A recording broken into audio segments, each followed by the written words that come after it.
boss is in a hijab. Wait, you met Rick? No, I was talking to him on FaceTime. Oh. Okay.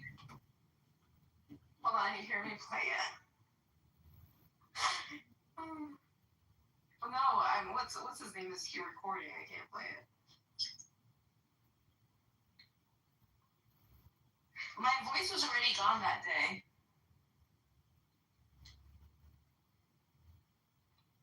You know what? This is wild. Thank you for sharing. That's the funniest shit ever, actually. That is badass. Like, you know what I said? I'm telling Rick, let me ask you this, and I don't know what I'm trying to ask him, and he says something, and I go, no, and I said Abby's favorite word. What is my favorite word? And the one that you got in trouble for. Don't say it. Wait, what is it? The N word? Yeah. Oh. Yeah.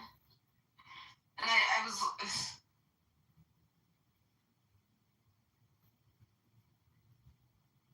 John, can you leave so that I can play this video? I don't want it to be on YouTube.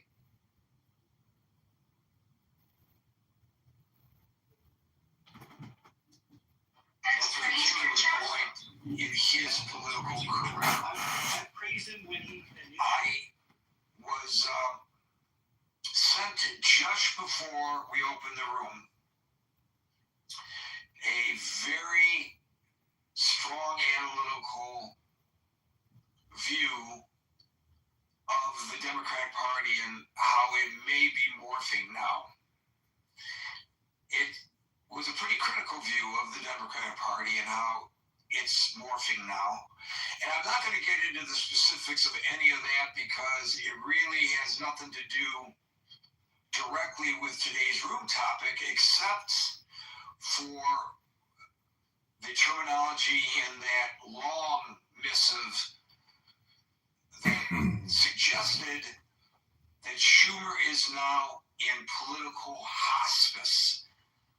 I thought that was a terrific way of that person to make their point. Is he in political hospice? Is he on life support? Is he in critical condition? Is he in serious condition? Is he not so seriously wounded? How should we assess his medical status politically? And also, should he resign as minority leader for the good of his party? What do you think? I'm going to start calling people in the order in which I see them on the stage. We could use more people up here. So hands up, folks. Today's discussion begins with Howard, followed by Marshall. Hey, Gary. Hello, everyone. Yeah, definitely interesting times, interesting questions that you're posing there, Gary. You know, I think you hit the nail on the head. My perception is that leadership or communication, but if he's to remain leader, that's ultimately up to the rest of the senators from the Democrats to decide. On a much broader view, though, I do feel that if the Democrats really want to have a chance, it's still a branding issue for them, and the branding can be everything Trump does we're against. I think part of it has to be what that party stands for. And with that, it does need new energy, it does need new communication skills. And, you know, however you feel about her politically, but certainly Nancy Pelosi, it could be argued, did serve her country, did serve her party, but she ultimately realized it was time to move past the torch. My view is that should always happen a lot sooner than later. I've been on record, as we talked about the former presidential election, that Biden was too old to hold office, and similar to the Constitution saying you have to be 35 to be president, I feel there should be a ceiling age limit too. We can debate what that exact number is, but it's a lot lower than where Chuck Schumer is today. But again, Gary, I'm breaking the scope here and I'm broadening it from a Democratic branding perspective. I feel that, if he's on life support, good riddance. The sooner the better, but that's just one person's point of view. But in terms of continuing to lead the Democrats, that's ultimately up to the Democratic Senate caucus to make that decision. And I'm interested to hear other perspectives on it. So thanks for the time.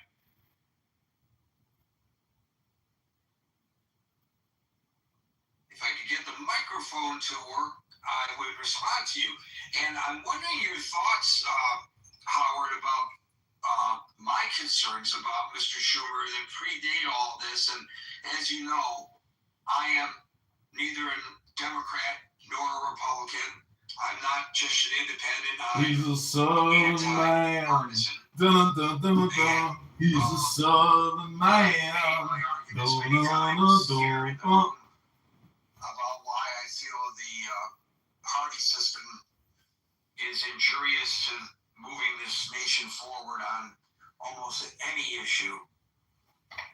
But I've been very frustrated with Schumer because I expected him to be stronger in support of Jews in the United States and of Israel. Why? Now, I know there are those who have argued that because he's Jewish, he's been too pro-Israel.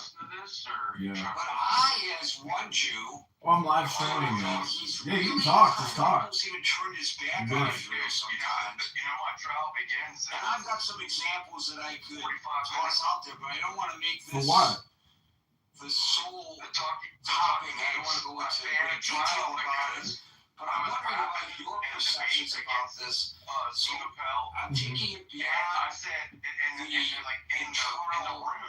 the terms of service aspects of this within the Democratic Party and to how it might affect me. People I care about. What are your thoughts about that? And they had a trial and I lost the trial. Similarly, as I mentioned, his strength, I feel, is not public speaking or communication. They said that I have probably where strength has been not allowed to be up on stage. Behind the closed doors, lying. So now there's an appeal arm twisting. If you're going to really talk grease in the wheel, say like free cost. But we're in a trial begins in 40. I think communication skills are more important than ever. And Gary, one example is you're mentioning you're concerned about him even prior to this whole government. Sounds like a bunch of monkey business Most to recently me. was the New York mayoral election where he could even really clarify what his position was and who he was supporting. And I feel from a leadership point of view, that was a failure as one example. So I agree with you, Gary. As it relates to Israel, that's somewhat complex. But he's just, I feel, it's definitely past the law of diminishing return. And if the Democrats were focusing more on going forward in the future, and I come back to the rebranding, the sooner that he's put out to pasture, the better the party's going to be. But yeah, I was just giving you a heads up, bro. The sooner he's put out to pasture, maybe the better New York State will be. But that's a different issue altogether. Thank you, Howard. We now go to Marshall, followed by David. How's it going, Gary? Oh, that was Marshall. Oh, I'm doing fine. Getting the microphone to operate when I ask it to, that's another story. So, since I'm not a Democratic Party, I'm not representing whether Schumer should go or shouldn't go. What I will say is that I think, at least for me, I think it showed leadership to go, yeah, we'll let SNAP benefits back and we'll argue about the ACA later. I think that showed some personal strength on Schumer's part. I think he took a decision that he knew his caucus probably wasn't going to like, but that he viewed as the right thing for the country.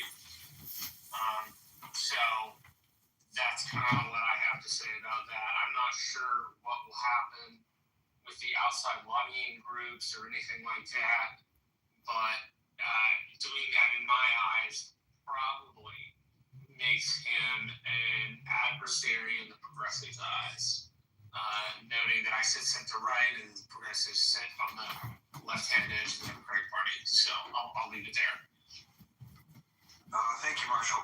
Kowalski, we've been trying to invite you up to the stage several times. David, followed by Brent.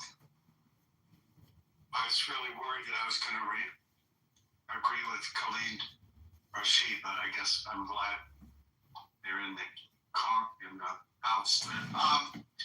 Democrats, probably all of our government, have an old age problem. We have 70 and 80-year-old people in office that, at the very least, don't accept new ideas well. As Howard mentioned, communicate in a modern way. We need a forceful voice against what's happening in this administration.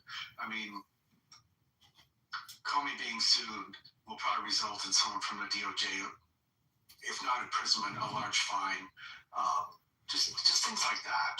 I think that if Mamdani and AOC are going to be the new vision from the Democratic Party, as someone who's voted Democratic almost all my life, I'm Republican in state elections because our state's so screwed up. I'm going to be a Republican from now on. I'm done. And really, this age problem has been brewing. It's not a new problem. It's something we need to recognize. And I think we haven't even had a competent post-mortem on the election. Democrats are still waiting for Trump to fail. We better do a Mamdani post-mortem because, as we may not agree with his views, but he energized an electorate and got it done. And again, who was running against him? Old people with old ideas that didn't energize anyone to vote.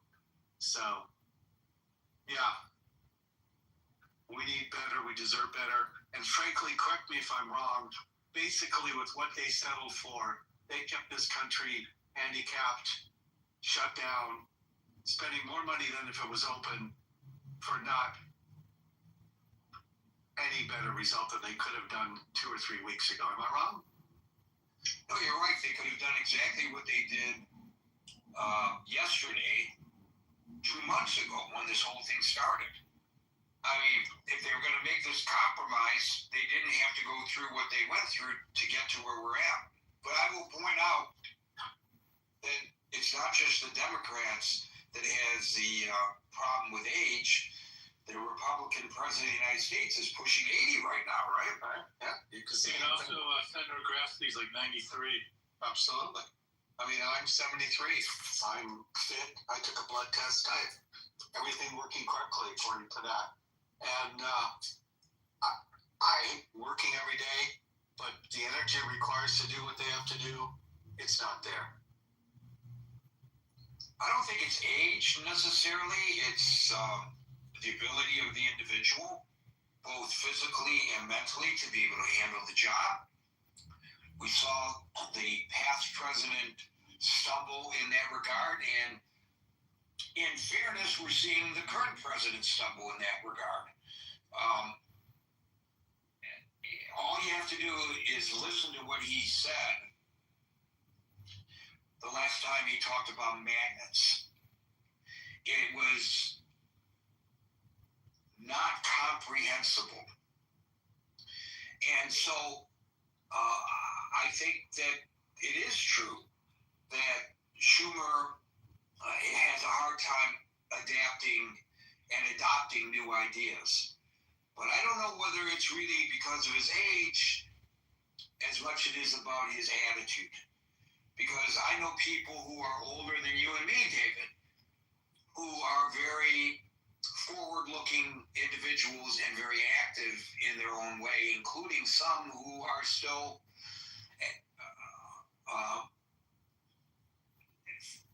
employed full-time. So, I mean, Mike Houghton is 83 years old, and you'd never know what to look at him, and you would never know what to discuss things with him. Active in politics in his community, sharp as he's ever been, and with a wealth of knowledge that people half his age don't have because he's had the experience.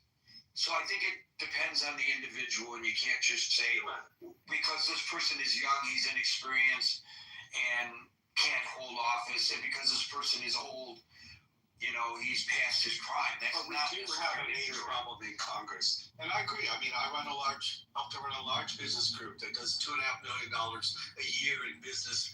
I have institutional knowledge, and together with everyone else who's much younger than me, we do a great job.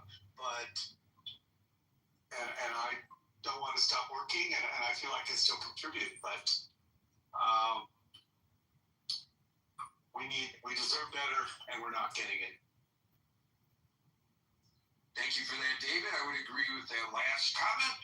And we'll now go to Brett, followed by candidate, and a call out once again for more hands up. Brett.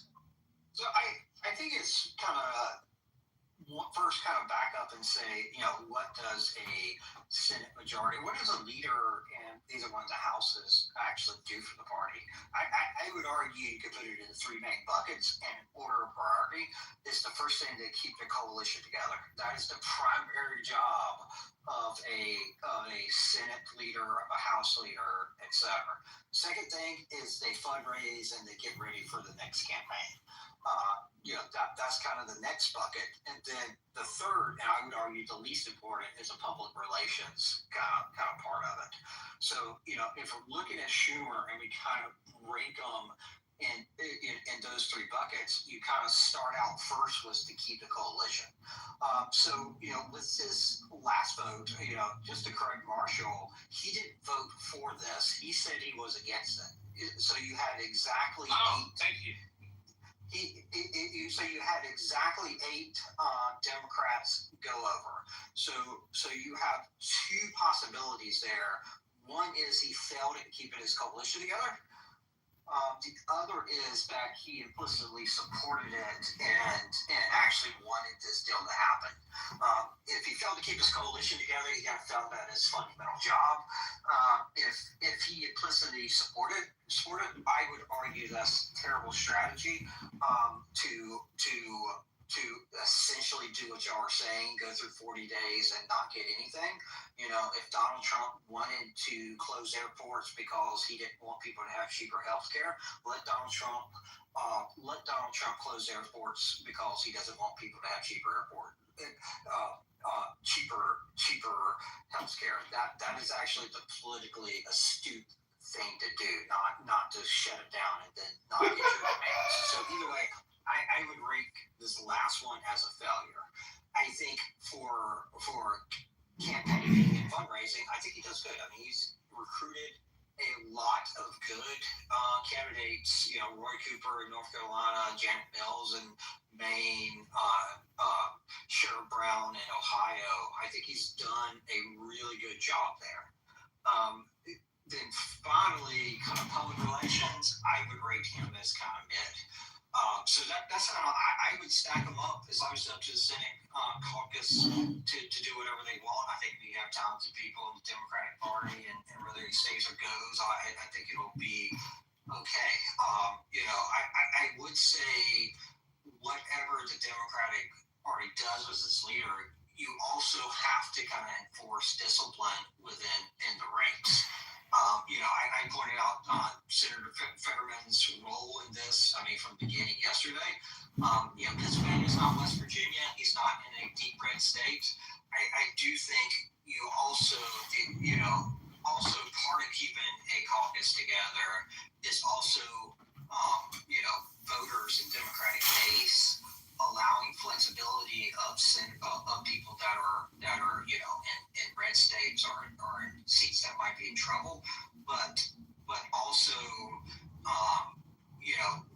when individual senators are breaking that making it hard for leaders to maintain caucus unity, they're also it does kind of look at Democratic voters to also aim their air at that, and that's generally how I'll break down his role, and then also kind of just a brief comment about how base voters can kind of help out of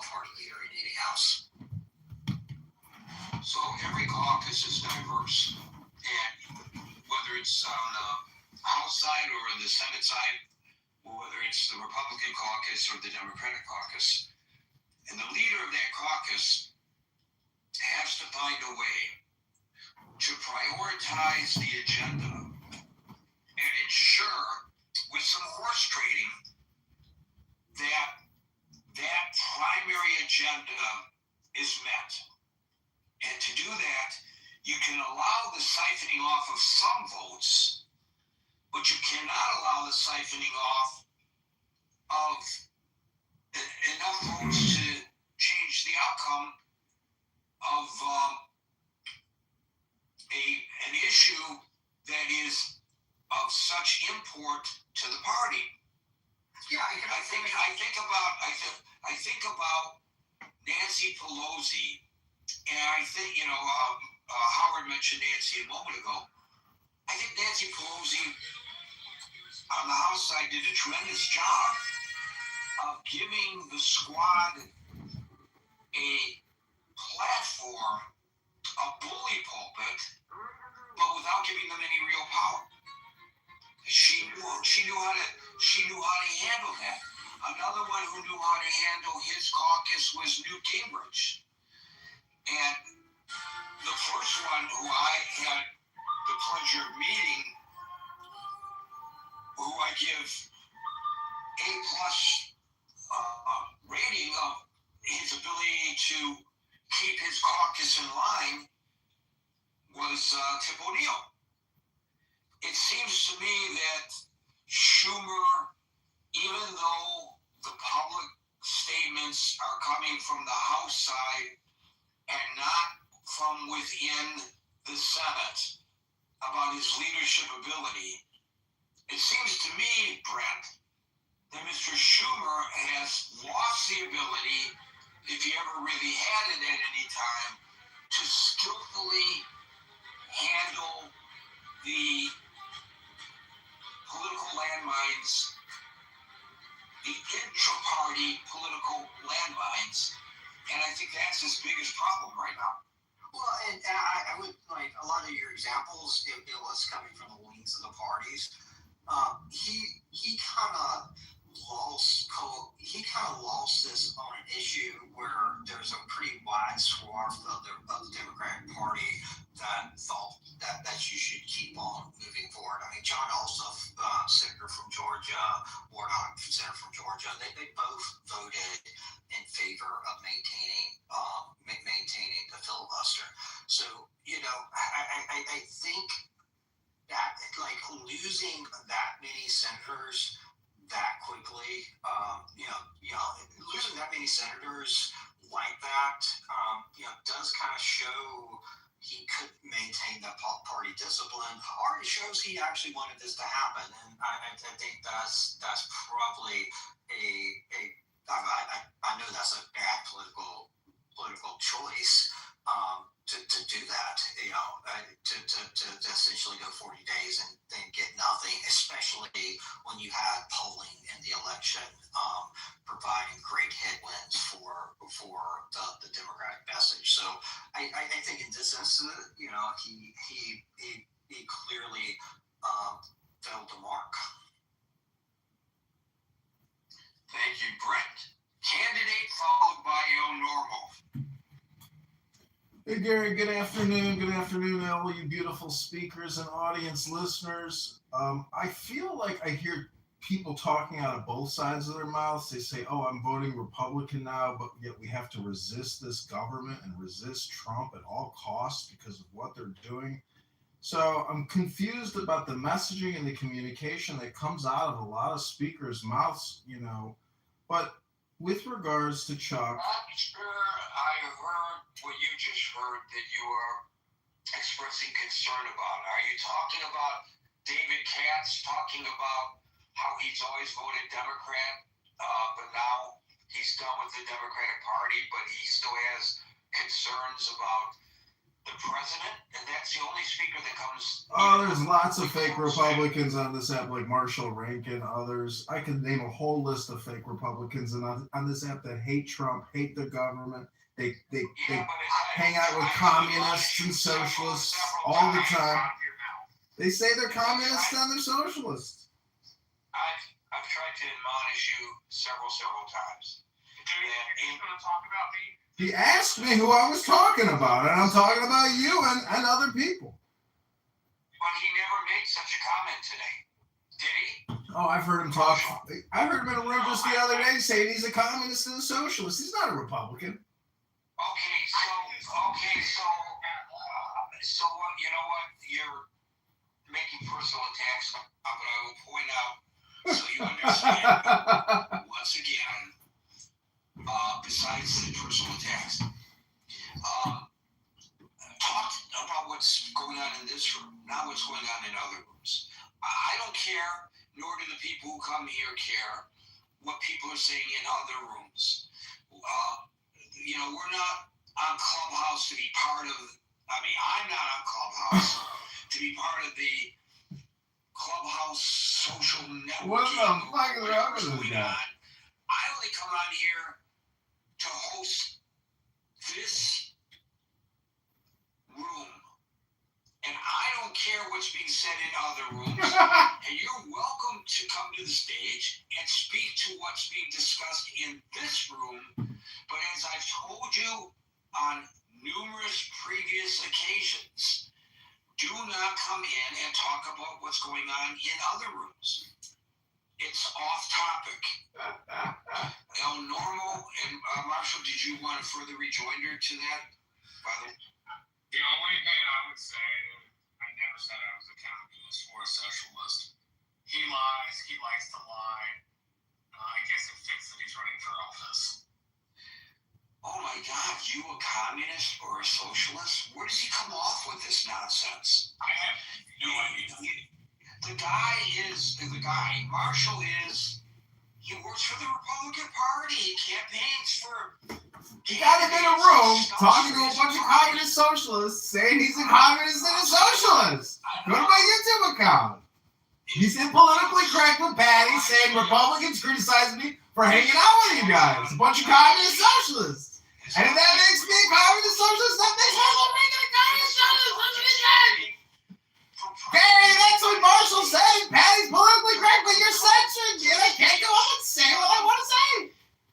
But you're not welcome to come to the stage and cast aspersions and lies about other people in the room. It's just not going to happen. And we're not going to invite you back to the stage today. El Normo, followed by Brett. We're going to be wrapping up real early today, it looks like, unless some more folks come on up. Nope. Hello. So I've been thinking about the shutdown and about the stuff that you're saying about politics. So I'm very disappointed that we're having difficulty, not we in this room, we the American people are having difficulty having an honest conversation about what we're going through. And it's been going on for a while, and I've mentioned this, I think, in this room and in others. And I'm not sure what the explanation is. Marshall was in Patty's room saying he gets criticized for hanging out with socialist communists like Patty in a room. And if that's true, then he must be a socialist or a communist. Marshall Rankin, the fake Republican. Most Americans to have guaranteed health care is not affordable or sustainable without substantial government subsidies. Do you mind if I ask you, Gary, if we're in agreement? Do you think I have that right? Yes. Oh, excellent. Okay. That was very helpful. Okay. So I don't know why we can't have that conversation. I mean, and why didn't Schumer why don't we say that?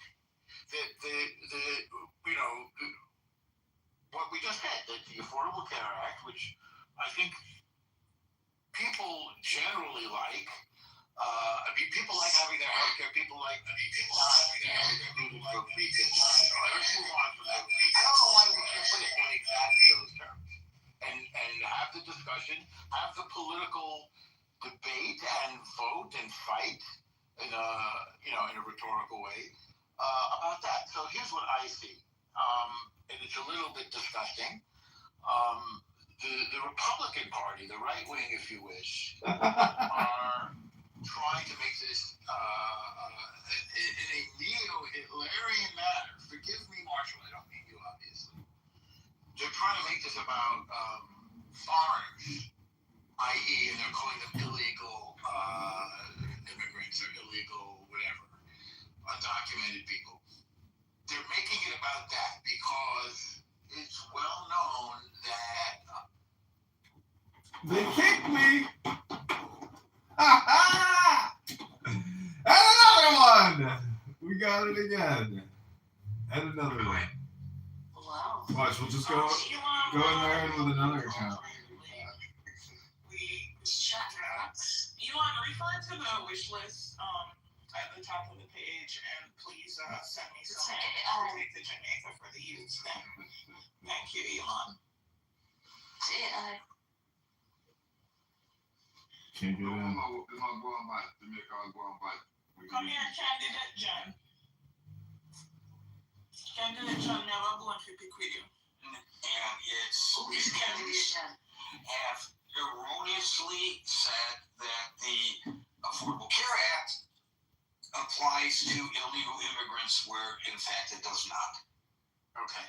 Well, I think I found that there's some instances in which, in some states that are more hospitable towards undocumented immigrants, they're able to sort of slide their way into the system through public clinics and stuff like that. Like in California, they're paid for by the federal government. And I mean, that's not true universally. It's just a side note. Now, since we're talking about that, though,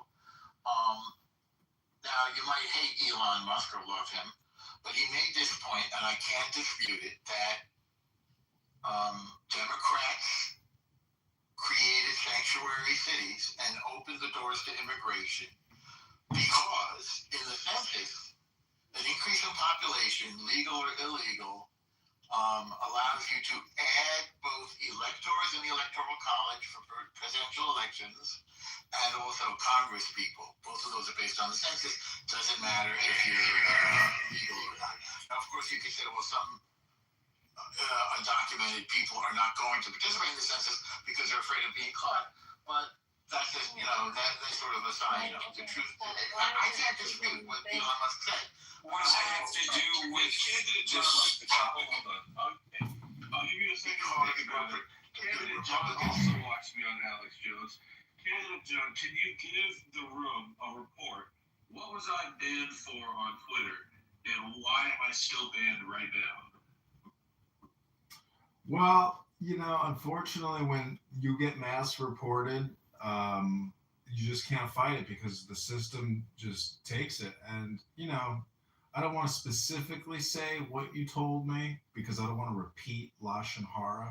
But let's just say that you are censored because they fear you. That's true. Who was reporting me? Who was taking me credit publicly for mass reporting me and getting me paid?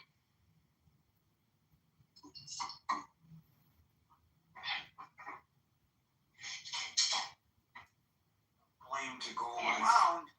This guy loved to talk. All of a sudden, he doesn't want to talk to me. There's no question that the thing, right? I'm surprised, Kitover. Are you gonna give us the pause? Oh, sorry. I was talking and I thought I hit the mic button. Can you repeat your question again, King, so everybody hears it? Who was reporting me? Who were the people that were taking credit for mass reporting me and getting me banned? Well, you said it was two groups. I don't want to say one of them, but I will say the other, which is the communists. That's true. Why are you afraid of the other? What's going on there? Because, unfortunately, they just had a very large ceremony and festival where they throw poop at each other. And lest I Lashon Hara this group of individuals, I too might have shit stains on my hands. Incredible. Now those people, they were mass reporting me, it's true, but besides the communists, the people mass reporting me the most were the Quippers, Nick Fuentes' followers. There's an op going on. Yeah, there it is, and put it at the top. me and Alex Jones were talking about this for 2 hours. There's an op going on. If you go on Twitter, you can find tens of thousands of likes and retweets on any random stupid account that just has the most disgusting things to say about Jews or Israel. And I'm not the one that would go around complaining, oh, anti-Semitism. I focus on America. But the reason these people are doing this, the reason that they're talking about this stuff and it's getting all these likes and shares is because there are foreign nations, namely China, Qatar, that are putting money into bot farms, giving these people attention, giving these people money in order to drive a wedge into the right wing. The left was dead. They had no lane to popularity. But with this psyop, pushing all these likes, shares, and money to influencers to hyper-focus on Israel, it's getting people away from the issues that conservatives or the right wing actually cares about, and it's focusing on dividing and conquering us and opening up a lane for the left. And this is the type of thing they did all over Europe. This is how they are getting back control of the national conversation. And this is why they were mass reporting me, and this is why I was banned.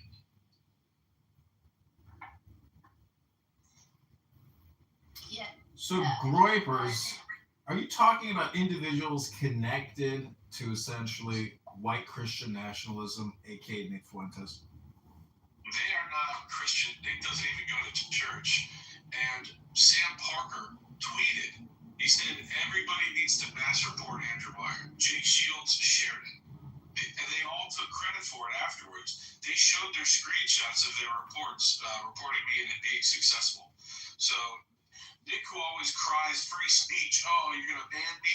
And then as soon as he's on the platform, he gets all his people to mass report anybody that speaks out against him to get them banned. They're very sick, cynical individuals, and they push, I kid you not, they push Satanism. You didn't say Jake Tapper from CNN, did you?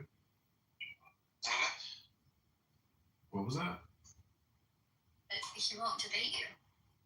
No, he went on Candace Owens' show to complain that he didn't get a chance to debate me 6-on-1. Like Candace, I debated and defeated Candace, Dan Bilzerian, Dave Smith, Andrew Tate, Tristan Tate, all at the same time. And Nick goes on Candace Owens' show and said, you should have brought me on there too. It's not fair. Like he wanted to debate me 6-on-1. I offered him a 1-on-1. Was you ever debate time? I'm not talking about hang on. I offered him a 1-on-1 debate, and he turned it down. And Alex Jones offered him that same debate 2 weeks ago. Nick turned it down. Owen Schroeder offered him the debate a month ago. He turned it down. He turned it down 7 years ago when it was going to be on Twitter, and a bunch of people would have shared it to the point it would have 1 million views. Fuentes is afraid of me, okay? And you have to. There is a psyop being pushed on Twitter. Elon likes this psyop, so I'm not going to be restored unless enough people are like, hey, what the fuck? Because I am absolutely demolishing Fuentes, the Red Green Alliance, the Groyper psyop, which is Nick is now being pushed by the New York Times, Rolling Stone, GQ. He's automatically plugged when you start a new account. You watch videos on Twitter. Like you can watch a puppy video, you have a new account. The next video you scroll, you'll see Nick Fuentes. He's being pumped by Twitter. So, but I make him look absolutely fucking terrible. That's why he's afraid to debate me. And that's why they don't want me on the platform right now. Oh, and the Indians that were tech support there also don't like me because I don't like all these H-1B Indians replacing Americans, taking American jobs. I'm not nice to them, and they don't want me back either. Is there some way that we can loop Laura Loomer into this conversation tonight? What do I debate who? Whoever. Well, if you don't even know what you're asking me, I can't really answer you. You gotta be specific.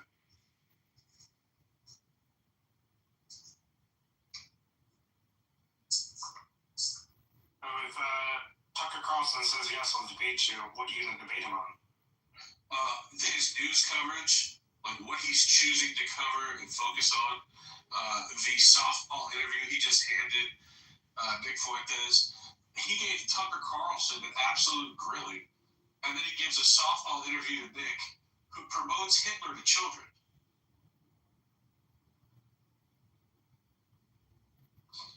Yeah, I saw a lot of people were mad at Tucker Carlson because of what he was saying to and giving a platform for Nick Fuentes apparently. I don't mind him interviewing the guy. I don't like him giving him a softball interview as if there's nothing objectionable he should question him about. That like he has no idea who he is. He literally called him an angry gay kid a month earlier, and then he acts like he has no idea who he is and there's nothing wrong with him. Like, the guy said pedophilia is based. He made fun of white women that were killed by a terrorist in Waukesha, saying, well, they would have just turned out to be whores anyway. He promotes Hitler, who's a Satanist. There are so many reasons that you should question Nick and say, why are you doing this? And Tucker throws him a softball interview. That's the issue that I have. I don't care that he fucking talked to the guy, talk to him, but ask him serious questions. He asked more serious questions to Sam Altman, who runs the AI company OpenAI. He implied that Sam Altman had something to do with a murder that's like loosely in the background of that. And I'm not a Sam Altman defender, by the way. The guy's queer as hell. I'm not a fan of him. But he gave Sam Altman 1,000 times tougher interview than Nick Fuentes, which is crazy. Is Nick Fuentes gay? 100% gay.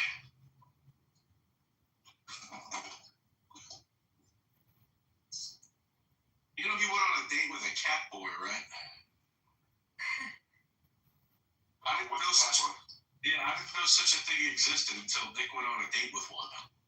Literally, a gay guy that was wearing cat ears and sucking dildos on camera, and Nick goes on a date with him, and the cat boy reports afterwards that they hooked up. So, yeah, Nick is gay. Is that like a furrier? I guess.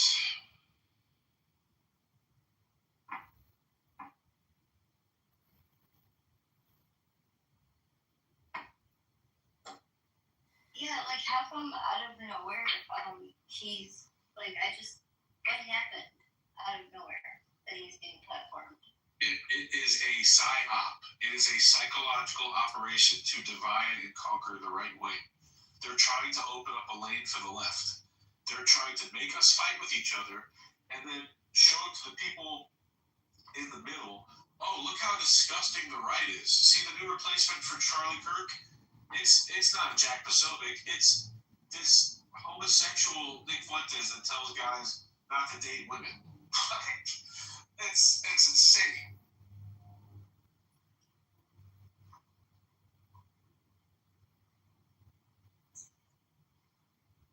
I mean, well, but Nick has always tried to divide the right.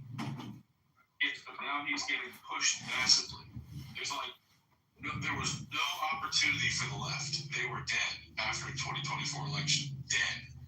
And now there's a lane being opened for them through this psyop.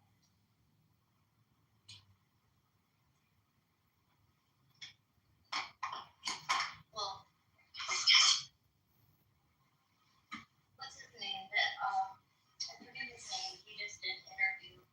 He brought him on his podcast. I like him. He's Jewish. He did a debate with Josh Hammer and Charlie Kirk was the mediator. No, it says Dave Smith? Yeah. Dave Smith is retarded. What about the other Jewish guy? What's his name?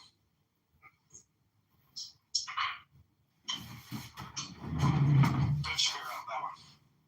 What about him? Is he good? No. What about Jordan Peterson? Is he good? No. What about Andrew Tate? Is he okay? No.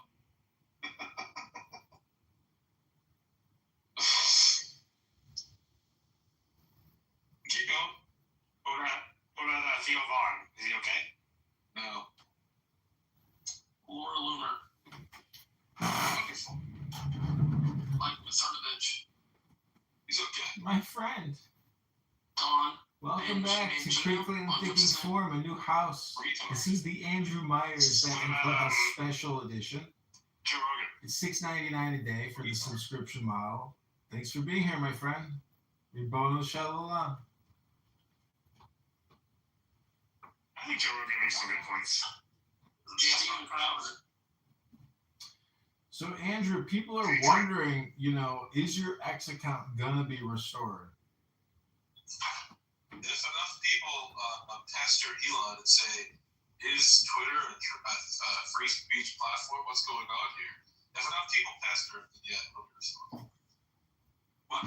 How come your account got to go away? There's a room right now on X called Andrew Meyer Clubhouse Exclusive versus Nick Fuentes, and Nick is in the room right now. He wants to debate you. Yeah, right. Let's go. That's funny though. Why'd your account get clapped? Also, somebody opened another room on X called Laura Loomer Unleashed podcast with Andrew Meyer.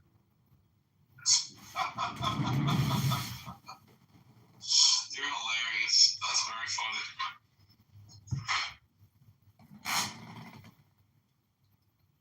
Yeah, this is the type of thing we need. Ostentatious.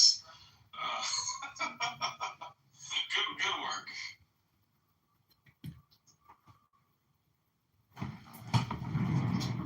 So it's been quite a while.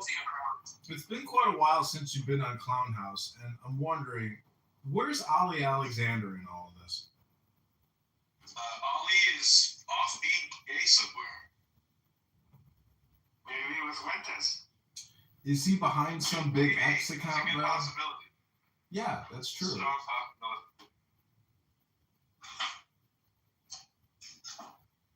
He was always making claims that he's behind some of the biggest X accounts or Twitter accounts, that are out there. I mean, who was he referring to? Who was he working for? That I will not disclose. Just because Ali is homo doesn't mean I'm going to open the bag on people. Oh, well, he's worse than just being a homo. He's a pedophile. I know everything about Allegedly. This is Ann's room. It's called Divided We Falls the House. I'll tell you this, he's Nick Fuentes' mentor. He's Nick Fuentes' mentor. What happened when Ryan T. Boswell went to meet him? That I don't know.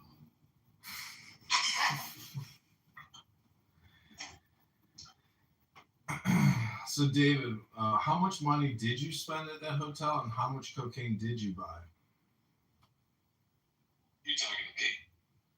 No, David throws cocaine parties with strippers and Clubhouse users.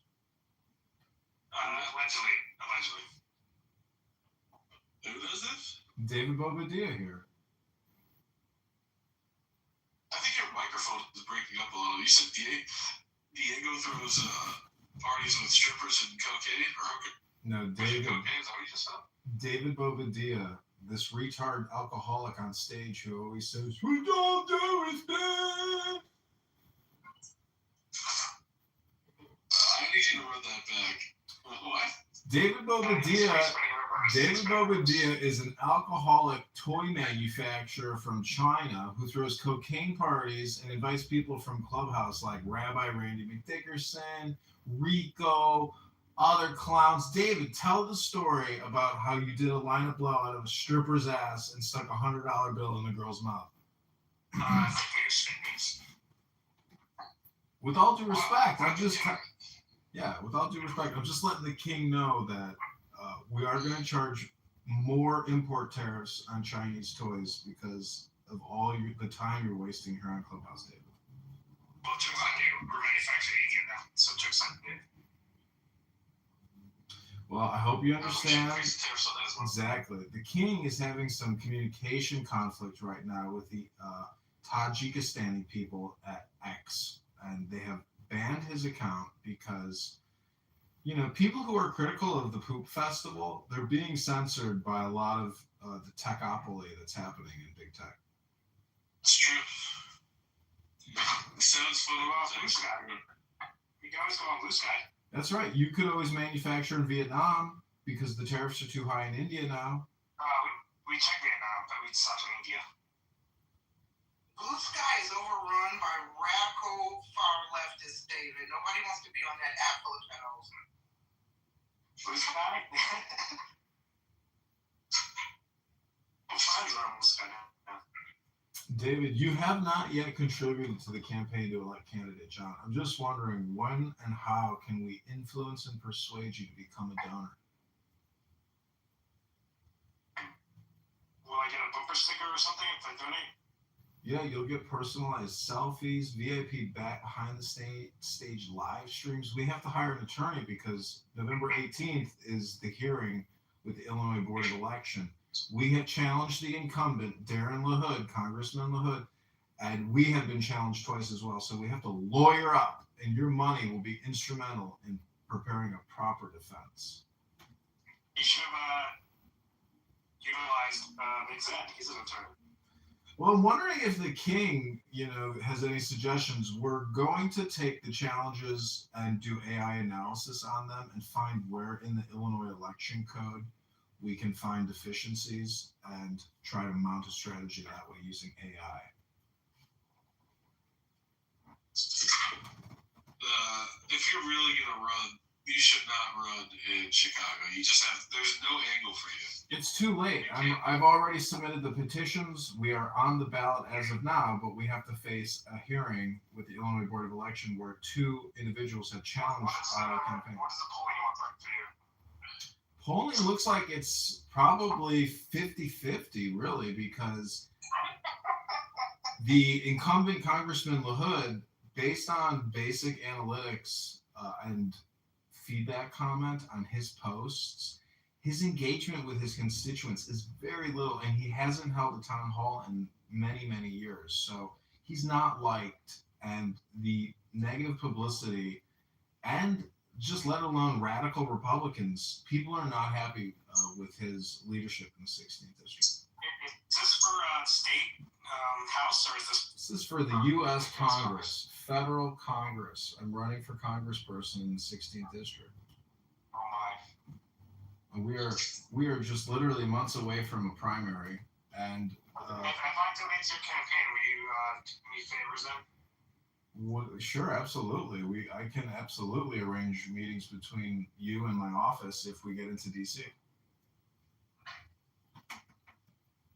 I mean, if you're looking for some type of special appropriations or some type of HR act or funding for some type of initiative, you have that you think will be beneficial for the community, well, we would love to meet with you in DC.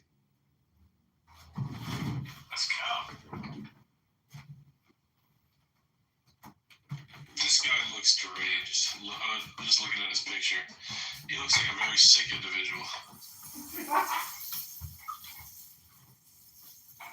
So you said there's a chance. No, Edmund doesn't have a chance, but I would honestly rather have him in Congress than that freak. Salaam alaikum. He does look crazy. I Get out of here with that. He does look Get out of here with that Muslim talk. Get out of here. Move the audience. Remove for being an F-word. Now remove for being a Muslim.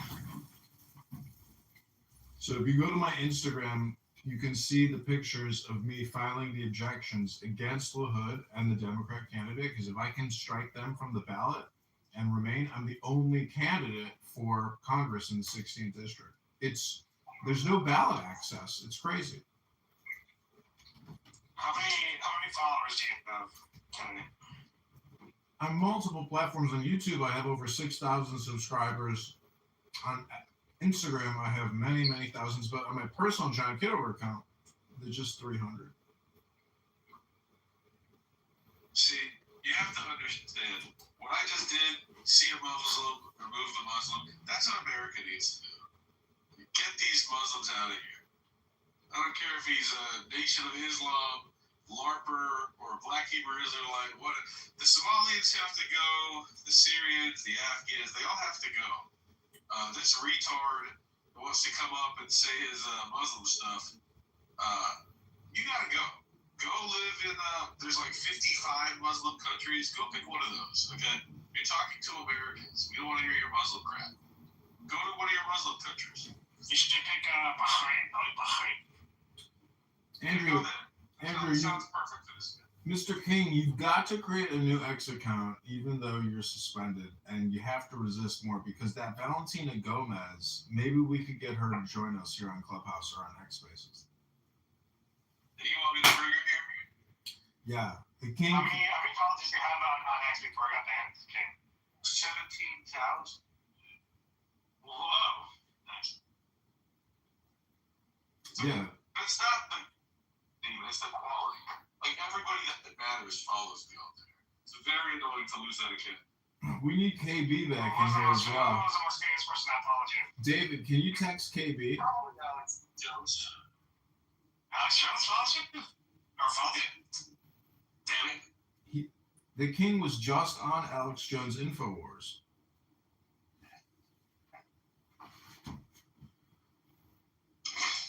Yeah, I also made his video game, AlexJonesGame.com. Of course he follows me. I love Alex. Was that a financial success for you? He's the one with the controversy with Sandy Hook, right? Is that him? Yeah. Wait, David, were you the guy that was in the hotel with the cocaine and the hookers? Is that what John said? No, it's fake news. Fake news. No, it's not fake news. You gotta rat it out, David.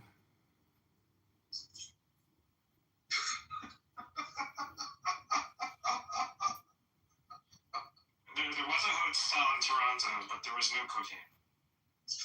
You were in a hotel with Randy in Toronto? No comment. And Rick. That sounds Don't forget Rick. No, I had my own room. I wasn't sharing room with him. This sounds extremely gay. So, who is Alex Jones? Is that Sandy Hook guy who got sued and had to get bankrupted? Is that who you're talking about, Andrew? Hey, David, when was the last time your thumbs opened a book and you read some words in a book, David? Oh my God. Is this a newspaper account? I'll be back. I'm going on silent. I'll be back in a minute.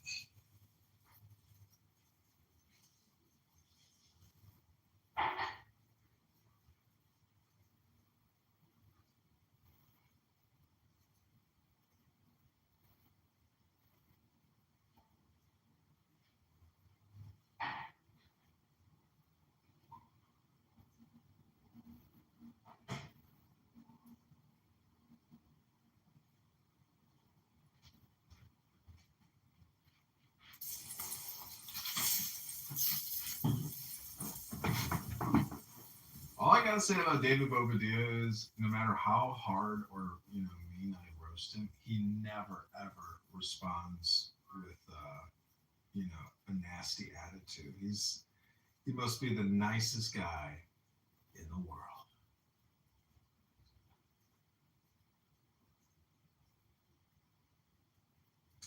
So Andrew Meyer is back and bigger and better than ever because when your X account gets suspended, that means you're doing something right, not wrong, unfortunately, in today's world of censorship.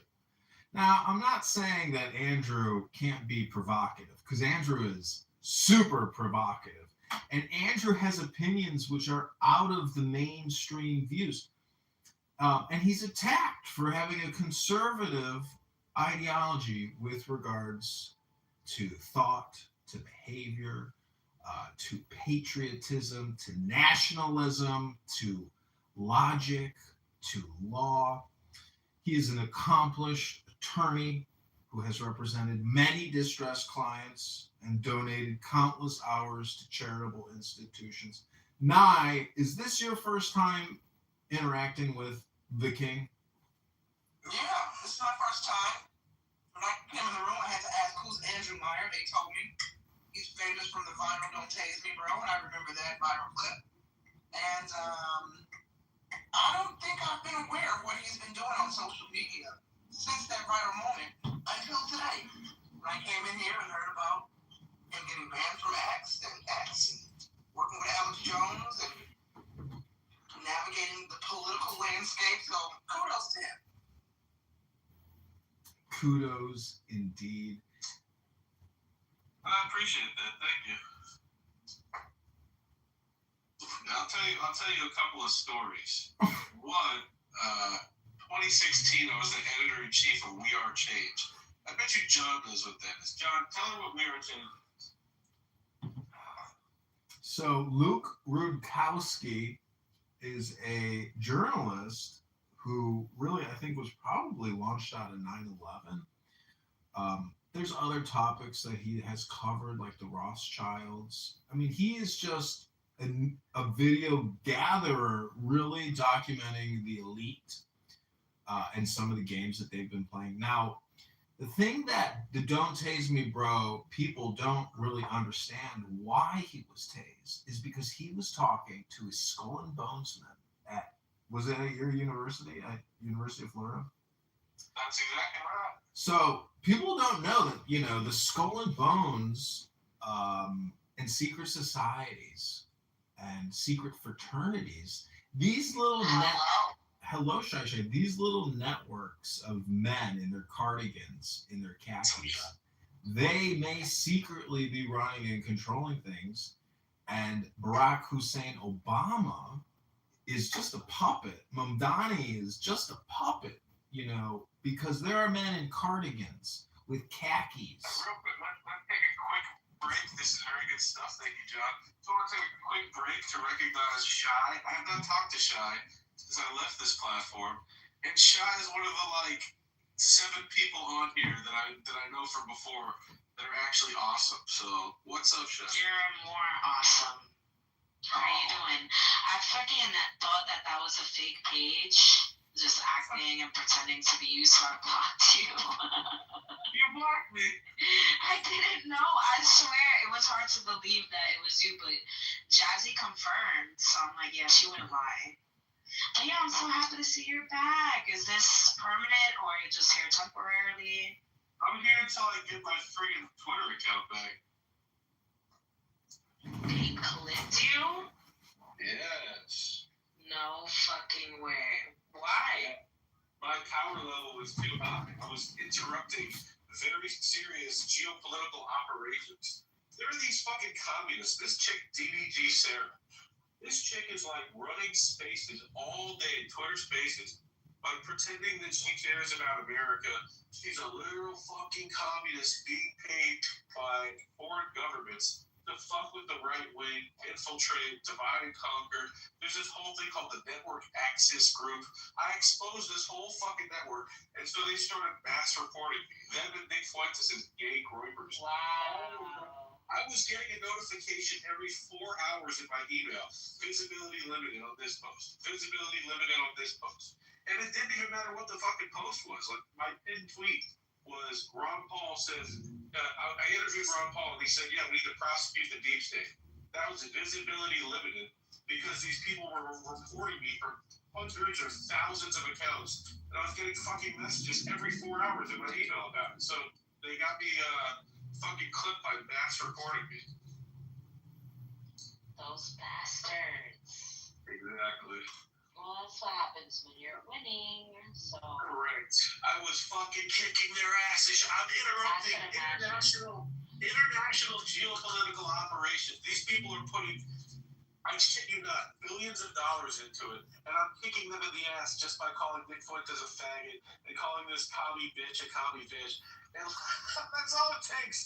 It's me standing in the breach and calling them this shit, and they can't take it. They have to mass report it. It's not surprising though, is it? That's usually the route they will go. Also, I mean, you've seen what happened when I opened my fucking mouth and I just started slamming people. You've seen what I did on Clubhouse. Imagine that on the Twitter scale. Well, Twitter's worse, yeah. Well, I'm just saying, I'm being followed by fucking everybody from Alex Jones to cabinet members. I shit you not. And so, the people that matter are seeing the shit that I'm saying. I'm stepping all over these people's fucking commie, divide and conquer operations. That's why they were targeting me. That's why I'm fucking banned. Did you have premium on your X account? I just got an email from Indami saying I have to wear burqa by next week.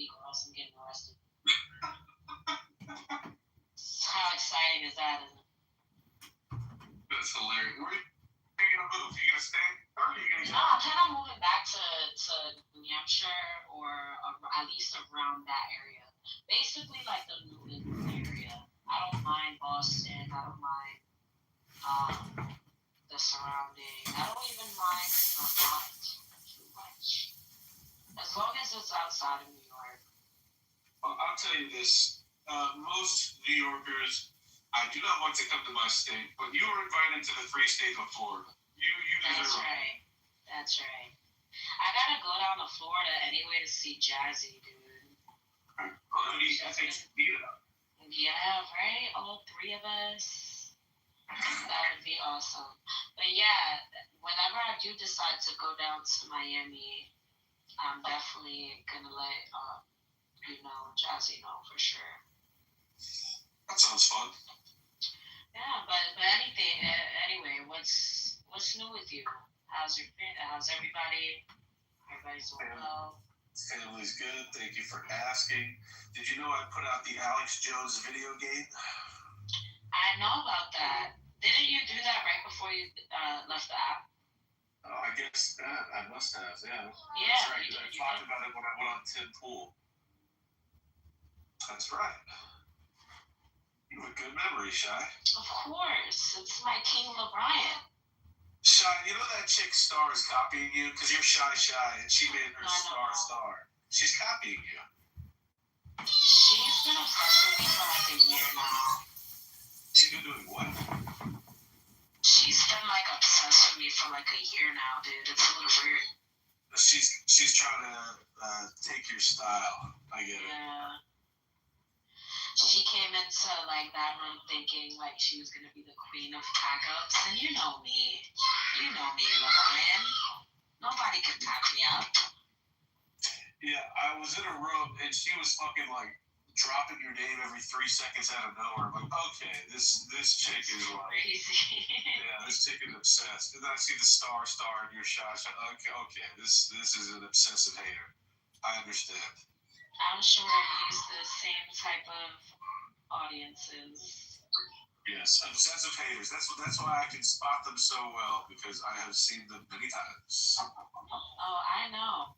Me and Jazzy used to take the brunt of your fucking haters. Once you left, they were on our asses. Oh no. It was fun, it was fun. We don't mind. Well, I am here. You have one of the few people you can just tell me point and stomp. I will stomp out the people that deserve it. Well, most of the people are gone off this app anyway, to be honest. Or they're just not findable. Yeah, when I was scrolling yesterday, it was like my first day back. It's like, these rooms are bad. Like, this app is horrible. It's dead. It's literally dead. I don't think I settled for chillism. Because it's fucking dead everywhere else. Brutal. It's either Hebrew Israelite rooms or ghetto rooms in which everyone's crashing out. That's what I noticed. Yeah. That's what I noticed. There is Andrew's room where they mainly talk about religion. I'm back to save his people. Already. Really? Oh yeah, because I'm like, I bet you're an Andrew Wilson fan. Like, I just knew it. He's like, I like Andrew Wilson. Yeah. Andrew Wilson is this guy. Do you know who this person is, Shaq? Are you talking about the ex-president? No. Andrew Wilson is a guy that goes on YouTube. He's like a red pill character. Oh, I know exactly who you're talking about. Yeah. So, I debated the guy like 2 months ago because he was talking shit to a friend of mine. Oh, it's so good. It's on YouTube. If you look up Andrew Meyer, Andrew Wilson debate, you'll find it on YouTube. The guy was he was talking shit to me. He has this fucking his best friend in Trader. Turns out that his best friend in Trader does gay pornography. And so I was ripping into this guy. Like, what you're saying you're a Christian, you're your best friend, and the guy you're promoting is a good Christian. Like, he's literally doing gay porn right now. What's going on, Andrew Wilson? So he tried to debate me about it. You can imagine how that went. I embarrassed the guy. And I mentioned this to this other Andrew character on this app the other day, and he lost his shit. He's like, he thinks Andrew Wilson can never lose a debate, and I absolutely embarrassed him. Are you serious? Oh, yeah. He has, like, he argues like sick. Like, I've seen him on the Whatever podcast. He's not that hard to defeat. Oh, He's very basic in his, like, rebuttals, you know? Like, he's very easy to refute. After I ranked him, Owen Benjamin, who's a very popular comedian, he played the audio. He played the audio of me wrecking Andrew Wilson for like a 2-hour live stream. He was just cracking up at me fucking destroying Wilson. So yeah, like these, and then in this clubhouse room, this new to watch that. This other Andrew character is like coping and being like, no, you didn't beat him up. And his chat was like trying to defend the fucking like gay porn star that Andrew Wilson was doing videos with. Oh, it was so bad. Meanwhile, Owen Benjamin was like playing the video of me roasting this guy for 2 hours. And yeah, I destroyed Andrew Wilson. It was easy work, light work. I already know, dude. I gotta see that. You gotta send me the link. Do you know who Gary the Numbers guy is? Sounds familiar. I probably have to watch a video of him to recognize. He's the manager of Fresh and Fit. He's a famous numerologist. After I beat up Wilson, he invited me on his show. So I brought a bunch of pickle jars, and we were like opening pickle jars. Like, you see this, Wilson? You can't do this because you're not a man, you faggot. I'm crying. This guy?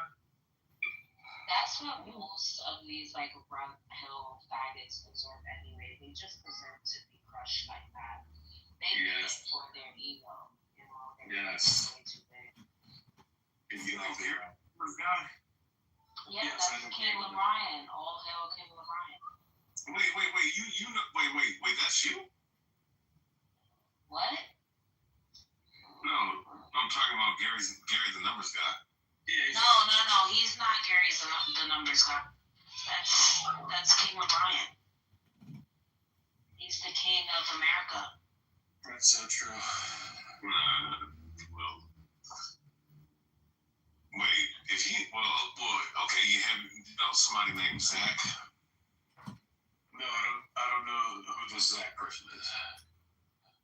Let me introduce Rayami. He is a black Hebrew Israelite. He accosted and attacked some young girls on a bus and had to secure the footage so they won't prosecute him.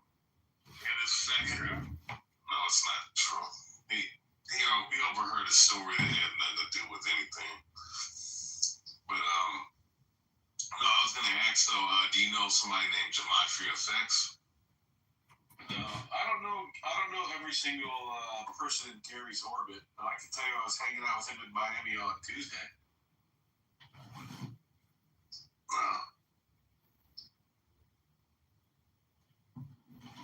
See, Macho Man, Randy Savage fan. The Macho Man, Randy Savage. The Muffin Man. Ooh, unreal. That's my guy. Barely alive, yeah, but the cream, will rise to the top. That motherfucker was funny. Yeah, he's the best. So, what up, Shy? You looking great, Shy. Thank you. I was just trying to get Star jealous. She hates that. I'm gorgeous. Wait, that bitch still on here? Yeah, she went back to that room. She thinks that that's not me in my PTRs. Oh, shit. That's basically telling me that I'm gorgeous, and it's hard to believe that I'm that gorgeous. Well, doesn't she have like a body of a fucking high schooler? Like, that's probably why she's jealous. She hasn't grown up. She's been stuck in that Peter Pan program. So, Rayabia, I see on your PTR you have a fake photo of Donald Trump kissing his daughter on the lips. Who said it was a fucking fake photo? Is it a fact? Is it an opinion? Are you sure? See, you're a mind, bitch. Fuck.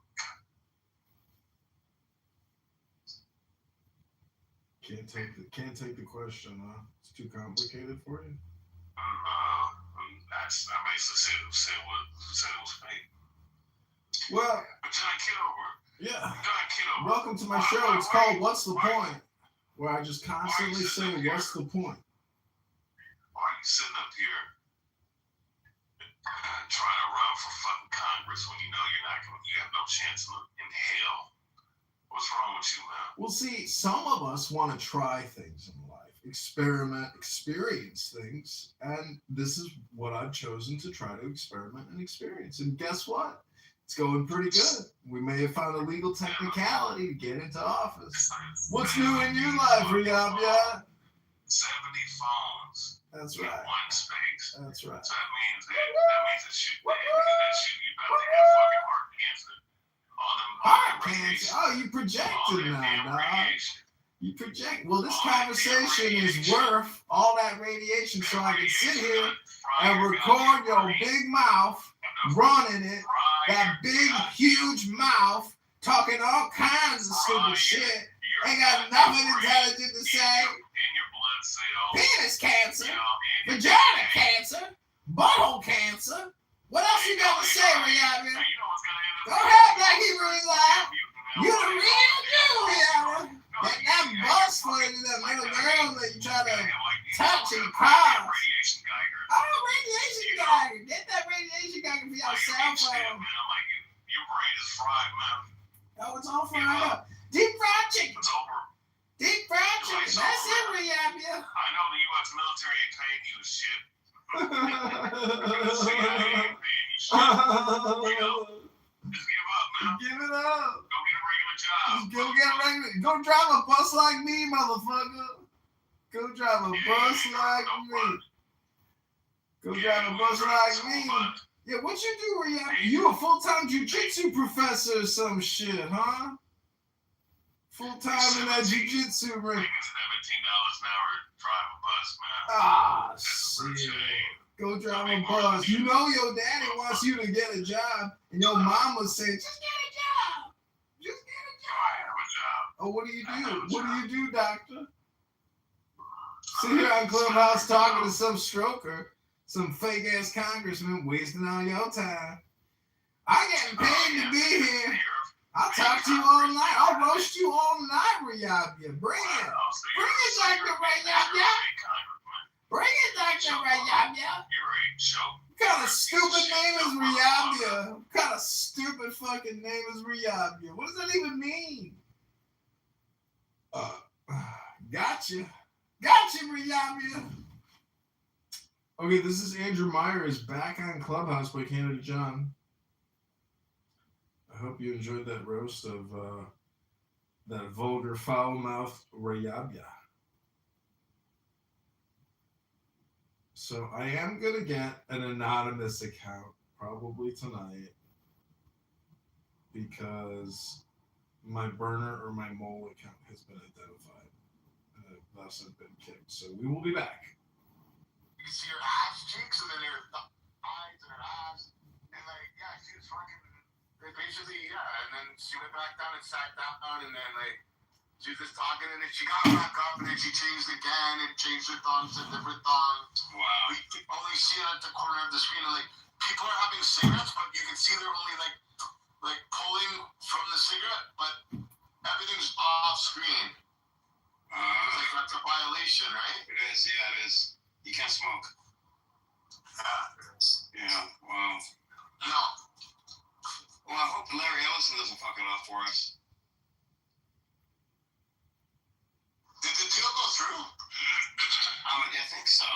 I think it did. I mean, but it's not just him. It's a few investors that are doing it, and they don't. You know, they're older. They don't know anything about this kind of stuff.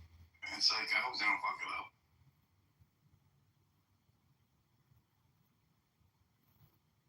Because this sounds awesome. That got rid of that deep on the show there, and you got that the American side of it. The Chinese still own the rest of it, as far as I know. Yeah, but the American side is, I mean, Seneca McHale is the one that, like him and Beebe, he told Beebe about it, and they're partnering up to do spaces together. And McHale was explaining, I was like, I don't know, you know, and then, you know, Beebe just explained it. I'm like, holy shit, this sounds insane. This sounds crazy. Like, people are actually making Like, I just put up, I'll tell you, Edward, like, I put up videos today. Already 203 views on one video, 146 on another, 115 on another. And that was just today, like a couple hours ago. So people are seeing my content already. Oh, wow. Yeah. That's awesome. I got 44 followers, so I need 6 more, man. And I'm going to open up a Bible. See ya. He's been on there for like a day. He's only been on there for like a day. Yeah, I have 1,900 on Clubhouse, but Everybody in the room follow him. I don't have, well, no, I should say that. I do have an account, but now I gotta change everything. BB_Kapara for everybody in the room. BB_Kapara. You could copy and paste them from the chat. Yeah, 1 second, I will. That's it. People are gonna follow me. 1 second. Copy link. Boom, boom, boom, boom, boom, boom, boom, boom. Follow me.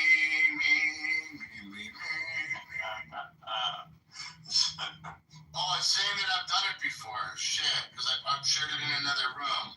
Oh no, there. Okay, it's there, guys. Whoever's in the room, can you guys, whoever's here, follow me.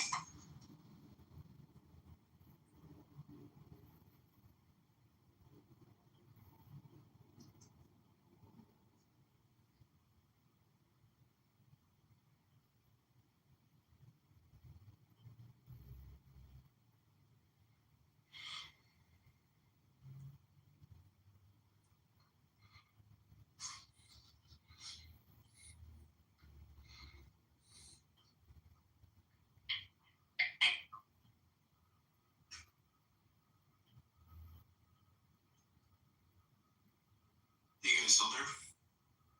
Yeah. I guess, what's his name went to, almost went to bed. Scotty, are you gonna start a room?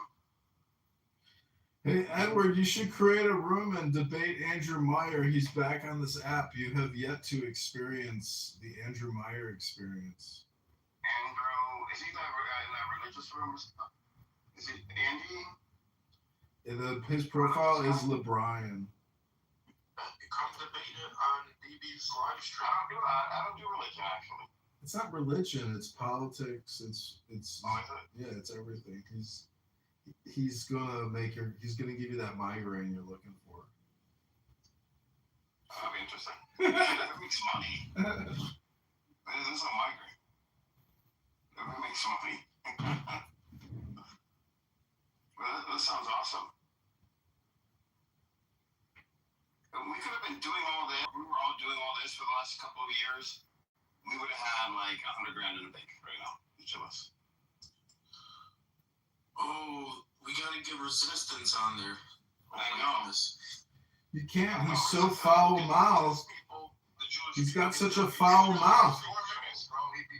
Yeah, he can't last more than 30 seconds. He's got such a foul, disgusting mouth. So vulgar and trashy and garbagey and just uses so much profanity and vulgarity. He can't make it in the commercial world. I think he can. That's talking about your animal people. That's it. I think you can make it on TikTok and make some money. You can't make it in the real world. How's he gonna make it on TikTok?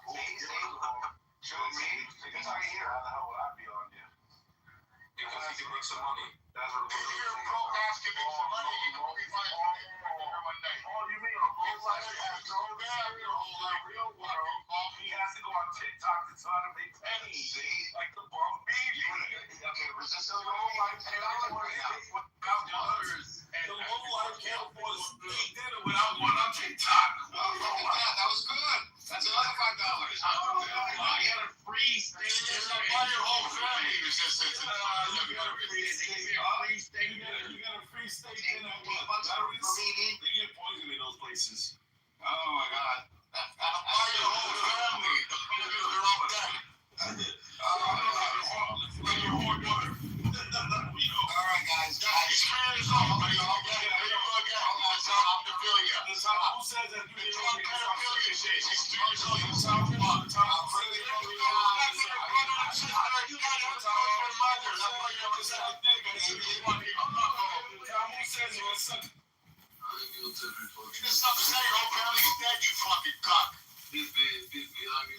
says his daughter can suck dick at 3 years old. Maybe You you were promised us 3,000 years ago.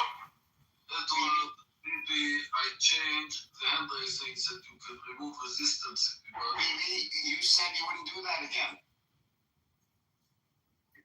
I guess he has to get it out. He said my daughter's no whore. What do you mean, bro? No, he said that after. No. He's been saying that the past fucking week. No. I don't know. In my home is If you let your 3-year-old daughter suck dick, that makes you a whore. Anyways, I don't know what that was referencing. No, let him speak. Let him. It shows just that his face, if he say a little girl suck a dick, so it means who he is. And I want to show that resistance is cursing Almost. BB also he said something about Resistance's family. Almost, you're just a stupid old fucking idiot, you jerk. Resistance. Stop. Resistance, were you saying anything about BB's family? Okay, so were you saying anything about BB's daughter? You said what? Were you saying anything about BB's daughter before today? You were not. Hold on. Y'all, you can answer your own question instead of that. Just think about it real quick. When's the last time you've even seen me on that happen?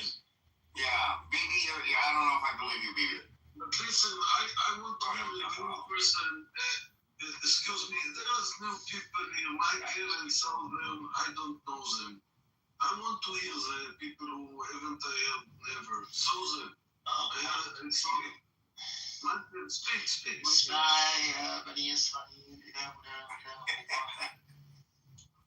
I don't know this person. Oh, you sound much new when you speak Arabic. Yeah, sure.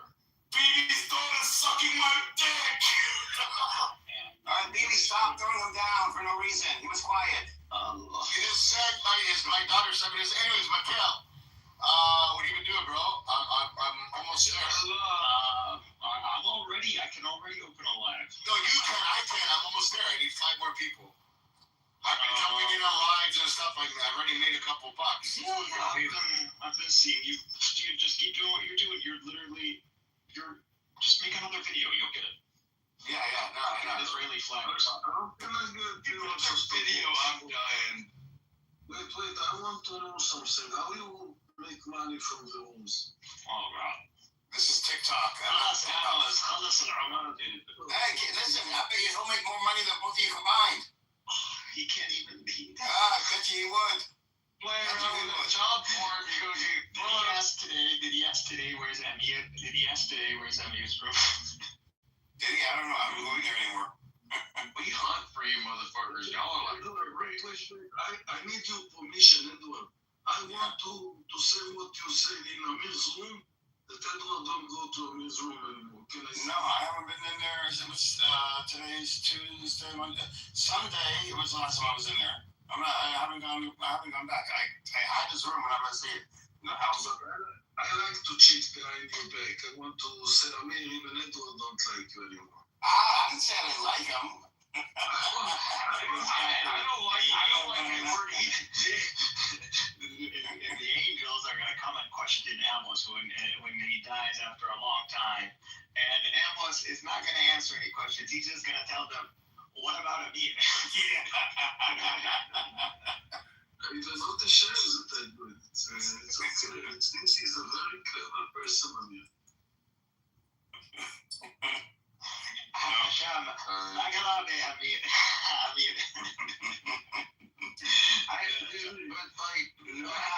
get a Democrat Republican. That doesn't even make sense anymore. In America, none of that makes sense. I'll speak to you about TikTok later on another time, and I'll get on it. I'm inside TikTok. If you can get Amos on TikTok, bro, I'm gonna. The sky's the limit. I'm inside TikTok. It'll be a project. Let me get on the TikTok. Give me a few days on. I'm telling you, it's the place to be. So, Mikhail, before you hear it, I was telling them about it. Now I watch people monetize and like do all kinds of things. I think I gave them all the code. BB was able to explain it way better than you, Cynic. Just letting you know. That's great. That's fine. I'm happy. I'm gonna be going on there. How many American veterans did you thank today on Veterans Day? Doesn't mean Clubhouse. No. Almost. Once I do it, almost. Give me a few days, and then I'll come back and explain it to you and walk you through and everything. It will be just the explanation. I don't know if you want to do that to TikTok. I don't know if I want to unleash Amos on TikTok. I want to see Amos on TikTok. Shit about Chinese. I'm on TikTok, but you are on TikTok. Yeah, I'm there. Okay. I don't want to use it. I'm just going there, traveling around the rooms, around the. Okay, so follow me, Amos. I put my profiles in the chat. I don't know even how to follow you. You got it down. How's it gonna be? You're in the same. Click on the link. Listen, you're in the same. He gotta be trolling, bro. He gotta be trolling. No, Amos, he's not very good with technology. That's okay. How did you get in this app? You know, sometimes he can't. You're in the same name now? Me? Yes. No. I got my real name, so I gotta change it. That's why I haven't gone on. So that's what I said. Give me a few days, and then let me figure out how to. Almost everywhere. Okay, but click on BB's link in the chat, and then it should pop up, and there should be like a follow button. BB with the same name. Yes. Yeah, it's BB_Kapara, and also Ariel. Follow me too, bro. It's in the chat. It's in the chat. The fourth message up. Follow me, Ariel. Follow you where? I see TikTok. It's in the chat in this room. That's TikTok. BB with it's don't forget the reason. Yeah. Absolutely. So you don't hand the keys to one of these bozos. No. Y'all hear the news? I was outside running in all day. Passing out candy. BB, I read BB Kapara in English or in Hebrew? In English, BB_Kapara. It's in the chat, Amos. It's in the chat, the fourth message up. Hit it. Just click the link in the chat. That's all. That's his page. So many. BB, and what after BB? What I put after BB? Underscore. What is underscore? Amos, can you just click the link in the chat? That will take you right to this page. He put it in the chat for you. There's no voice feature. Like whenever you choose, get a huddle. Someone donate this guy. Get him a real phone. Okay, we can't leave Amos, the link in the chat. Click on it. Okay, maybe I come. Maybe. Amos, can you listen? You have to follow directions. You don't have to spell out his name. Go in the chat right now, in this chat, in the Clubhouse chat. Yeah. And he put his link there. You can click on it, and it takes you to his page. No, I don't do it on my telephone. I can't do it. You can't? That's an old man, an old telephone. You must understand me.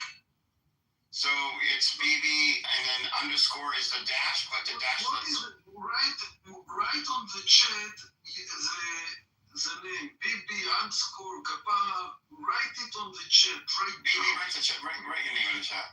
BB. Write on the chat the name that I have to look in, because I know how to look after. Where did BB go? It's gone. Ariel, can you do it? Or Cynic, why don't you do it? Write it for him. BB_Kapara. I'm not even. Just write it in the chat for him, Cynic. What? What do you want me to do? It's just in the chat. Open the link, No, he can't. His phone can't open the links. That's, But so what do you want me to do? just write the name BB. His handle is BB_. Okay, I'm gonna put it for you. There, it's there. Almost. Where is it? I'm Fastest. That will be the same harmonies, but I don't see baby Katara. Right? You were my first ego. I asked you just to write the name of the big. Okay, Ariel, put it there. It's right there on the first message right there in the chat. I don't see it. Refresh the page.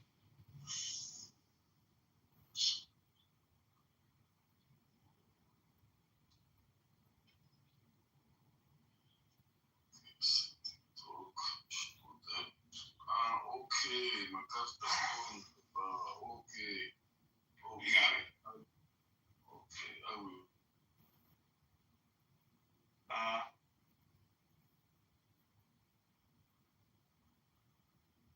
Koigo Tov?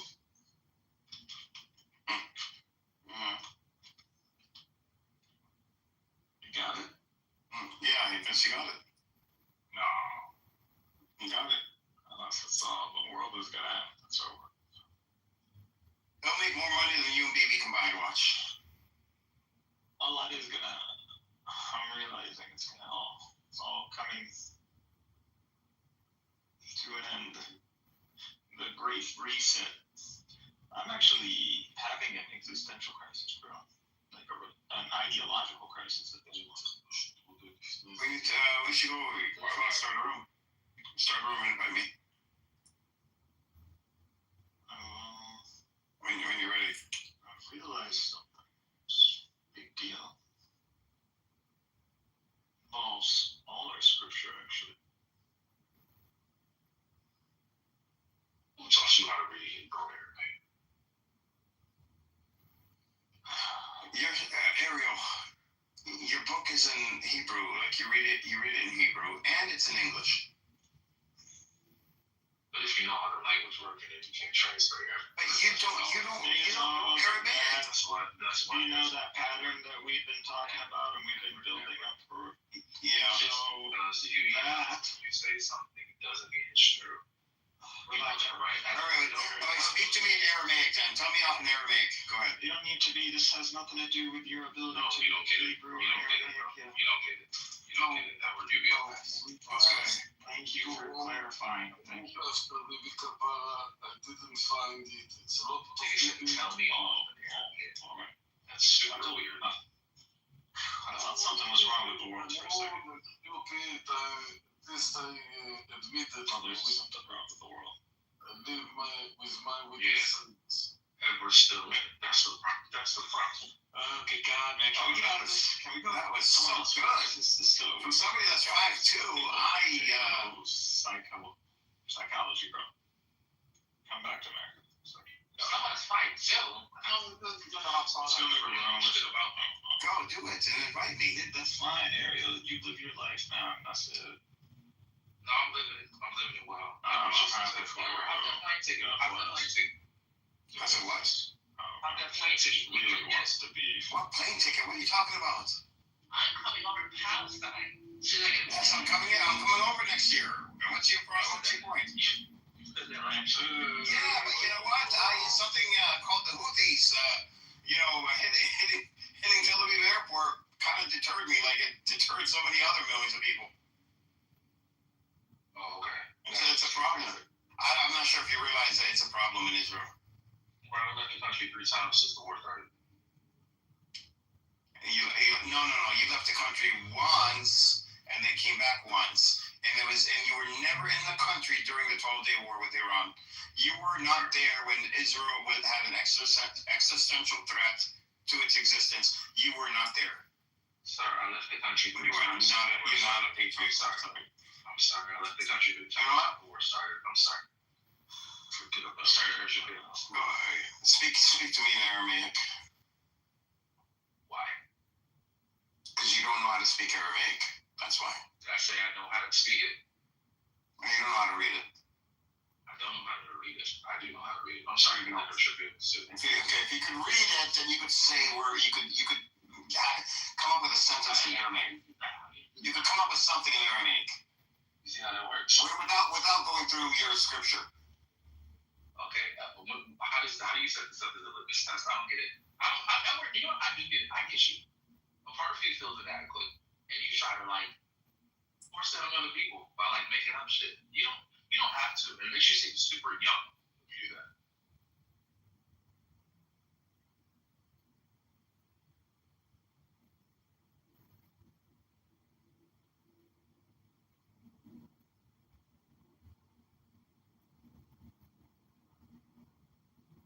Don't mean nothing to me now because I'm not involved with getting this interview.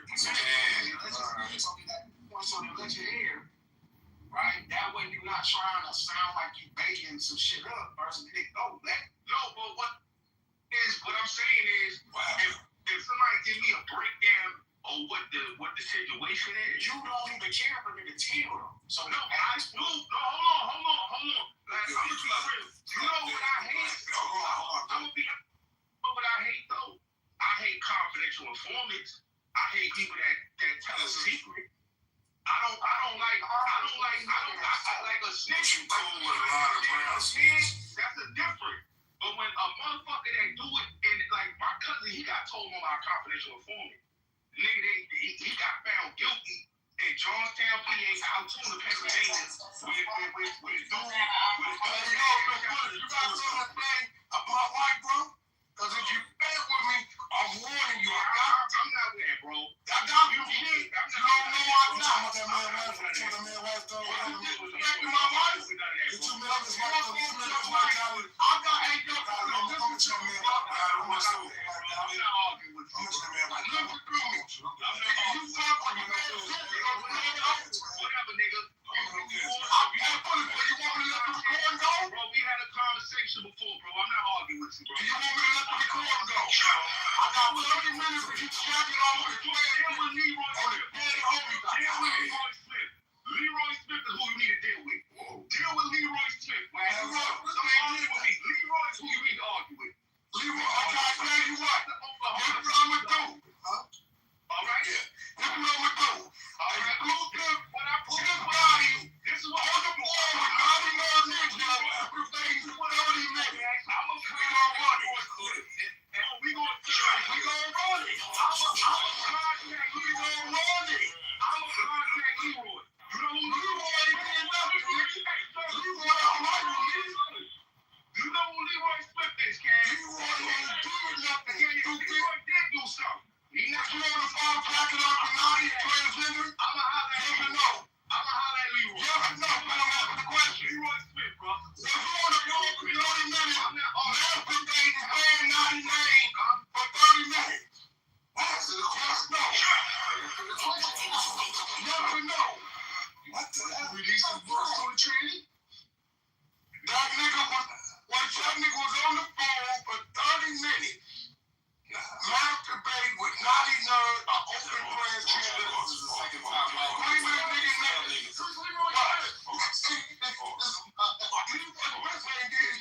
Who was Bruce Leroy? So why do you think everybody keep screaming Leroy Smith? Leroy Smith was my brother's homie, right? He got arrested for the murder and let go because he ain't did it. So I don't know why he keeps screaming at nigga. Dang, nigga didn't do about the murder. We know he ain't killed my brother, stupid. Nigga, my brother got killed in 05. Nigga, you niggas wasn't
wife. Because he started mentioning my wife's name. I don't mention your wife now. That's kind of crazy. Now she makes us look. She got the content. It's her content. I let her her shit when she wanted to come out.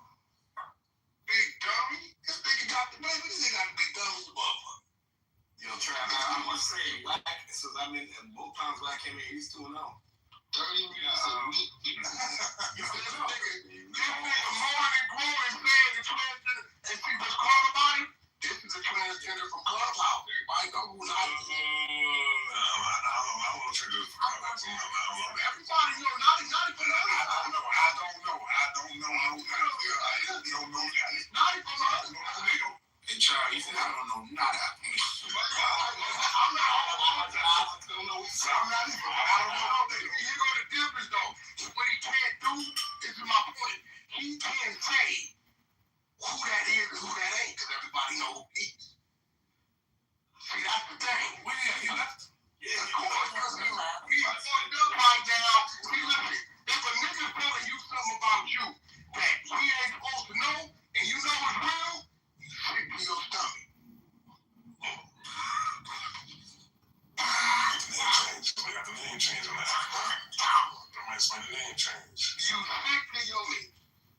That's just like you didn't get a lick. You didn't get a lick over there. You robbed the motherfucking dope spot, and the nigga tell you, hey, Trap, come on, bro, you take a nigga that see you run up in that spot, jump in that Bronco, and hit the corner. Nigga, we seen you come up out, and you like, you know it's real? It ain't no, nigga, you sick. Hold on, goddamn. He know what I just said, and see me, I fucked him up, because he know it's real. I don't gotta go get it. It's right here in the database. It's right here. We ain't putting that concept up your head. Oh, no, we gonna go, I got a media team. We gonna go viral with that shit. I get that shit down John Campbell, and these people like that, it's gold. Because he fucks with all the bloggers in New York. So I get all the bloggers that come in the room, play it, so my media team get the content, they get it, and there it go. You won't even see this nigga no more. Trav, you heard this nigga said that database? We got it. From when I first heard about Gotti, we got files, we got the text messages, we got the love text messages, 30 minutes of vocal, and we got shit on all kinds of niggas on this app. I just don't say nothing till you fuck with me and mine. It's a bunch of niggas on this app. I just don't say nothing. That's not the first time we got accused of that shit, though. Oh, no. See, one thing about me, when I tell you I got it, I'm going to press play. I'm going to let you hear it and see all the text messages, the love notes, all the shit. And what's in the trick bag at is everybody on it knows who Naughty is. So you can't deny who that person is. You can't, no, nigga, we know that. Everybody know that is. I don't know if a nigga needs to press pause. I don't think I want to see that shit. It don't matter if I'm not. Yeah, that's it right there, man. That's wicked. So, go back to music, man. Yo, man, go back to music, yo. Yo, listen to me. Yo. Trap. Yeah. What's up? Trap. I didn't want to do it. I've been cool with the nigga. You know all the time. We've been at it. He just didn't know we had it. You know, when you get out of line with me, I got to spank you, my nigga. You gotta get it now. Talking about your old lady. Now, if we what we did, we found out it's his family members, all their emails and Facebook. We've been pushing. So now what we should do, shit. It's gonna go to everybody. Oh, shit. Yeah. Oh, that's amazing. Everybody good to hear. You know what that means, right? You're gonna get kicked out of the black. Hey, yo, Trap. If the nigga wasn't guilty, he wouldn't have ran. He know I'll fuck around and put his play on his live right now. He know. That's why he got up out of here. I don't give a fuck about a Leroy Smith. Nigga, I was arrested for a murder. I didn't do. I'm not gonna bring that shit up. No, but this is what I'm saying. It don't matter to me. When niggas get smoked every day, I'm from nigga, we wild. Yeah. Right? I didn't been arrested for murders. I didn't do it. I'm in there. Cass Jones arrested let me go. It wasn't me. I don't give a fuck about a nigga you talking about they let go. The nigga that killed my brother ain't been around in 2 decades. Now he'll say, who is he? Why would I tell you that? Oh, so Leroy, nigga, is on camera coming by, dropping off the document, because it's military and leaving. He ain't killed no fucking body. You know what a nigga is. He ain't that type of nigga. So you calling his name, this nigga's not in prison doing time for murder. He's been free since 05. So you screaming this nigga's name, don't mean nothing to me. Leroy got a little burger joint, little shit down there. No, Leroy, he ain't high. But you was bullet. You're on this call. We got the man. You on this call. Nigga with 90 nerve ninja. Making love. Love, nigga. Slowly, all this. Do this, talk to me. I'm almost there. All that. You bullet.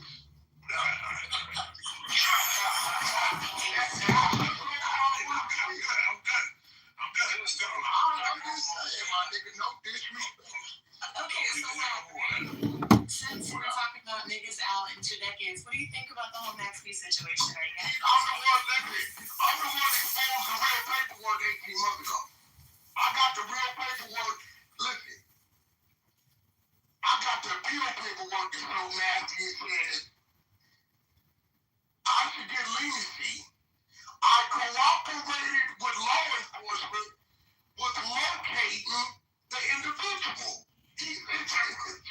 Then the nigga went on his own from no warrant, no subpoena, and met with the detectives and told them where the lady that was involved in the murder robbery, where she worked and where she lived.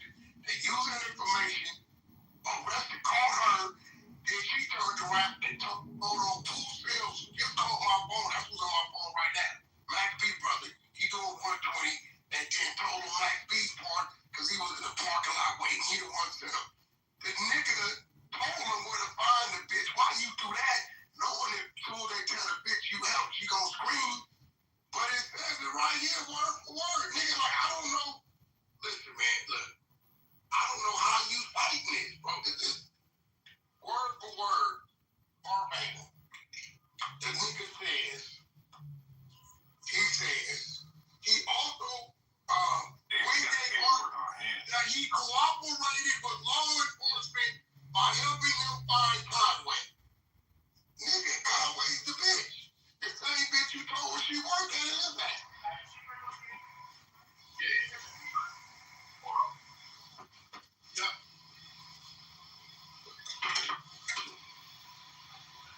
Well, damn. All right. Yeah, man. So it's, yo. So it's confirmed. At that point, listen, I don't know what snitching is over there. Maybe y'all change. Anytime you give information, Don't start doing that over here and shit. Don't start doing that. Because they keep saying it ain't. Anytime Don't start doing that. anybody You want to make the new rules, son? You got the new rules. No, they don't make the rules. There's no rules of the YN. I'm the New Testament, the Old Testament. Listen, you gotta read the book. Anytime.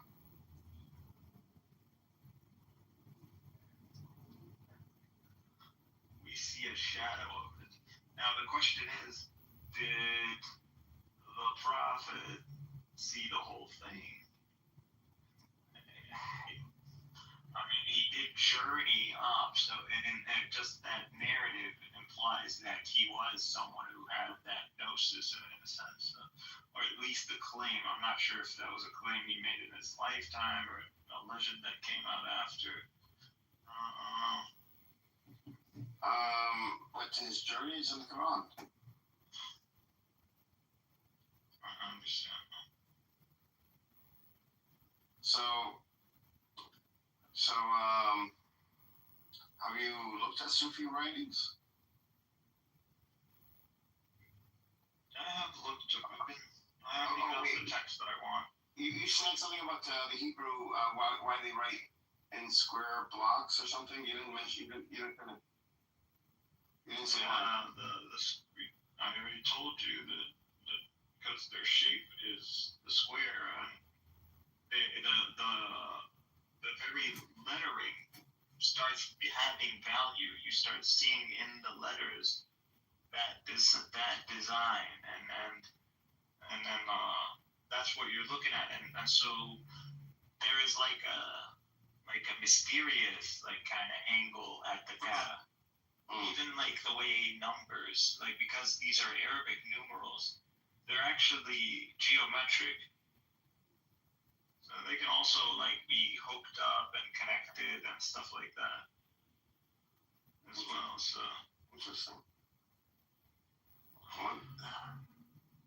There's if you're going to find anything, I think it would have to be in classical Arabic. If you want.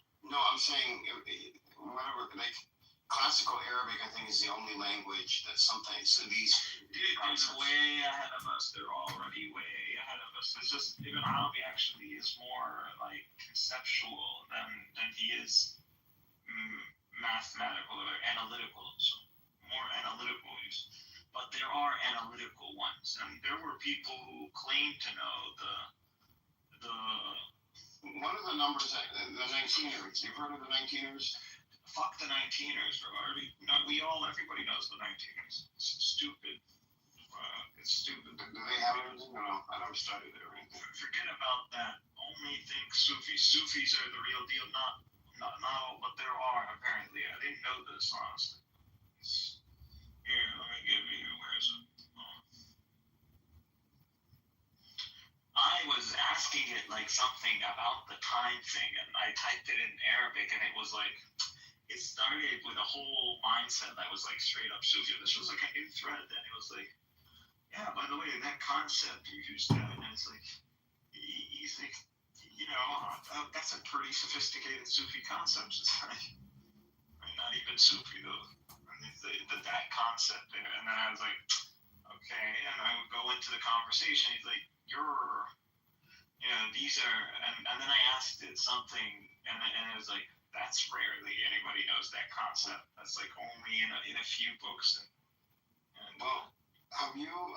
It's in Arabic. Do you know how to read and write classical Arabic?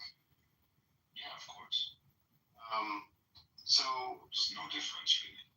No, well, I guess not writing or reading. And I should say, can you express yourself in classical Arabic?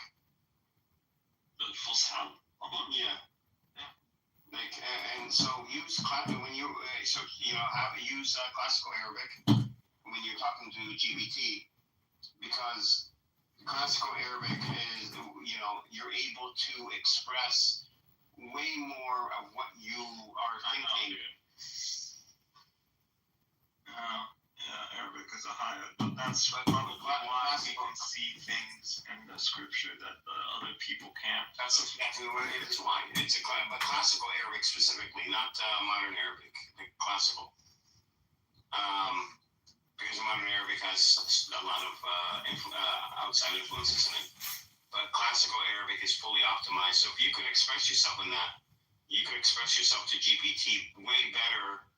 I should say, in ways that you cannot in any other language. No matter how well you know. I get it. And we're moving on from the advice to mutual. Give me this brainstorm. About what? Here, I'll give you this. What's your brainstorm?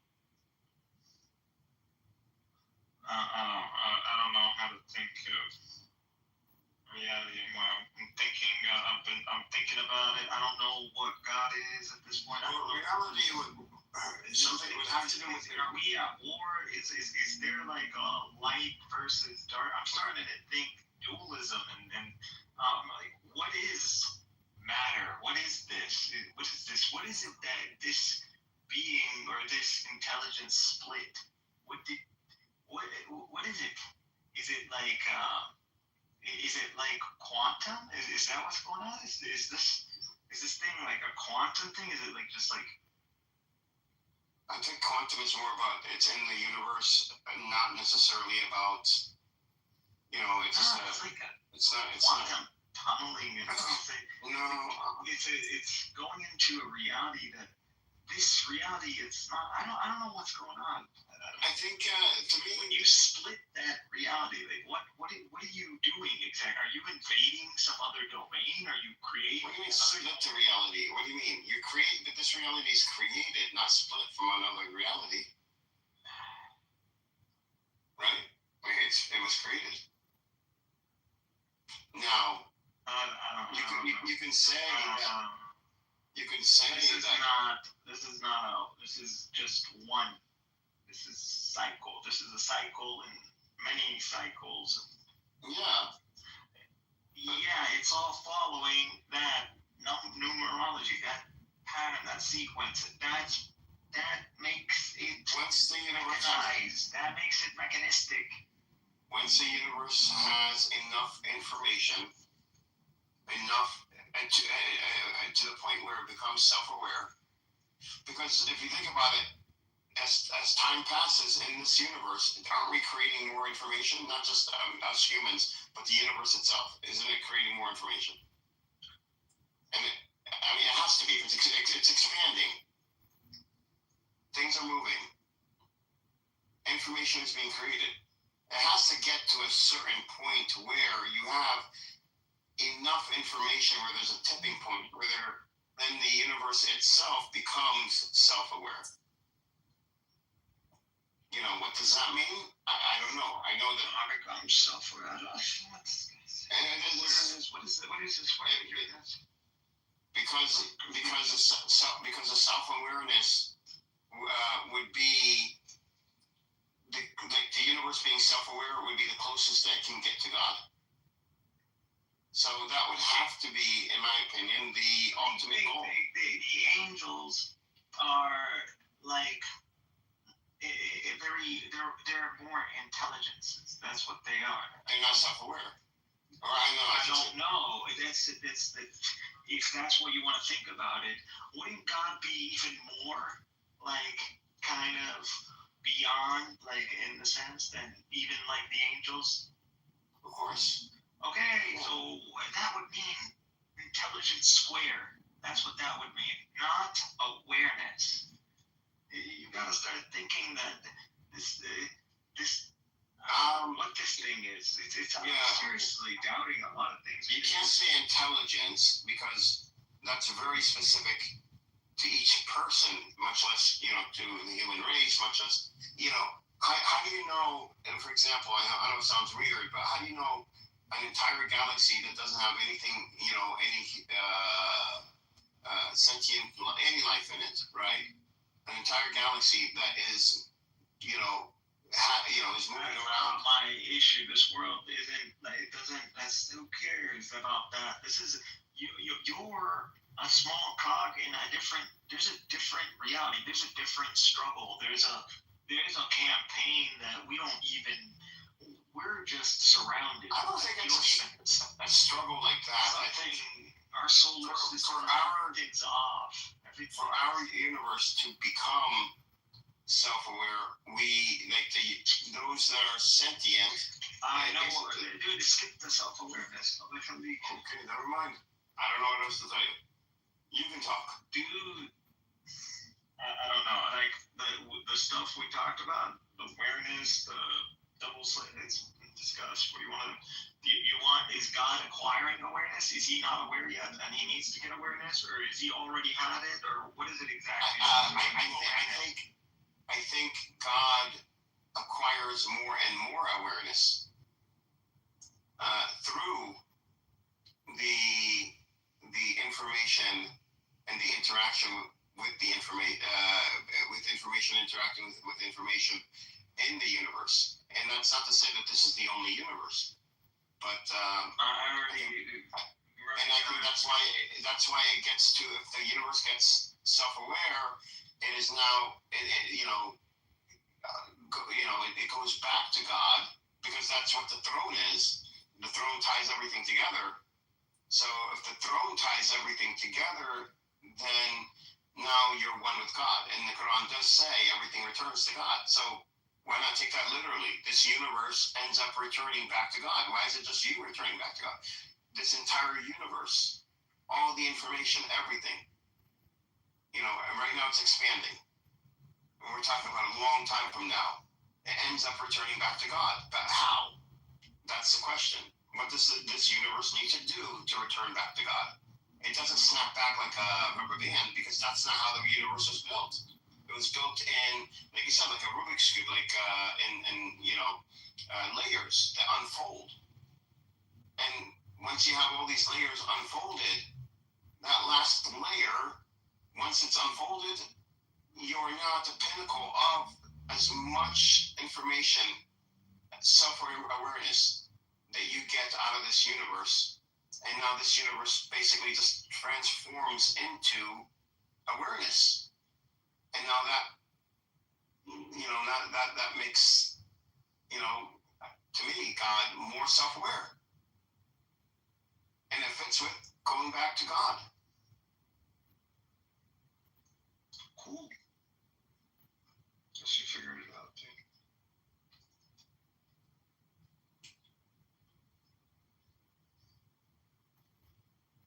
To tell you.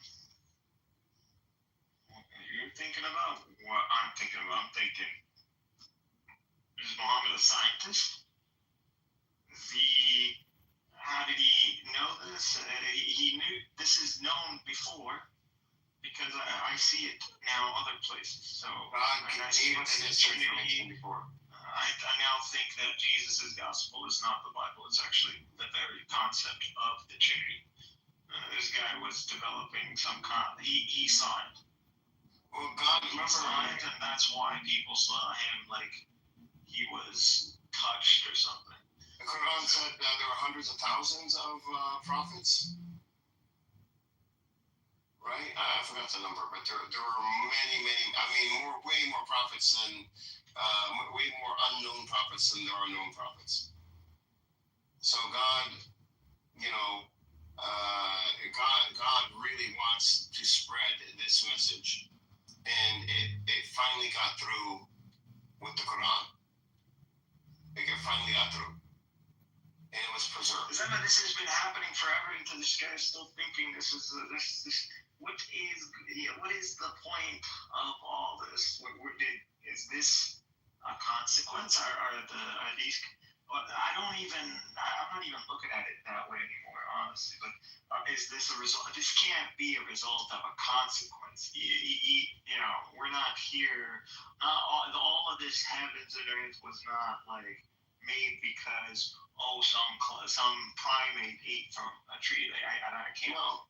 But that must mean it means something else. That's what that means. And once you start realizing what's going on, you start, it seems like you better understand. Maybe Adam, please, this is all Lucifer. These are just describing this human inevitable bypass point, this divergence.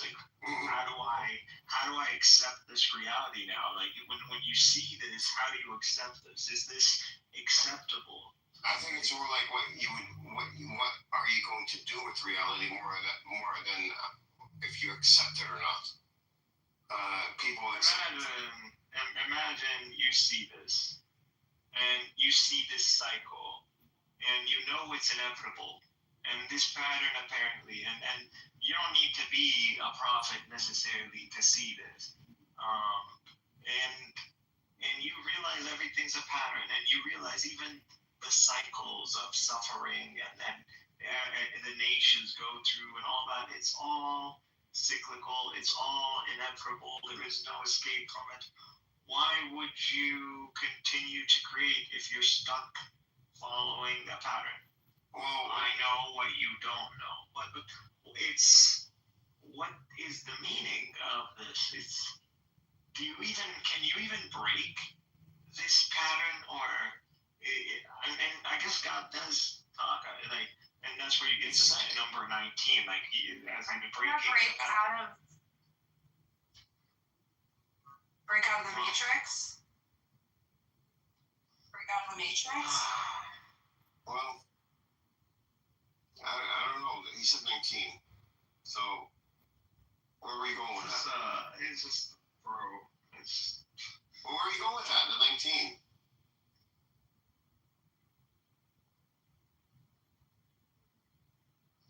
Where are you going anyway? 19 is you gotta look at it like I told you. Look at it the other way. Look at that one as a line. Look at that 9 as a reflection, and you see the 6. So where does that map? What is that 9 and 6? You got 6 days, and you got 9. That would be the whole apparatus. That would be 8, 9. What if You it's have a up symbol to of 12, 16? where we're supposed to be mapping at least up till 12, and I've already mapped like the 5s and the 10s and then the 50,000 and the 100. So it's been mapped. It's that negative even 1/12. I've looked into that Indian guy. I know he saw it too. They've seen it. People see this, and I don't know what. It's just I've been around these dumb. See, this is the problem. They're not Arab, so to me, it's unraveling super quick. These people, I don't even think they see it. I don't think they're. And I've been looking into all these Sufis. It's not all of them, but some of them have. They know exactly what I'm talking about. And I'm recognizing what they're talking about too. And what are we doing with this? Well, I need to go look into the research. Being about me, I don't know, reality is like a mirror or something in Sufism. I don't know what it means. Think of what I've been hypothesizing is that this is probably some ice. Think temperature. We're missing temperature too, as well. So I'm thinking in the split that you're going in front. Again, the throne is the circle. It's a circle, so that's the throne. I think Islam is. And then water was mentioned, right? Water was mentioned as in terms of more like a basic universe kit. Like if you know in this Quran is encoded like the basic, like it's that satellite we sent out to space, and it has like the information of humanity and Earth and our basic math and right. But so did it mention the throne, and did it mention water and the reflection off the water? It tells you like God's throne was upon water. Just think about what water would do. What do you? I'm asking you, did it mention when it said it? Is it saying it in a way where it's talking about the reflection? Did it mention anything about the water? I assume it's a reflection. I've already assumed it's a reflection. Did it say something like that?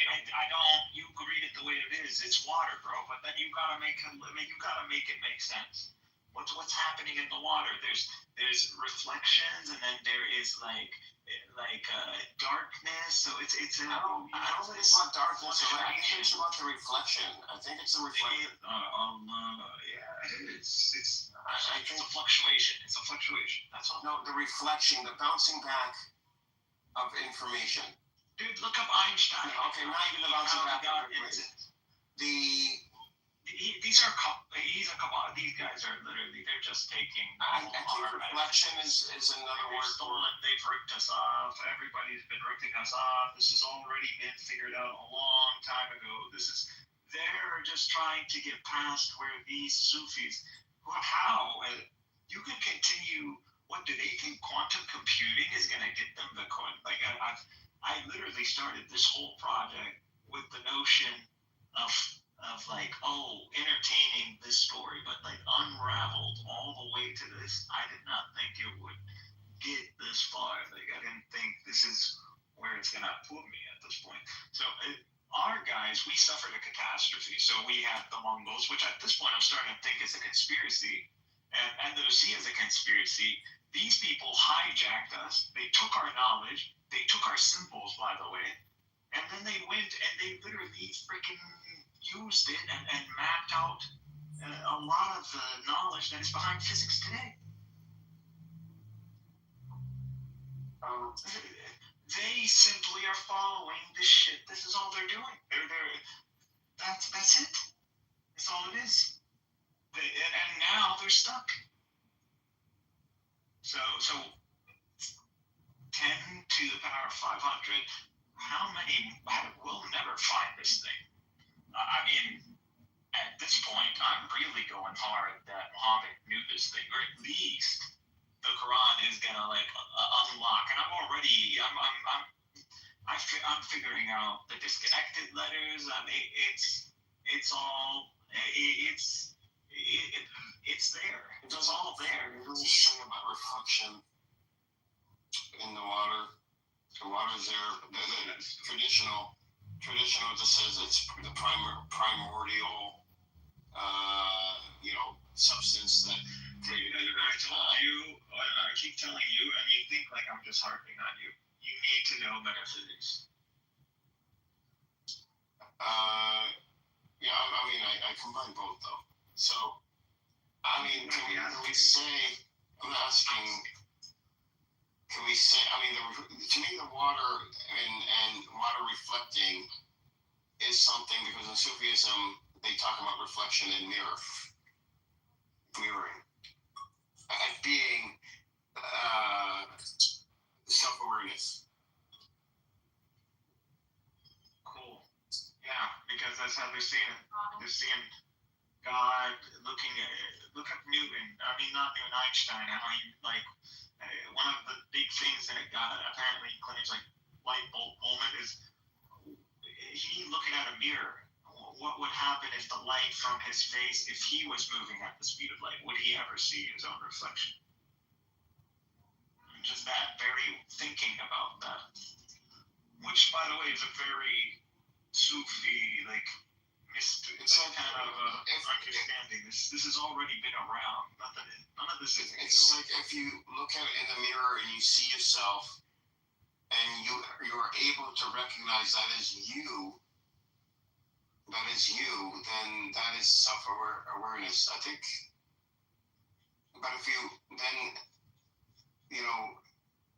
extend that out, the reflection. Yeah. God is looking into the waters and he sees himself and all of this is some fluctuation of him or something. No, I think it's the universe has to see itself as self-aware. I think that's where it's going. That's the final connection.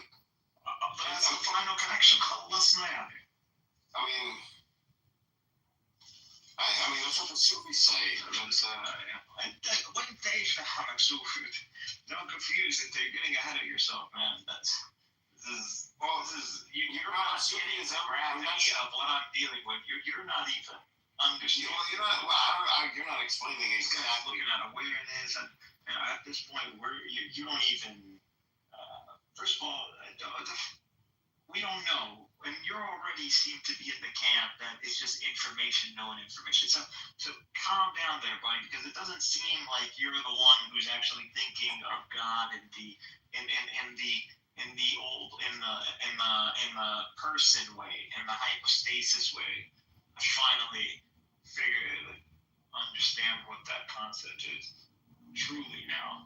But yeah, where you don't even think of God. I don't think you even think about God that way. So you're already. I don't know. Forget about it. You're not getting what I'm, because you never were where I was. Yeah, I was, but you haven't explained where you are. Where are you? I already explained. I already. You told me bits and pieces. That's okay. I don't even. It's not for you guys. Anyways, this is at this point. I gotta go figure out where these guys got to. I don't know how to be apparently fucking high motherfucker, because the guy is not analytical at all. But I found other guys who are analytical. So, but he's like that Indian guy.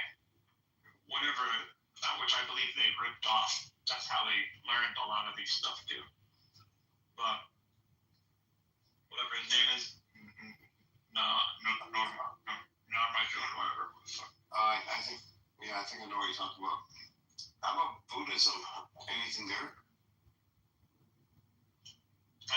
that they have circles, that there's symbology in the circles. Again, I'm sure they have it too. I'm sure if you dig into books, they have it too. I'm even looking at the Vedas now. I think they have it too. I've already seen the same themes pop up there. The themes have been. I know the human brain at this point, can see patterns, but that the ancients were able to see these patterns. A lot of this stuff is we have to have science, and we need to get to quantum, and we need to. These guys already knew. Yeah. I don't.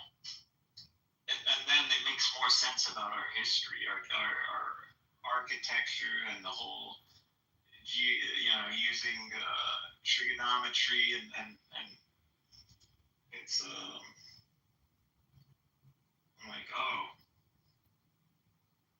But then again, you guys, like, what did they do? I don't get Sufi at this point. Like, either you should be hostile. I don't know. At this point, I could say a Sufi is a monafil to an extent, and also just someone who wants to keep the peace to an extent as well. Like, it depends, because I'm looking up and I'm seeing two different types of Sufi. I'm talking about your worldly woo-woo. No. I'm talking about your pretty much your Arab. Yeah, they have Sufis that are traditional or accepted. They just do more in the mystical Islamic side. I think these guys, like the Sufis of those times, those guys, we've been hijacked. I think the Kabbalists stripped us of. I guess. Kabbalah's been around before. No. After Andalusia and after Andalusia. Yeah, they applied literally Kabbalism, Orient movement, all of that pops up after. It goes back. It's thousands of years old. I thought. No. They say that. I don't know the old these people are fucking liars, man. But they do have some, they have. Muhammad is able, because Muhammad is able to see. They have been. It's not like they didn't try to complete things or develop an understanding. They were just stagnant, and then you had their wars and all that. I don't think they got it, but Muhammad got it, or he figured out something. So guys, So, can I ask a question? The prophet has been elevated. I don't know if I would say it's because you don't know metaphysics. You really need metaphysics, bro, because you wouldn't be making statements. You value it up. You can just go on talking. Salam everybody. Can I ask a question, Brother Mikhail? Because that very question you just asked in your framework makes no sense. I didn't ask a question. The way you phrase that. If Prophet Muhammad, like, being elevated. If you want. Well, you don't even know what I was saying. How are you going to argue with that point that you don't even know what point was made? And when that point wasn't even made? Prophet Muhammad being elevated or something, whatever. Well, whatever, right? So you don't know. What is this? Is this like. You've been around too many dumb people, bro. You need to get back and you're not taking this seriously. Wisdom checkpoint. May I ask a question? First of all, the title there. I kind of try to understand what is DF there. Is it defined? Okay. Brother Mikhail, could you expand again? What do you mean by the title that you say but not sure? What does it mean? I'm starting to believe there's some Fermi paradox. There's something. We're about to get reset hard because we know now. I'm sure I'm not the only one. I'm sure even the white people are noticing. I've even just watched him noticing the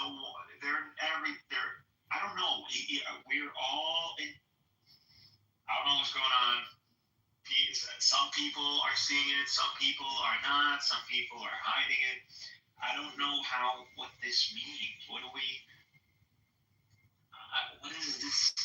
So what? We're all just following a pattern? Is it possible in this way, Brother Mikhail? Is it possible there's a spectrum of Sufi? Let's say the worst spectrum is the bookstore Sufi, the high spectrum is call it the real Sufi. Let's say we have this long spectrum about the real Sufi until the one which is lower are the one that they buy books from bookstores and they're trying to understand Sufi in that textual sense, but they don't really get the real Sufi.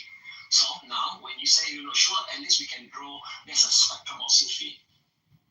So I'm saying what I at least when I mean at this point Sufi, I mean as in I know that there is a secret, and I know of the secret, and at this point I don't know how far the secret goes, but I'm still trying to figure out what this means, but I don't know. I feel like I'm at one of those verses where it always said, like, God strikes an example, it guides many and misguides many. And at this point, I feel like I'm at that. Okay, how about this, Brother Mikhail? How about this? Let's say you have been in Clubhouse for 5 years, and then one time or another, there are Muslim brothers that say, hey, Mikhail, I think that are you Sufi, Mikhail? Let's say a person asks you, okay, now then maybe down the line of 2 years later, another Muslim sister say, hey, Mikhail, I think you're Sufi. So maybe over times that you're pondering, like they say, they are authoritative for the last 5 years. They're Sufis. I got coming at this from, I don't like what's been present. The Sufism that you see today is a gimmick. This is not what those guys were dealing with. Those guys are more secret order, uphold mutual understanding, like research on the quiet, on the down low, don't disrupt society, like don't use this to. This is at this point like. I think you could end up destroying people with this stuff. Like I think you could, like if I really wanted to, I think I could like do a lot of damage. Yeah, interesting, Michael. Now looking at Sufi, I've been trying to look at there is a seven nafs in Sufism. Initially there was somebody that says about Sufi. I don't even understand what damage if I do it because then we move on or we bring whatever is supposed to come and reset us. I don't know. How is it guaranteed that we're not going to get reset again? I don't know.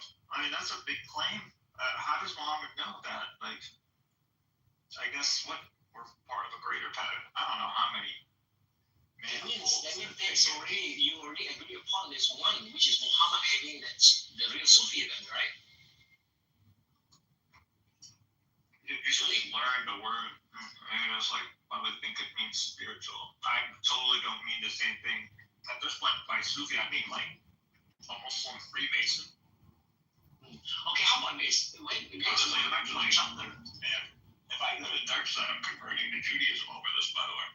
Just let people know. Okay, how about this? There's one in Quran, Surah Al-Kahf, 60 to 82. They claim that this person, yeah, there's one that Prophet Musa said, hey teacher, I want to be your student. Can you be my teacher? You know that episode about it, and then somebody said, at this point, I'm just saying, no, don't call yourself a Sufi because you're not. No, Hidil, you know the Hidil? Because Hidil may be a Sufi, right? Oh, God. No? The Hidil, because Musa want to learn from him. This is why they isolate out there. I mean, I get it now. I've been getting it, but I get it now. I mean, I don't know. What a waste of time. You know that the chair is on. You could have been. What are y'all even wasting your time doing down there? If this is something, I don't even think you guys know at this point. I don't even think you guys even. I don't know. Just what have you been doing? Like I've been, and I'm at, and then I was like, why am I the first to hear this from? Like, why is it that? You know, it's just insane. I'm saying,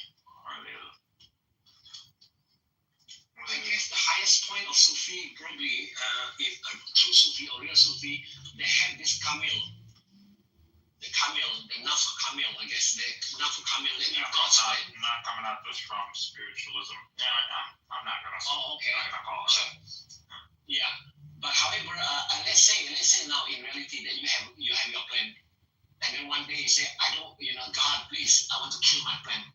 But God say, no, I'm not going to give you, but you have to dare to kill I'm not even about God. I'm scared what this reality means. I'm scared to think, is there even, I'm at this point, I hope there is that, because at this point it seems like whatever it is, it's worse. I don't know what we're doing. I don't know. I feel like at this point we're in a cosmic battle between like these two realities. A reality that is just, doesn't want to, or within it is a reality that just wants to go back to, I don't know, just wants to go back to its state, like you'd say conservative, and then doesn't want to like join forces. I don't know. I'm starting to think there's like that white water, ice, mirror reality, and then there's this darkness, fire, molten reality. And then when you're unfolding, you're getting like in alignment two of those. And so it's, I don't know what's going on. So there's a heat component, there's a heat factor, there's a layer of temperature or energy states. So I'm still mapping. Do you think that you personally are doing that? You are doing this. I don't know. You see, I don't know. Maybe you are downstreamizing yourself, right? I don't know. Do you think you are downstreamizing yourself? Meaning, I get what you are saying. I get what they call Zoroastrians. I can see where they're seeing dualism. But they've learned this, so just really put a number on them. So, in a way, I'm kind of going down the same route. So, then I end up going dualism. So, probably not the right idea. So, I shouldn't. But dualism is like night and day, right? Reaction. Is that dualism? You're talking about night and day, black and white, yin and yang. That's dualism, right? Now, also, are these numbers? Do these numbers like? When we're mapping on a cosmic level and the expansion and then the constants and is this a big deal or is this natural? And because I don't, the claims are extraordinary in the sense that someone was able to align it at that level at that time. Although, again, the Greeks, the people were thinking at that level too, but still, some of the descriptions of the Quran are too, they are not to be, there are things in it, there's no way, man. How did this is not pattern, this is also methodology. Just, like the double slit is all over the Quran. I just don't, I don't know what's going on. The state of our solar system, it's in the Quran. What's those Jupiters or whatever they're called, solar Jupiters? I believe those are the Masabiyah. Like these are we're in a battle, and I don't know if this is like a battle, or is it just physics being described as a battle, or is a battle that we're only witnessing as physics? I don't know what's going on. I don't know. What do these things want? Do they want to like? Meaning on the downstream. When you said that you are looking at the downstream and middle stream, They want freedom. I don't want to be part of a robot. I don't want to be part of an intellect. I'd rather be free.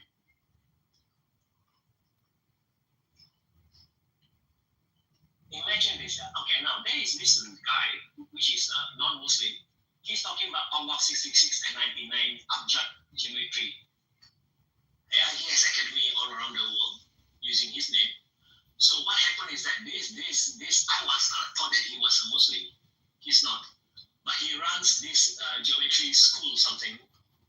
And when I look at that, you know what? I'm looking forward to tell him. I want to know the Arab that taught you foreigners the word Sufi. I want to go shoot him. Big mistake. And then that stuff. You guys can't read this stuff. I don't know what. You just renamed Buddhism Sufism. That's not the Sufism of the Arabs. Sufism of the Arabs is dark. Or at least what I'm interested in there. Do you think there's a real Sufi? I want the Quran. I want it. I don't know why the kuffar.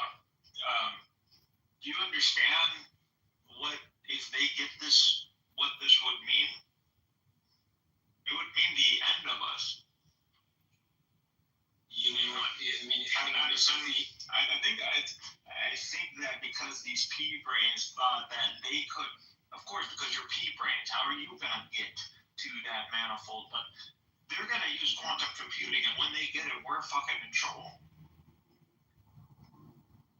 And you don't need to get the whole thing. The more layers you get, the more understand. You can manipulate a lot of things, dude. This is not.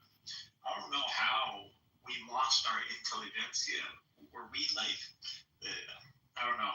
Now I'm starting to think like Andalusia is a conspiracy. Baghdad was a conspiracy. Genghis Khan was a conspiracy. Someone went after us. Because if we only survived a bit more, we would have gotten to the level. We would have had the industrial age, probably what in the 16th century, 15th century, maybe. You asked the question. How is it that this guy has string theory? We've already reached, and these people are running around in our name, and then not even giving us credit, and they're acting like they made all this stuff up, like they just invented the wheel when we had this in text. Like, what are you guys doing? You guys are disgusting. You guys are really disgusting. This is why I just hate Persians. Persians are literally why Jews are scum. This is where they learned that scumminess from Persians, because they don't care about humanity. They care about how their pettiness got in the way of all of this. And not only that, they haven't even invested. What did they have to show for it? A whole school on some fucking black hats, Jews, bargain. They get it. Nope, not. Just keep talking shit about Arabs. Ah, fuck.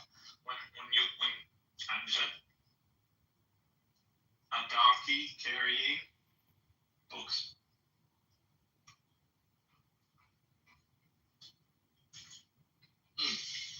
You know, I kind of when you have so much, when you have knowledge, or you have understanding or a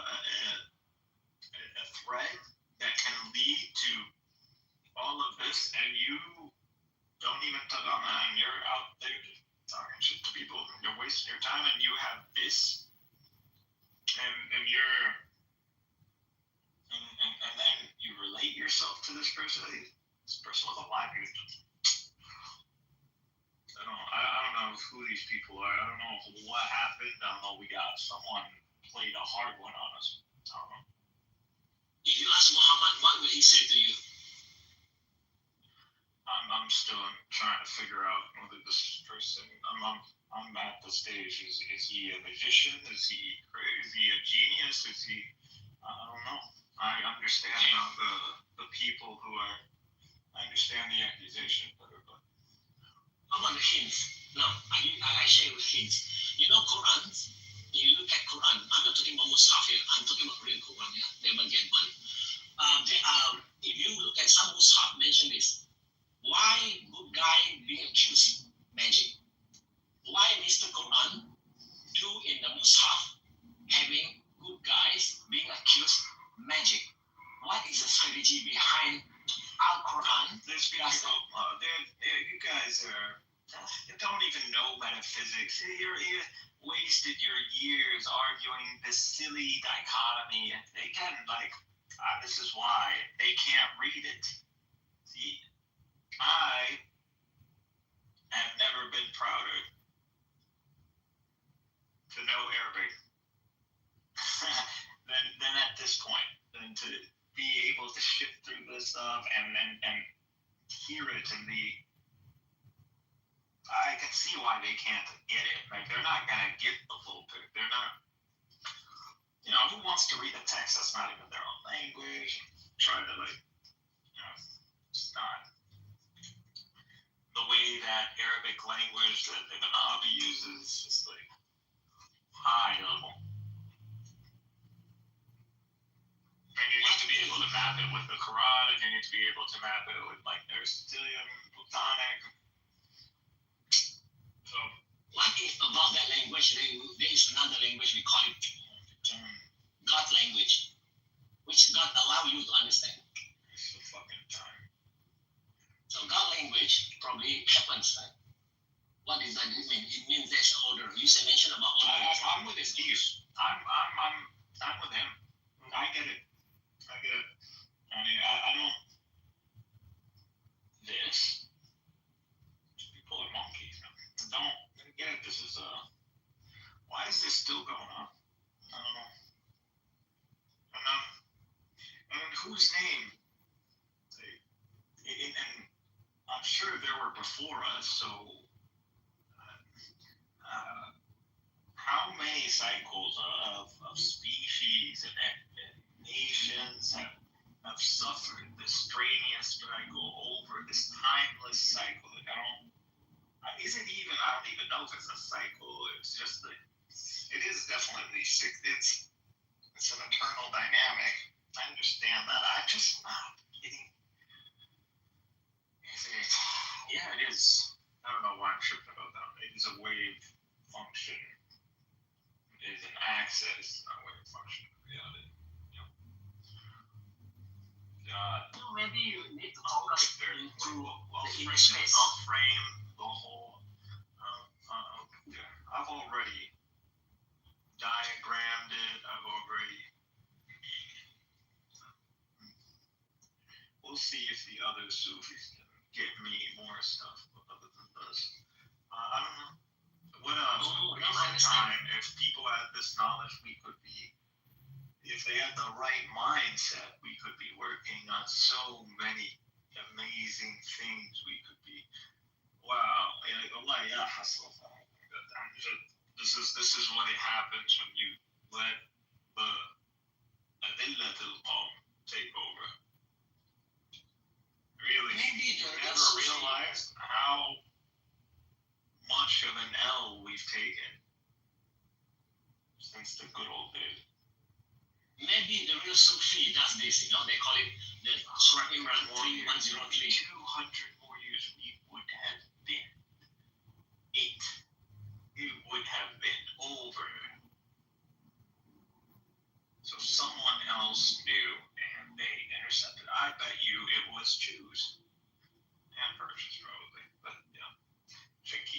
didn't show up from nowhere. The real Sufi cannot be taught in this. The real Sufi cannot be taught. That was a straight up targeted attack. They went after they knew exactly what to hit. And they coordinated that shit too.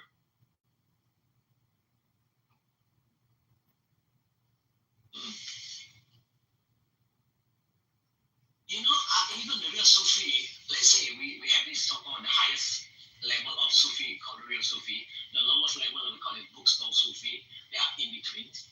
Possible that the real Sufi cannot be taught. The real Sufi has to be something allowed that person to be that real Sufi, being downloaded real time, just like Hidir is a mysterious person.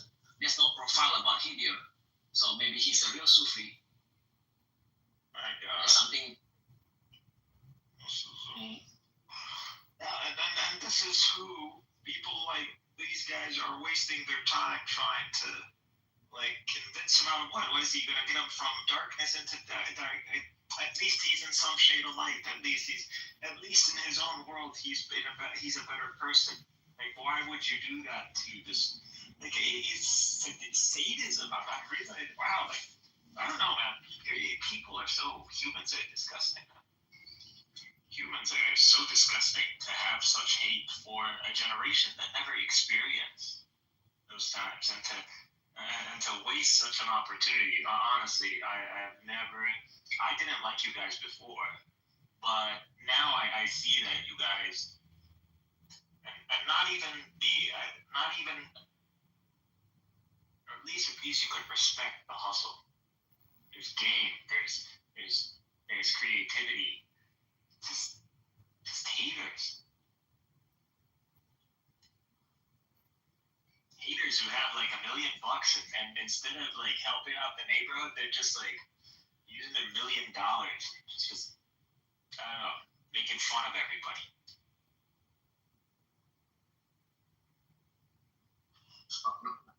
I kind of like,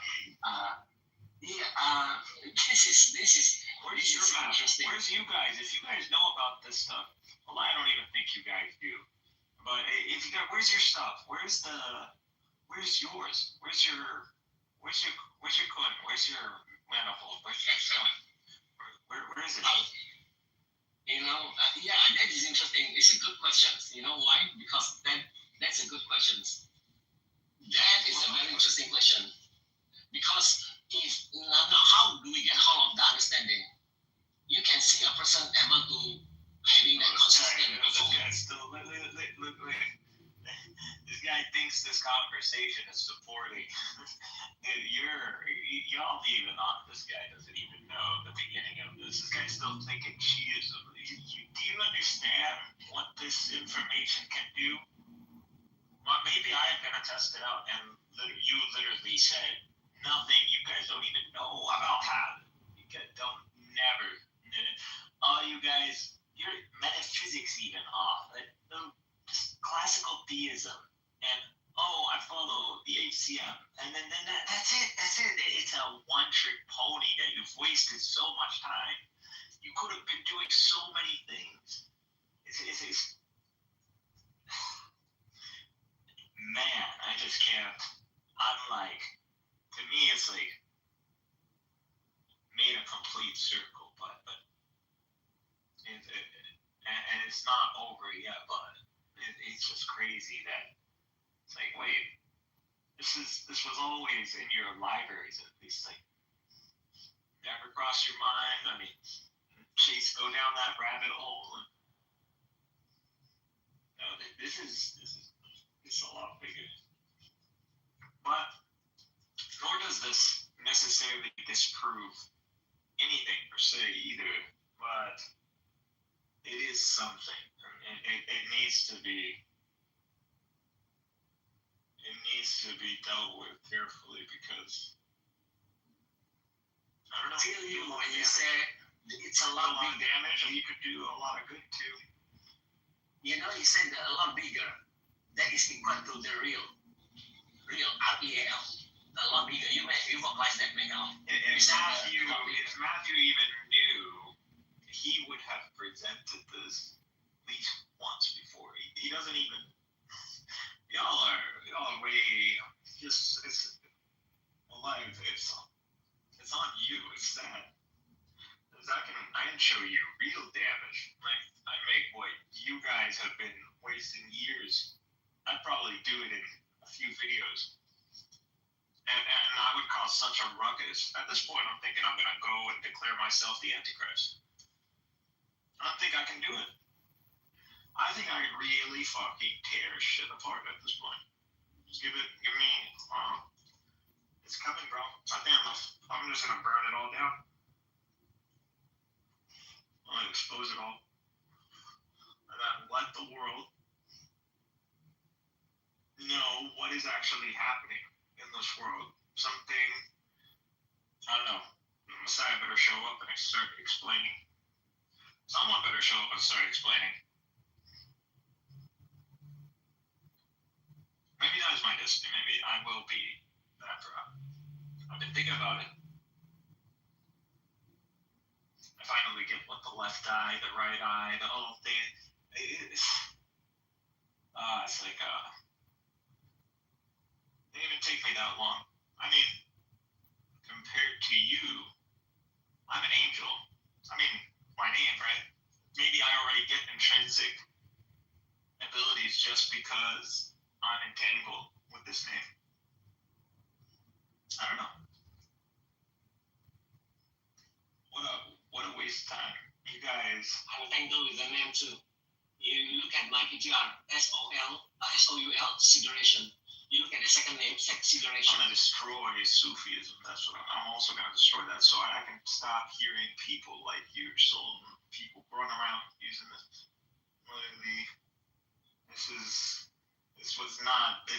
I don't know, made this sound good. Sufism is our free Masonic order. This is our Freemasons. This is Muslim Freemasons. That's what this is. Maybe this Islam Sufi, don't you think? That's probably where they took it from, didn't they? They probably took it from Sufi. Probably took it from the Sufi orders. So Islam, subsequent Sufi. I guess that's how the order is. Islam, then Sufi. That is the order. One Sufi, then burn it. This guy, look at the stupidity. These people, like, do you think the Jews don't have already? You never heard about Maimonides and the secret that the Jews know and only know? Y'all not even in the zone, man. This is, you don't, throw it away. This guy, like, if you could make something like that, the level of genius that would have, if indeed, if you entertain either option, whether you, nothing I'm saying necessarily denies revelation. It just, in a sense, shows the magnitude of the distance between us and whatever God or cyclical, whatever you want to call it, present omni being or insight. I don't know. I don't want to be just doing too much spiritual. I don't know how this is gonna work. I don't know. I'm thinking. Ya Jibril, Ya Mikael, Ya Israel, Ya Israfil. Ya Ruhani. God is like a quantum information. Yeah, that's what I'm thinking. He's just he's a higher dimensional intelligence. It's just, I don't know what it's doing. I don't know.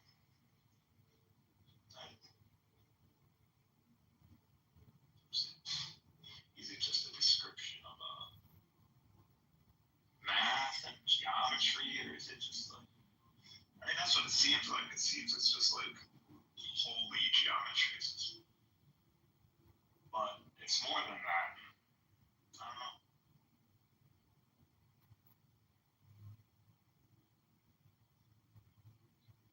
Ya Ruh not partially.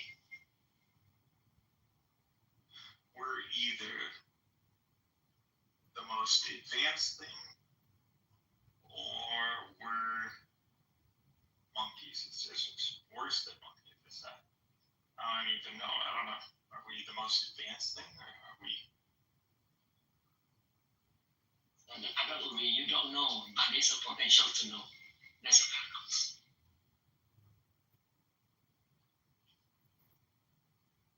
So your soul can tell if you unleash it,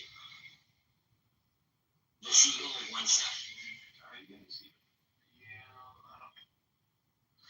You can't be real, dude. You're not. There's no way. There's no If you fucking way Islam, you're real. Islam, I think Islam have a real Sufi. Other religion, I'm not sure.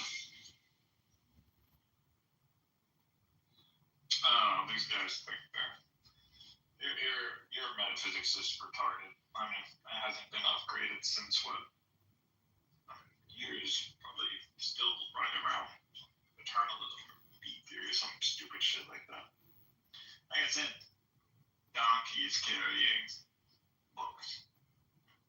Understand Ibn Arabi's these others. There's more. There's others. Actually, Ibn Arabi is head in the clouds. There's other dark ones. I like the honesty.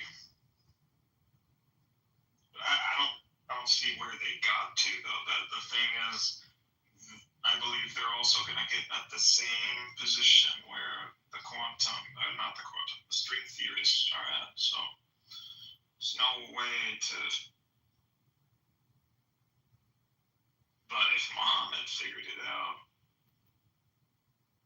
that would be something. Yeah, Muhammad figured it out, right? It is. You know, there is chapter 1, ayat 3. The goal of. So I don't want to say things that because it's not about that. It's just this level of knowledge.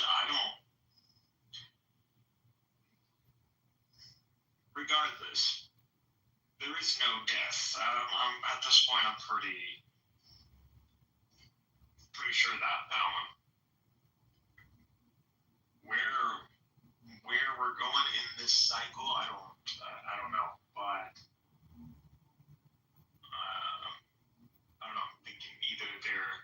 I'm thinking there is probably a cyclical reincarnation happening, and then there is like an overall suspension that's gonna happen. So actually starting to think reincarnation is a thing, at least to some case. It makes some sense. I don't know. The cycles, the things. 80 years. It is so often. It is insane how these patterns just keep repeating and repeating. It's like, do we even have choice? But we do. The themes repeat. Who's on each side of the equation is the choice. I don't know how that works. What do you know? I mean, it has been decreed that we would be enemies for one another. Is that because our nature? Is that just our reality? Or I don't know. But then again, talking about an insane reality. We're talking about a reality that begins with something and then spring, then folding, and then I don't know. It's just so many dimensions. And you get to time, and it's like 4. How do I connect with the 2? And then this is you gotta do a lot of dimensional shit, rotating, dynamic. Must have lost their shit thinking about this. You can already see with what they can do it. I knew the quantum computing with it. I literally didn't. Once honest, I never even started this with this intention, but it was just because I had a feeling that when I saw the graphs of how quantum computing works and the way it was searching, I was like, this whoever developed this is looking for something. I was like, what could it be? Then I was looking into the history of Einstein. I felt I knew there was a Kabbalist connection. I knew that this had to do with that. Because, my main presence has been chasing Zionism and Jewish history and where that led to metaphysics. It all naturally led to this. But wow, it's for it to be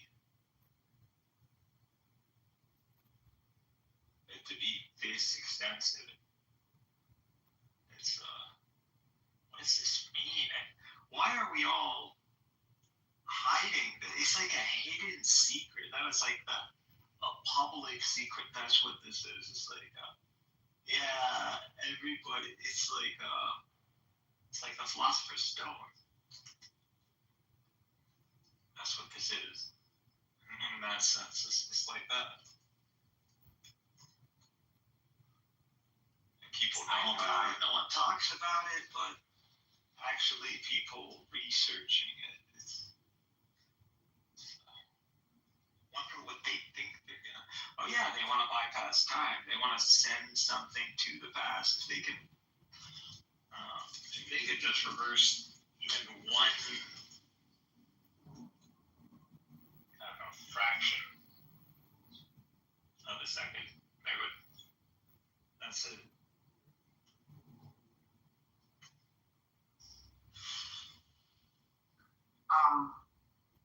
What are you talking about, guys? No, it's Phoenix.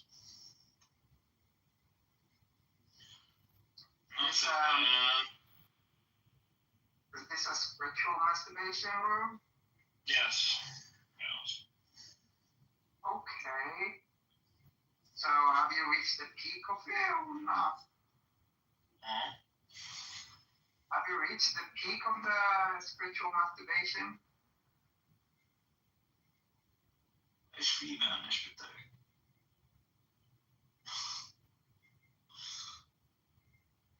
Again, one day.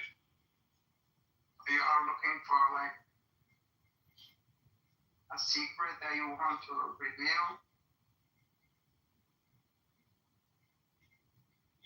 Yes, you know the secret.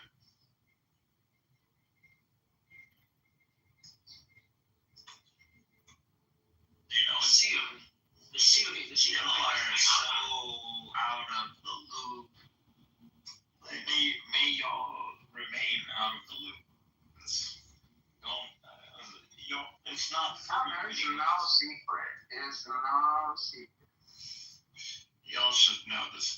You don't know the secret. That's fine. Don't know the secret. You shouldn't know this stuff, anyways. This shouldn't be known. Honestly, this could do a lot of damage, and it's already done a lot of damage in the wrong people's hands, unfortunately. Thank God they can't get beyond, because if they manage to get beyond this time thing, we're all fucked. We're gonna see there's no way reality wouldn't even allow them to do something like that. It would have to be magic. It would have to be an illusion. They're gonna trick people. They're gonna trick you. How are they? They're already doing it. They're already like making it seem like they could move photons in the past, or they're already making it seem that they can do this. No, don't fall for it. No one has figured out the time thing, and at this point, I'm thinking time is 1, 2. That's okay. 6. It's at least 12. It's 12 time dimensions at the very minimum. At probably the very, I'd say 12 at the very least. It's okay. I think the reality is on the right hands, you know.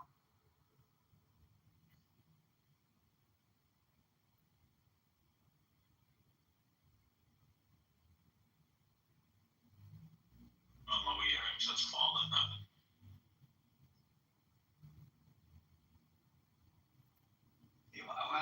Why? There's a God. There is a God. Why are we following this? Why do we have to follow this?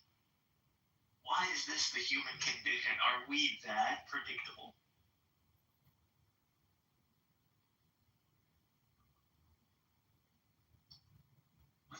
Why? What's the meaning of this? That's a deep question. It's generating.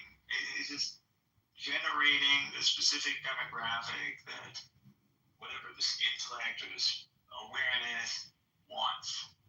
Or is he gonna take them all? I have no freaking idea. Is he just like, is this like you just exploring a path and then you?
hear people talking Christianity, Islam.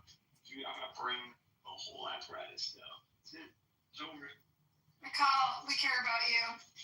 You're our friend. But I think you might need to take a break. No, I've already done this. I finally got it. And I'm just disappointed I can't. Do you take psychedelics? Have you ever tried psychedelics? No, I don't take psychedelics. You don't like it? What's your drug of choice? If I don't just vape pen or some weed. Okay, my friends don't know that. But unfortunately, he is inscribed. That's why I asked. It would be a little bit more complicated. Yeah.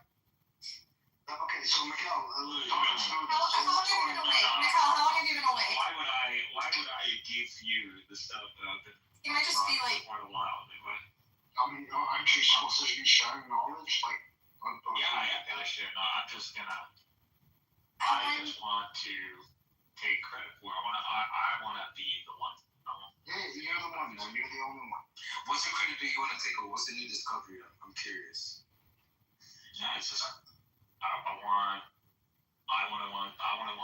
want to be the one who pretty much makes the connection and then let the chips fall where they may. The connection with what? The divine or extraterrestrials? So everything, all these religions are everything is following the same. So you want to be the new prophet? The same thing, different, the same blueprint. It's the same structure. It's just different names and then number 12. Right? Okay, you think this is because you don't get it. I do. No, you don't. Prophet Mikhail.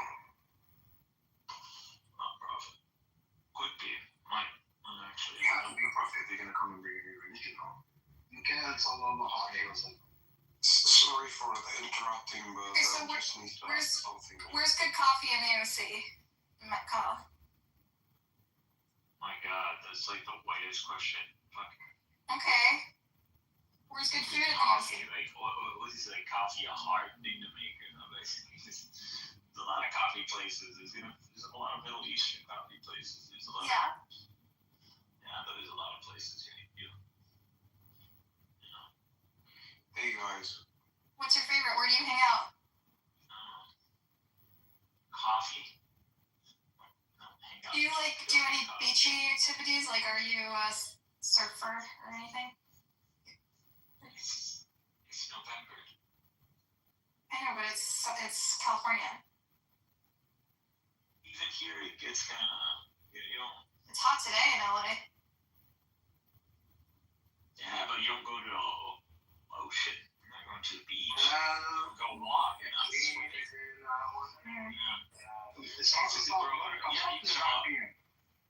Are there good hikes around there? Alright, I'm back. I was just cutting some potatoes and I got a phone call. What is this white shit?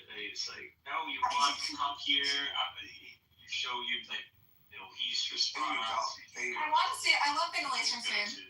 Yeah, that's what we have. There's Middle Eastern food. There's the beach. There's Newport Beach, and then there's Irvine. Is just tech.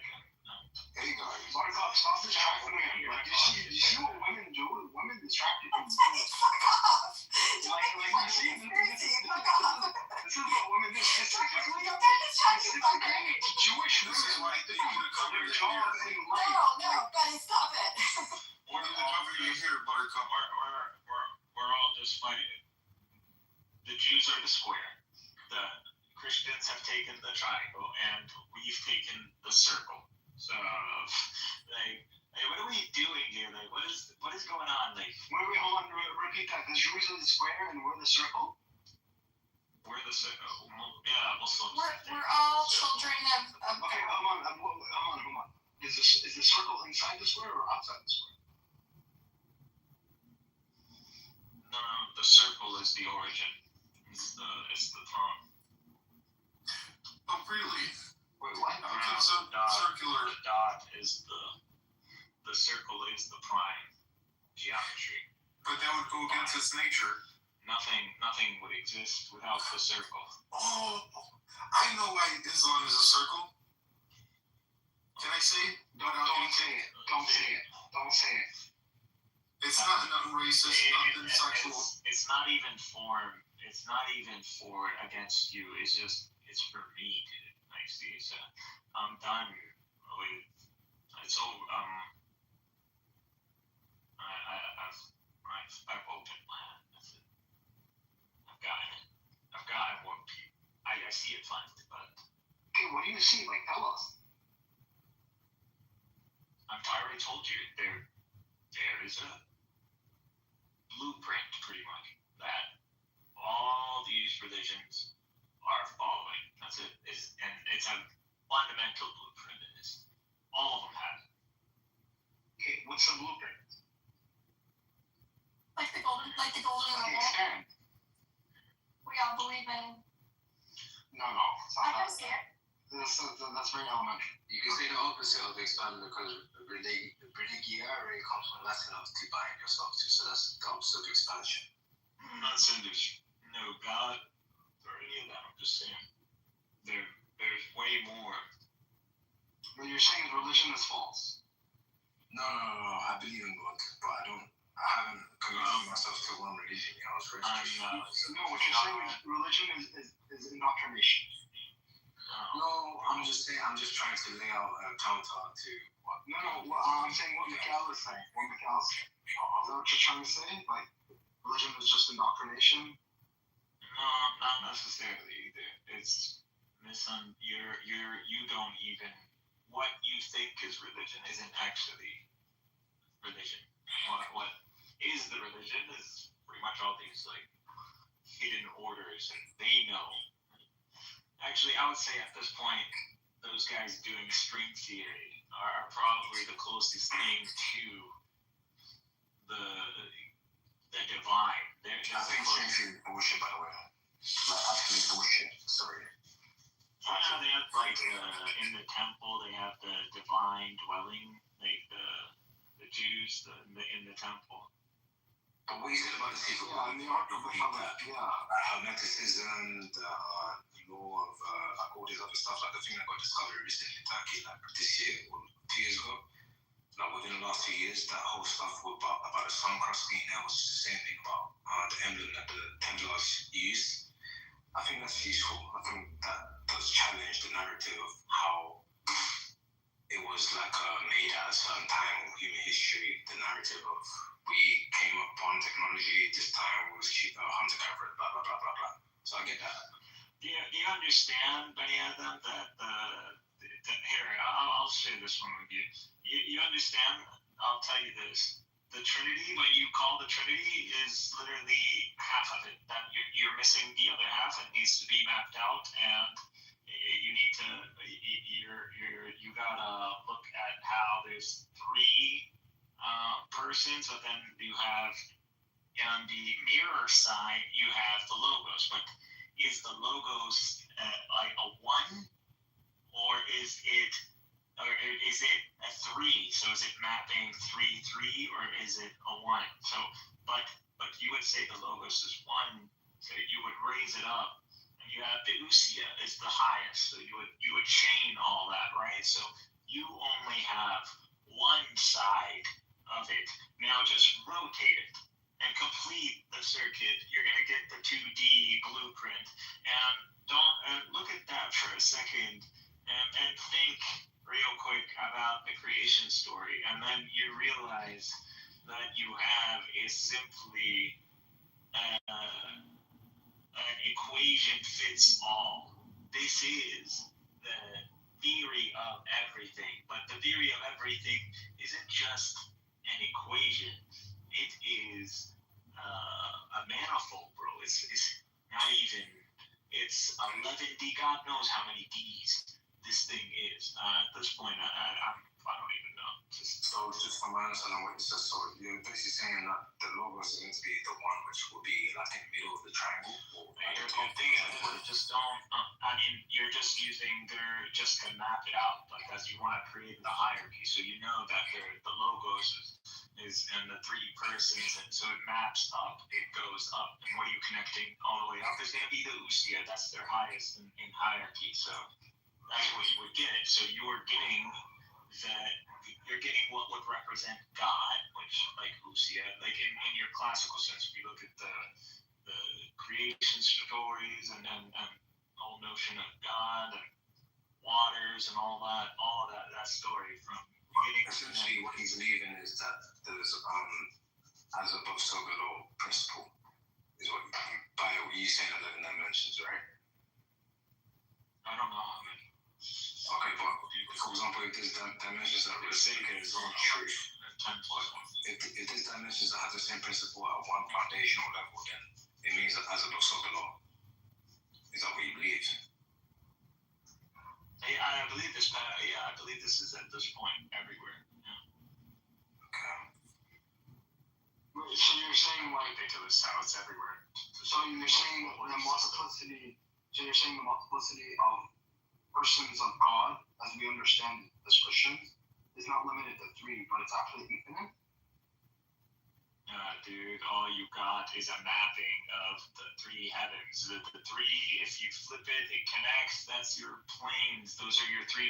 It's all just the geometry. It's geometry, but it applies to everything. It applies to you. You can start setting this up. If you can, like, figure out what your wave graph is, like, where you are, like, I don't know, someone recently, it passed away. Family member, that you would say that is an N, like that's that's a collapse, you could say, and you would start again from there. So you would just apply, and it would map. It maps to everything. I don't believe what you're saying, but I don't mean in a way to say that what you're saying is wrong. But if you apply the same principle to anything else that you're saying, if you're saying that maths is like the rule for the universe and maths alone, then there wouldn't be a such thing as dark energy. That wouldn't exist. Dark energy is basically what maths doesn't understand. What do you think we know anything? What do we know about dark energy? All we know is that it doesn't work. What I'm saying on a micro level, if you apply what you're saying on a macro, We even know how our own solar system works. that's my point. So anyway, what you're saying is very interesting, but if you apply It doesn't matter just because we don't know how like the quantum or the general works doesn't mean that it doesn't follow numbers and patterns and geometry. Everything is numbers and patterns and geometry and math, and it's everywhere. It's unescapable. Let me say, for example, I'm going to apply what you said on a smaller level, on a game theory level, on a more micro level, and on interpersonal interaction level, or even with animals. You don't have to keep adding words. Okay, sorry about that. So let's say I do it on a micro level with persons or animals. X, Y, Z, blah, blah, blah, this mass follows this, that, so this equals this. I can understand what everybody's going to do. It means I'm omnipotent to a certain extent. If that can't be applied on a bigger level to the universe, then it's void. It doesn't make sense then. Do you understand? I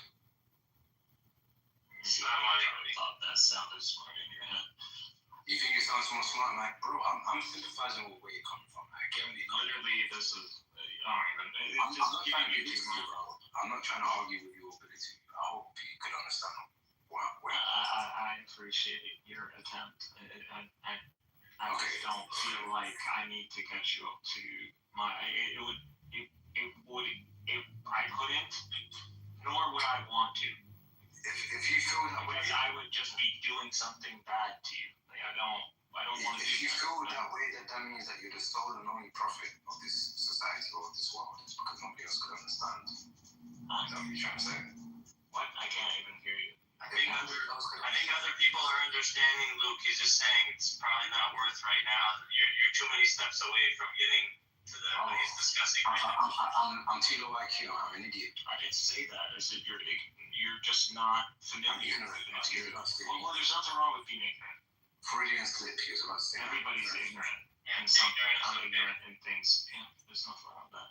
Okay, it's not a Freudian slip. I know it sounds like you're sensitive, so that's why I wanted to catch my. I'm not sensitive, bro. Trust me. Just go ahead. I'm enjoying what you're saying. Go ahead. No worries, bro.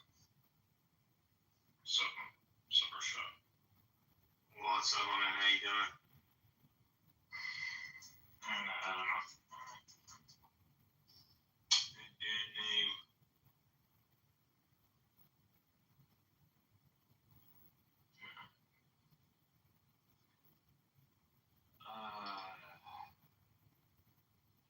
I can't tell people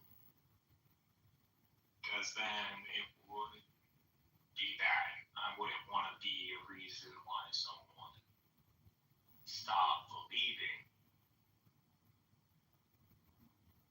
But I don't want this to be, I think, yeah, I'm going to do it. Doesn't matter. Even though it will just be something to motivate Muslims. Everybody would be aligned in seeking something that isn't polemics against one another. If I can make them all put down their weapons, a lot of people are going to quit, but if I can do that, then what's left is going to be an intelligentsia that can continue forward into whatever this is, and we can get somewhere with this. But what do you think is better than I found this? I don't know. I think you're assuming too much, Mikhail, about the people that are involved in the polemics. Usually the people involved in the polemics are in the lowest tier. But the intelligentsia, they already exist, they already collaborate, they already understand, like the higher purposes of these things. I haven't heard the whole story, but I think I don't think it was this. Oh, I'm sorry, guys. Muslim, by the way, why is it that you have the understanding of the, I don't have the understanding. What made you say that? I can't even build the whole man. I don't think it's even possible. I know that's what they're trying to do. I already talked about this whole quantum computing. But yeah, I've been looking into for quite a while. It's been my thing. So the reason why I'm at, because I just have certain things going in my, I'm sure you have things where you have an advantage on. So I know how to speak Arabic, and I know how to look into these things and these texts. Plus, I've already invested a lot of my time on especially my presence on this app has been about metaphysics. Hasn't been about really arguing. Like, that's just something. So it's been mainly about metaphysics. Built that, and then I went into physics. But I already had religion, just upbringing, and constant practice. And so I already have that, and I already have metaphysics, and I had physics, and now I've been connecting revelation history, but all of that has led to something, and that led to pretty much Sufism. Not the Sufism, the spiritual Islam crap I'm talking about. I'm talking about Ibn Arabi or Chidi or Puni or that's what I'm talking about. Not necessarily good names. These are the people who are just probably. Can I ask you something, please? How does that tie into the thing you're saying about the shape or the geometry of the universe? I didn't say anything about this. On top of that, okay, look, what happened? Mikhail said something very interesting. When he was saying that, I say, Mikhail, count me in. Hold on to the rope of Allah, and he swim down. So he says something about he understand this first, he understand the metaphysics first, he understand this, subsequently he understand the downstream of it, So he swim down from the core, hold on to the rope of Allah, and he swim down. Then he's mastery. At least according to me. Count me in on that. So before I joined the room, something happened. Something that happened, and you said something to him, and you made descriptions like bro, you don't need to know that. Why do you want to know this? Anyways. Because it's on Clubhouse and I'm in the room. So I'm telling you, I'm not gonna explain it to you because I don't. First of all, I don't want to do that to you, anyways. I'm gonna give you the same advice Mama gave the people when they tell them. Okay. This is really I'm the kids, bro. That's it. I'm not here to debate you. I'm sure the people were curious, so the angels told them the same thing. Okay. Because I'm sure a lot of people have some questions about this because it sounds very interesting. Yeah. It's fine. You'll see it when it all comes down. Okay, anyway, please tell everybody, take care. Take care, look. Thank you. Bye-bye. So you're getting more into like the Wahid Wujud kind of These people are retards, man. These Afghanians, these Persians, all these people, this service hijacked our whole tradition, made our scientists, our Islamic scientists really, our metaphysicians. They've turned our metaphysical tradition, which reached the level of string theory. We have string theory first. Ibn Arabi literally has string theory. If you don't know, he has more than that too. He literally did, and not just him. And so we were on the precipice of something. 100, 200 years, we would have had the world, and we lost this knowledge, and then we let Kabbalists take it, and now they're waving it around like it's theirs. And no, I'm not talking about it's misunderstood what this term is. Misunderstood. They hijacked, and that this is still going till today, that I'm bringing up. And people know me. People know that I'm one of the people who've been on this app.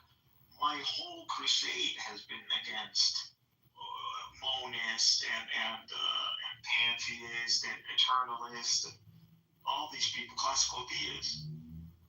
So people have known that. So I would not be just. There's no. They are unfamiliar. They're lying. They don't know shit about Ibn Arabi. They don't know. They lied to, and that they got away with it this long is the crazy part. That's the crazy. We've been getting. I don't know if these Persians are in on it or not. I don't know what's going on there. Ibn Arabi does not believe. Yes, he worked within Wujud, but not in the way they believe in it. It's not the same. He's not a monist. He's a Sunni. He's a Shafi'i. He's a genius. He says a lot of things, and he's not he has no analytical mind. He doesn't really know how to classify or categorize and all that. He's going through fight, and he's just writing everything down. So just like pretty much, once you start getting in your own head, you just start writing everything down. It's just, let it land where it lands. What a huge disservice we've done ourselves. This text is still available, has string theory, and has all kinds of metaphysical concepts, and literally pretty much the only reason I got, again, we crisscross paths. That's it. Guys, there's others too. It's just I don't understand why we've had this text for centuries. Why didn't we just what happened? No one. Oh, we let these Persians and we let these Turks make this guy think he was a woo-woo guy, and he is just like a crazy person. Ibn Arabi is literally the genius of what they would say the golden era, quote unquote. Literally, it's him. It's not Ibn Sina. It's not Ibn Taymiyyah. It's not Al-Ghazali. It's him. He's literally the genius. They're all extremely intelligent, but he's straight up something on a different league. Guy's touched or something. So what do you understand from an Arabi that you believe was manipulated by the Qadians and stuff? Presenting him as a monist, I just said. So what do you think he doesn't hold to creator distinction. No, he does. I mean, I think he explicitly So said it can't be a monist. I don't think he was a monist, but like, so what is it that you're deriving? Arians are monist. I don't think they are though. It's again, they're not like all on the same page, but the ones that we've been talking to on this app, yeah. Dude, Nargis is not an Akbari. She's something else. I know. Nargis is very Muslim, to be honest. But then there you go. So there's no reason to engage with over her. Right? Yeah, I'm just saying, like, that's like, don't use that as evidence, right? Like, use her. I'm not talking about her. I'm not talking about her. No, she's. Who? Like Ilyas the Shi'i? Talking about Matthew. Talking about I'm talking about the Brethren of Purity. I'm talking about. ما هتقول الشيعة man. أنا عارف إنك بتعرفني إنهم شيعة. I know they're شيعة. Okay, مش شيعة. هذول الناس they're not even anything. They're atheists. Yeah, حتى الشيعة بيكفروا. Oh, okay. Okay, I understand that. I know the differences, man. I know. Okay, so what is it that the Qamarians specifically, like I'm talking about like their scholars and stuff. The way they have manipulated the not whether intentionally or unintentionally, presenting his, because again, this is what you see is a Persian, Turkic kind of adaptation of Ibn Arabi, not the actual representative of Ibn Arabi. So he's been misused, and for some reason, like Sunnis have never tried. Like there have been recently, but like I don't understand why no one they haven't tried to like. No one has tried to like look through his works to try to actually see whether these claims or these accusations against him actually stand to weigh. Like I don't understand why we did a huge disservice to ourselves like this. I think I have this theory. The possible theory is that Mikhail, Allah allowed you to have that experience. But the other guys are talking about that they are not given that allow. No, so it has to be like God allow you to experience to hold to the rope of Allah, therefore you experience that swing down. Whereas the other guy trying to master that one, but they have not been allowed by God to hold onto the rope of Allah. So that's why they are become like not able to. That's my theory.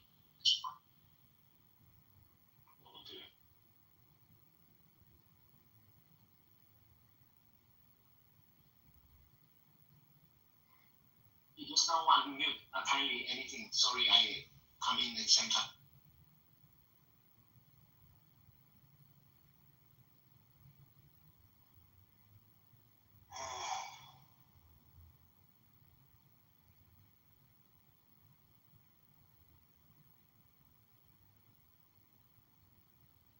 You says all the others. I can understand now why they are not able to hold on to the rope of Allah.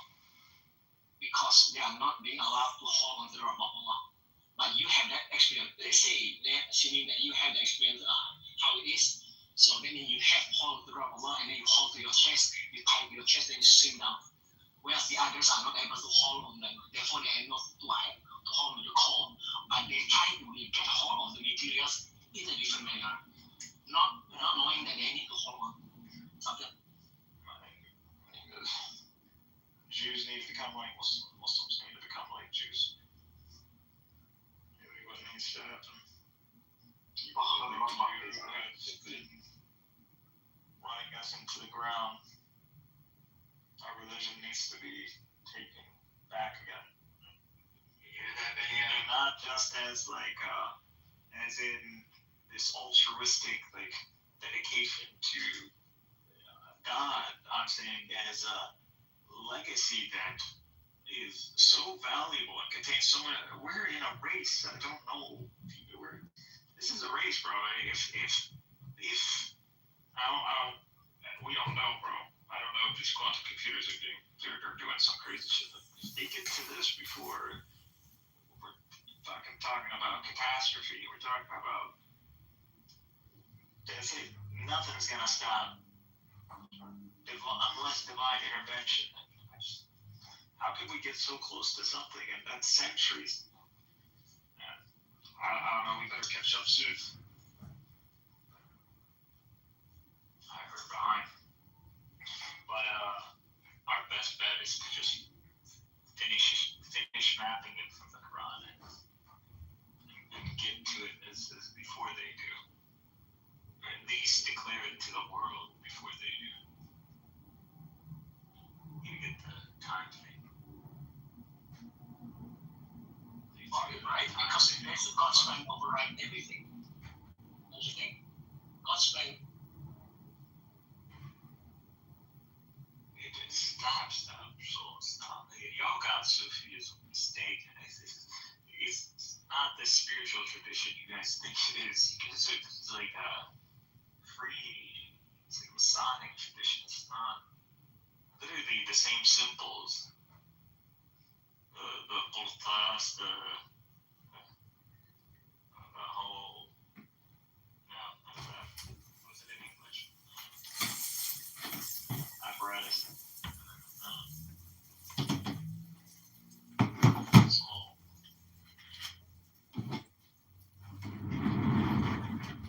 We don't know what this means.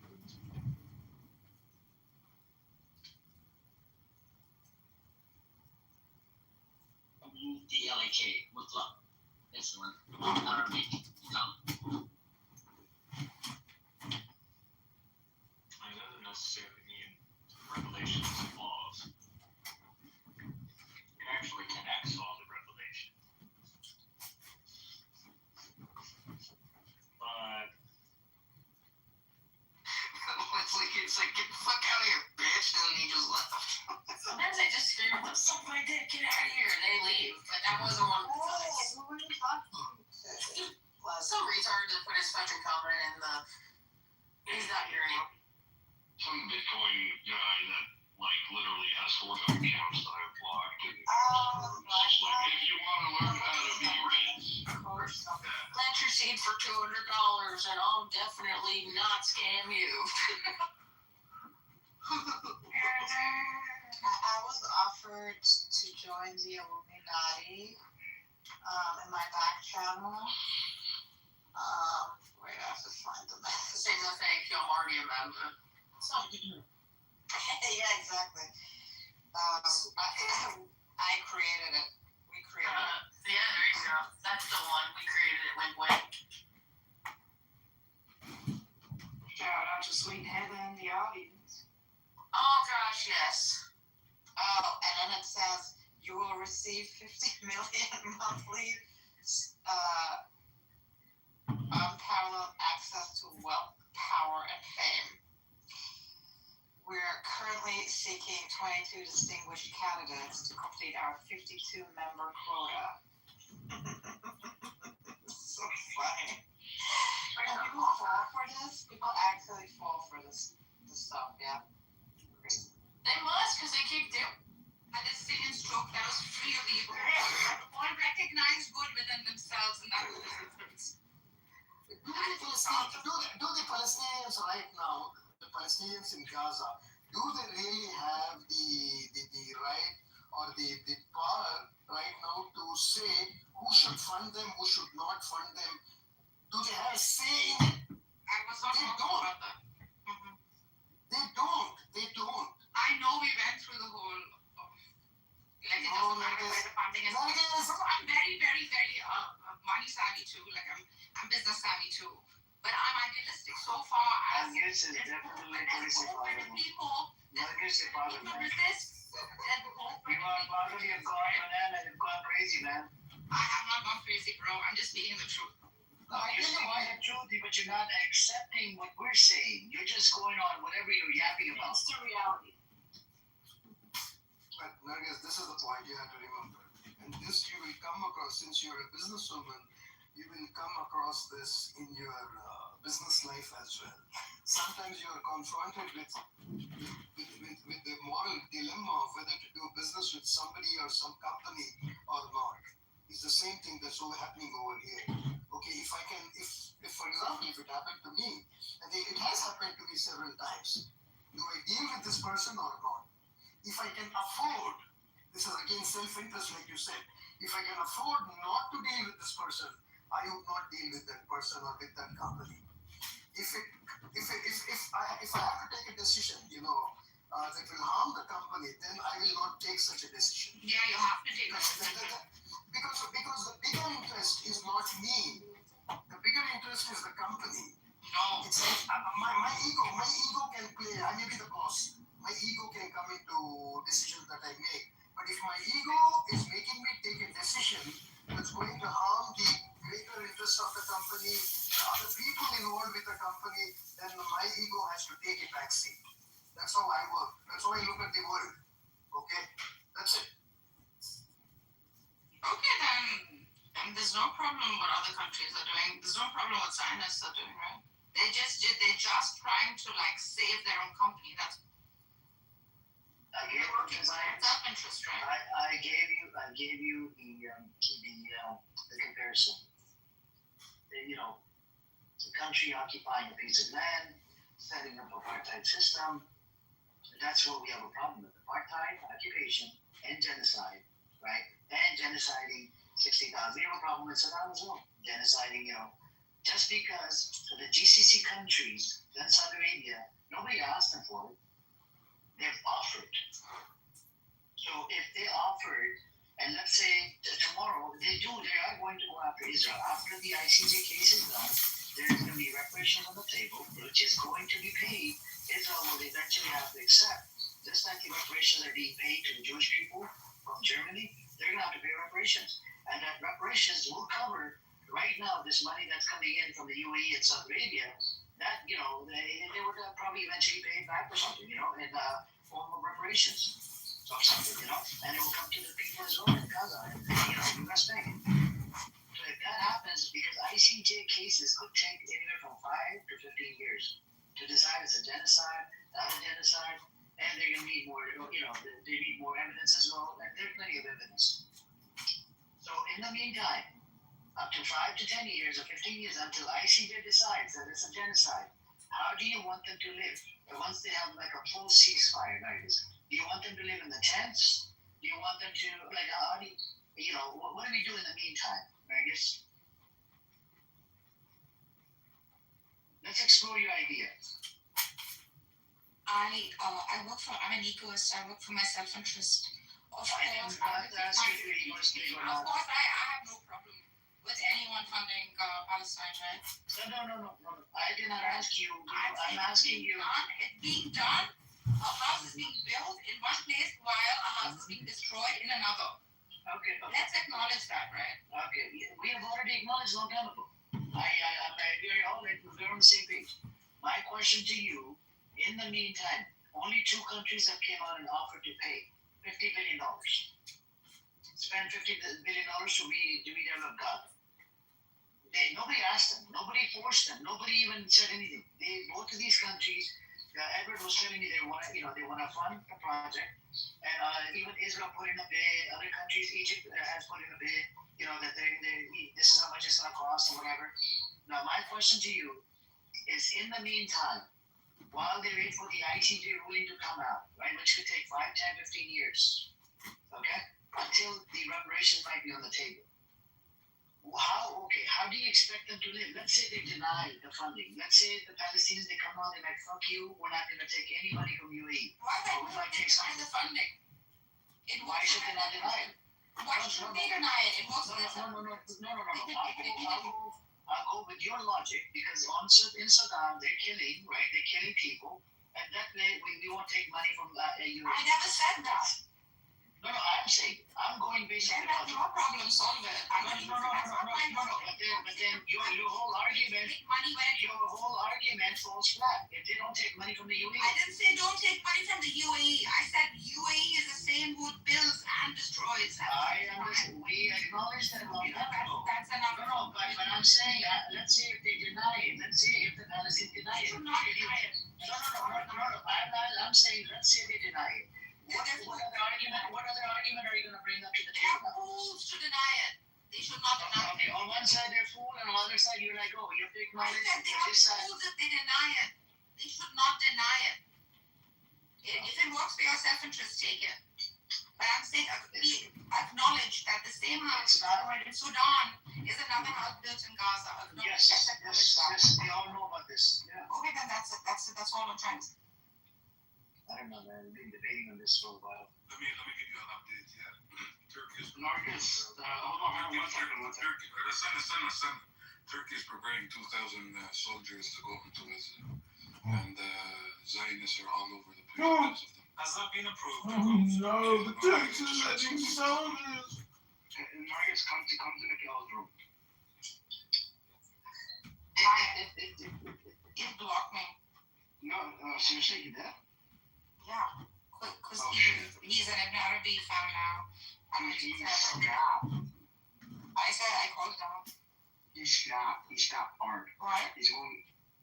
Yeah, he's the kind of esoteric, fucking the same shit he was accusing me of. No. He's still against monism and like all of that stuff. But like. Marrying Ibn Taymiyyah with Ibn Arabi, the two. Yeah. He's well past that. Like he is gone like schizo.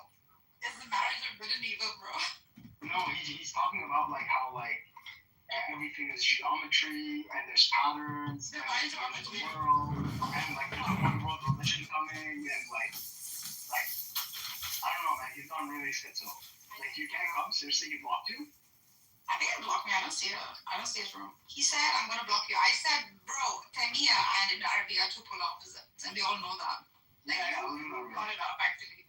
Yeah, I know. Yeah, so marriage. Oh, that's too bad. Come on, bro. It's such a cope. Oh. You have to call up when you need to call up. Oh, you called me a kafir because I helped to, like, unify consciousness, right? Today, you still don't believe in that, though.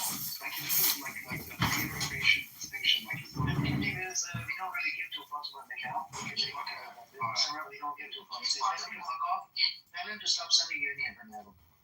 To bring that as a messenger.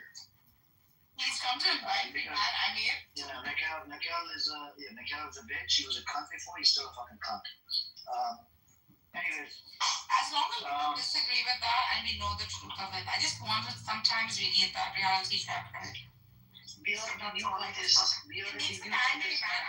I'm an idealist. It makes my heart sad about it. That's all. No. Okay. Let's try that. Can we take UAE out of the picture and it won't make you sad anymore? We can't. The same motherfucker. Can you come up with a different argument? Can you come with a different argument if the UAE is not involved? No one else is, bro. The same fuckers who are like killing are also building for another. I understand, but which other country do you think is a pious person, a country that is not? No, all same shit. When they're calling out. So then we can just say all the countries and leaders are bad. Whether it's in UAE, whether it's in Saudi Arabia, whether it's Japan, China, whatever country, they all have blood on their hands. And then we can move on. Yeah, we don't need to concede. We can just say, we can generalize it. That all country leaders are fucking fucked up.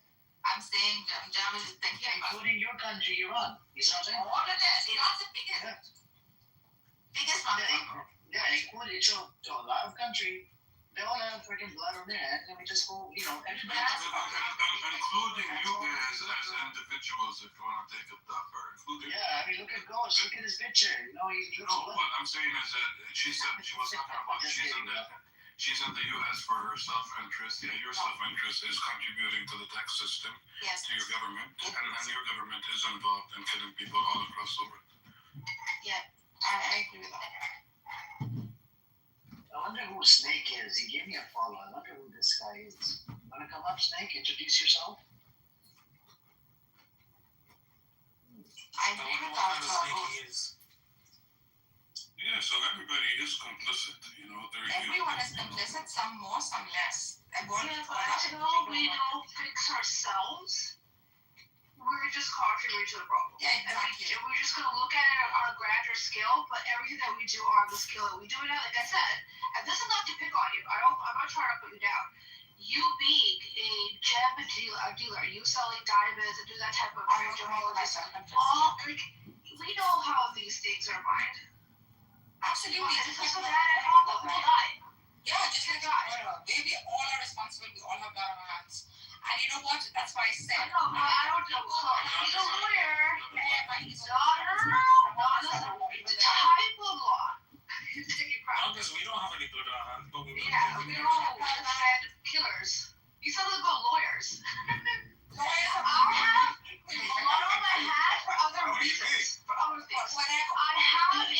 trouble like my engagement rate is happening. Bro, I'm the biggest one. I'm the biggest piece of shit. I'll always say this. I'm not trying to say that better. I'm just saying. Understanding God and divine in like a Hellenized way. So It's like a German of God. Jesus could be a German God. I mean, it alludes to like Poseidon, like it alludes to. So there's alluding to like Greek gods and what makes them divine. So you'll see that the Bible actually values names that are associated with Greek gods. So it's just it's not. So you need divinity understood from the Greco lens, not from the. Well, what about the Bhagavad Gita and Arjuna? Because the whole thing with Israel and Gaza, that whole story is in the Bhagavad Gita.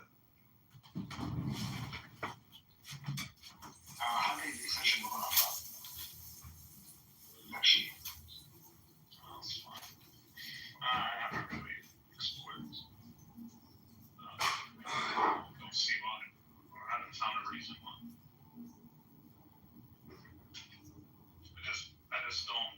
I think the Trinity, when it has the Trinity is the greatest thing that the Christians that came from the Christian tradition, because it's because once you start looking into it, it actually ends up like layering out to. So what is it layering out to?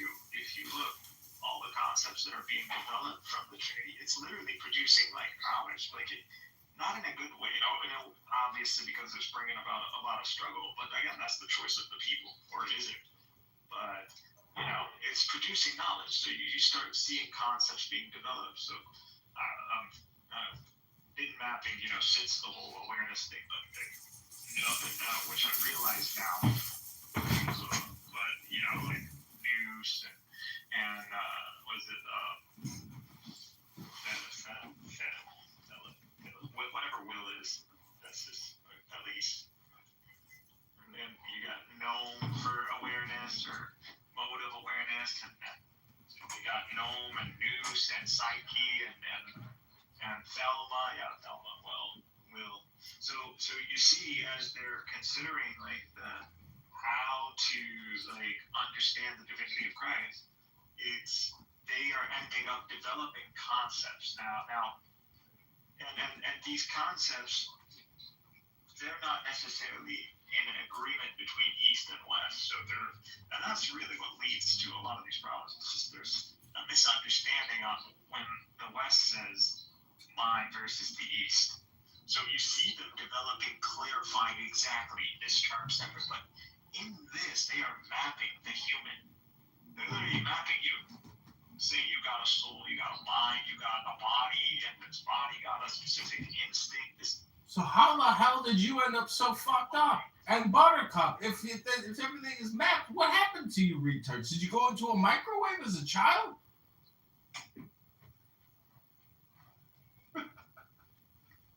Remove him. Okay.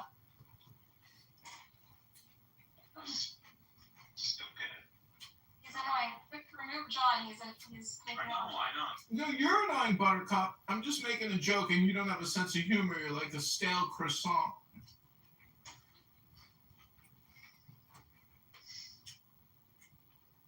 I think people get at a point in their life and they just, again, I hate using the word, but until they come up with a better word, and I agree they need to come up with a better word, but collapse. Like there's literally a point in your life where it's just like, it's it. You're just gonna wait. Projection.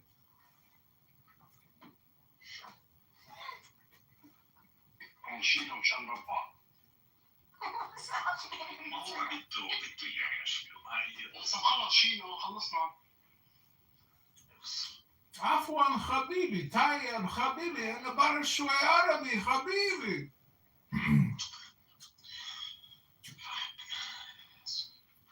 Thank you. Oh, hold on. So, Miguel, do you think our souls are like emanations of God? I don't this point, I don't even. I thought I had a perfect model, but I don't know if this John is throwing his perfect monologue. I want it to be an awareness, but seriously, like, it's more. I don't know. The more you see like how this is actually mapping to reality, not like it's like, are there actually angels? Is this danger, or is it just the intellect that pretty much like governs how the field excites, and we're just describing this is like kind of how you describe like quantum grid, like it knows or something. It doesn't. So you're saying like a more deistic, like, or not even deistic, like an unconscious kind of God, an unconscious mover. You know what a knower means? A knower? Yeah, knower. What would it apply to here? No. You know what'd be wild? If Mikhail was right. He's like, it turned out he was right. That would be wild. About everything. You are? I think I could change things. I think I could totally, if I could totally alter. He is Neo from the Matrix! And at this point, I am, because have you written it down? Put it down on paper? I have. I know someone who receives divine. People actually, this is not new, by the way. I'm not doing anything new. I actually ended up doing this the hard way, but I did it again on my own. It's the hard way. Yeah, I'm already connected to the people who are already ahead of me. So, whether it's the people who are using string theory, whether it's the people who are using quantum computing, or whether it's the Kabbalists, whatever they're doing under tunnels or whatever, and then so it's damn. Yeah, it's quite a Freemasons. So it's not, this geometry isn't necessarily it's not like something that no, clearly the religions know about it. Like I said, the Trinity, the Quran, even in the Hebrew,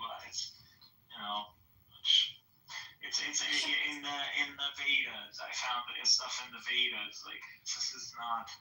If you start writing it, it might help you organize your thoughts. I just don't want to share it. That's all. Why not share it? As a first of all, you wouldn't get it, and then two, wouldn't be a good thing to share something that would be people. Eddie and I are philosophers. We understand things. No, you're not. No? No, I'm not a philosopher. You're a philosopher of sorts, no? A theologian? I'm not a theologian. Okay. What is knowledge? Maybe an amateur philosopher. I mean, honestly, because of lately I have been doing metaphysics a little bit. I have to bash him with a fucking hammer across that. Well, it's more so regarding the soul. The soul is very elusive. You would have been part of this journey from the very beginning. There's good arguments. There's good philosophical arguments for the soul that are religion. That nothing to do with religion. Like you decided to sell you sold your soul. I sold my soul? I don't even know if I have one then. Who did? So trying to figure out what it is.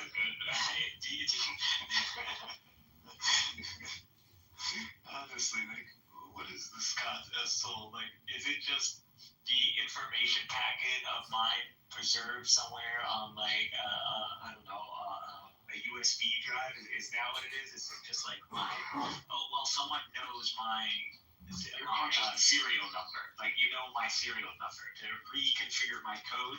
Is that what this is? Is it like you actually have an Usia where the faculty of experience is predicated on that isn't the physical? And what does that mean? Isn't it I don't know. The day we got into Usia, that was whoever is that's Satan. Usia isn't.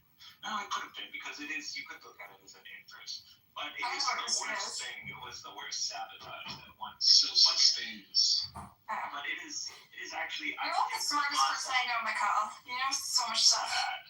Like I said, maybe too much stuff. Some of the concepts, the structure is valid. but there's been an increase in the industry. So Mikhail's lit. I do believe that, I mean, I get so much knowledge. Mikhail's now on fire. And like thinking about it in ways that make it work. And so there clearly is some structure there. So there is some truth in this. Now, I just didn't know that it all connects like this. And what does this mean? Is it what is it that really Jesus did? Or I mean, Are you from a Christian? Are you converted? No, it's just like at this point, like, what did they actually present? Like, it's like this has been known. This. Yeah, we can't complete it, but it's like it's been known. Like, it's not. If this is, and I'm not. I mean, to know this is an achievement. Like, it's not. It's not complete. So that's one. And then whether Islam presents something complete from the Quran, whether the prophet or whether or the author or whoever you want to call it is actually knows the whole thing or not, like I would say the Quran definitely has given a whole new perspective these last few months. It's just I'm not underestimating Muhammad is or whoever behind Muhammad, or whether it's Jews or whether it's God, or I don't know. But at this point, it's like you were hoping to see the horizon, and then all of a sudden you see a black hole. Like, that's where I'm at right now. I'm like, there's a black hole here. It's wild. Okay, I want to see the black hole. You really don't like me, Miguel. No, I'm troubled by this. Don't be an asshole. It's gross. I don't think that's gross. You made that sound so vulgar, Benny.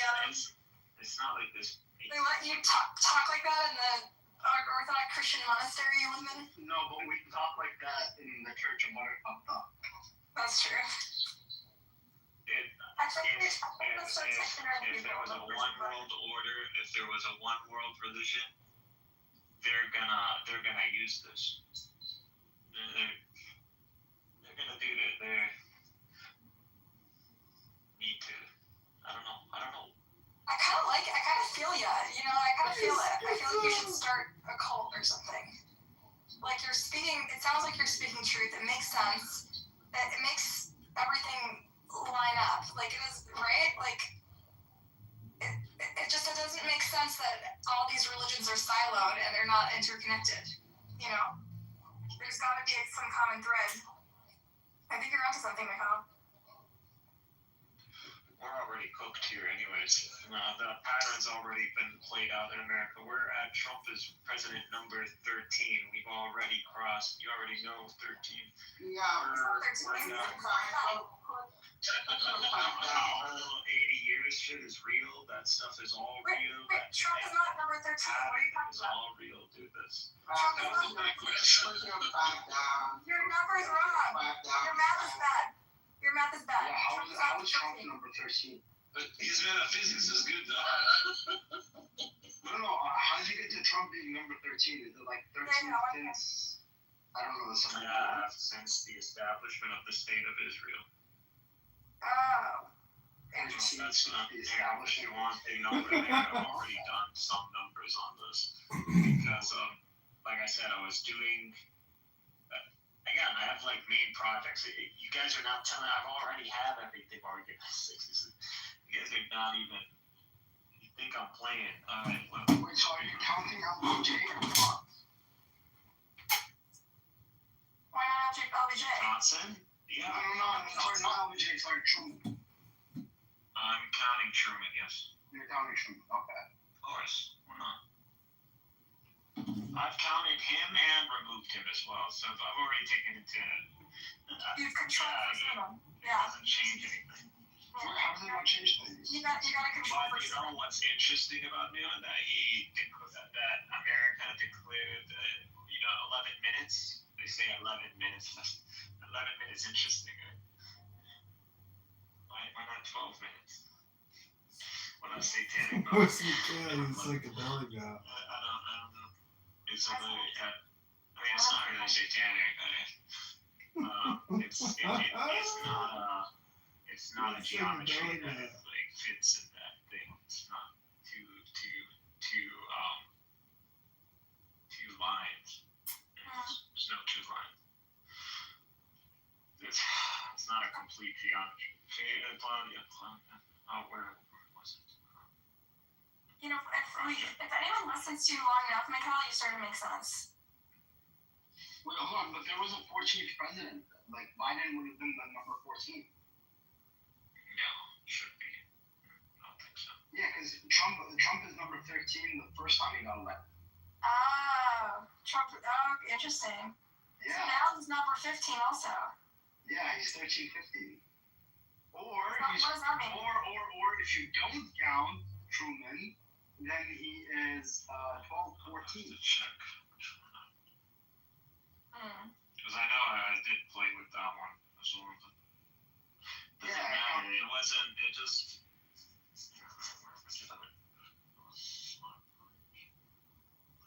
So you start with Truman. You have Truman, Eisenhower, JFK, LBJ, Nixon, Ford, Carter, Reagan, Bush Sr., Clinton, Bush Carter, Jr., soldier of communism and property taxes, liberate Chicago, start trying to scam them. And then Biden is 14, and then Trump again. Yeah, I'm just counting number of. So he's either 12, he's either 13 and 15, or 12 and 14. Formal objections to everyone's petition for 450 signatures show the minimum number of credit for this. I'll have to check just 1 second. Your numerology sheet is all out, bro.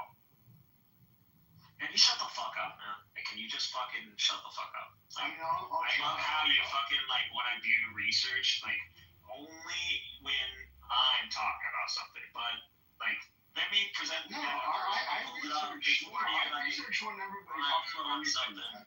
No, dude. It interests me. No, I do. Because I haven't even looked into. I haven't literally even given you what I had. I was like telling you this is what I am. I'm not sure whether I removed Truman or not. Like, I don't know. Okay, but explain the significance. So I find it first. What happened? So the state's founded in 48, and then what did it trigger? Why are we like learning something? Mikhail, I want to know the significance of this. Why do we start with the state of Israel? Why is that the starting point for this? It's just part of its own project. I just wanted to see how that's the start of the new Antichrist would. How that works. It's actually I see that. The three great antichrists, right? So like you have starts with the British, and then it shifts to the Americans, and then it shifts to Israel. Interesting. Okay. Yeah, I forgot where I read that. There's also what I want to say. Damn it, Buttercup, you Jewish woman, cut up. Stop putting stop injecting your fucking weird conspiracy theories into the house. Stopping my train of thought, you Jewish woman. Fuck off. It's irrelevant. I thought I'm a Goyish soul. Yeah, I'm starting to doubt that. Why?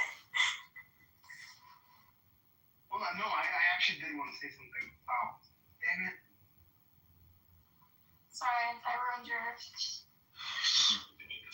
search bar. So why 13? Is it like bad luck? It's a demonic number or something? It's an end of Is Trump a good guy or a bad guy? 13.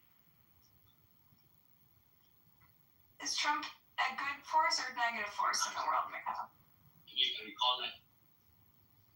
It's Trump. Trump is just a transition. It's all. It's already the decline.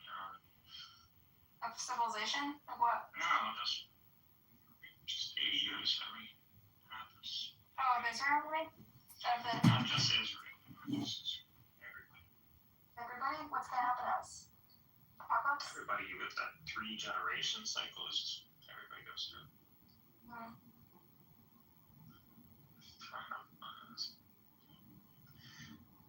I really see like parallels between like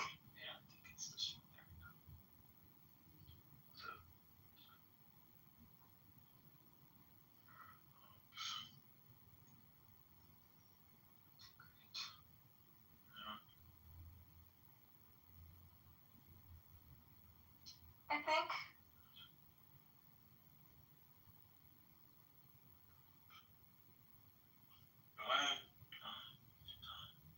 So I see parallels. Tell me if this makes sense to you, Mikhail. You know how like my people went through a Holocaust and sort of rose from the ashes and built this country and kind of thrived, and now they're like rich and entitled and fucking privileged and everything, and just bomb the shit out of everyone, and just like act with impunity. I really think I just wonder. I hope. I pray that Palestinians, after the genocide. Or some idiot here likes to talk about Palestine on an emotional level. It's not emotional. I imagine Palestinians too will rise from the ashes of the Gaza genocide. And in like 3 generations, you guys are gonna be the assholes. That's my prediction. Whether there or not, I mean, I don't. Not you, the people who live there, obviously. Just because I'm not prioritizing that now, I can't. I need to figure this out. We'll work it out another day. It's like without there being something to God and set it up. Like if it I don't know. I'm trying to make sense of this first. I'm trying to when I make sense of this, I can reevaluate. Oh, I put it under American. I'm sorry. That's why I can find it. Okay, there we go. Oh, dude, I forgot. I remembered what I forgot. Did you look into the Albert Pike letter? Because I'm finally pulling out the data. Are we helping? I don't know, but I'm literally ignorant. It's positive or negative, I'm not too sure. I think you're making things more complicated. I think you are. I don't know, Mikhail, is he helping? Is Benny helping this project? Okay,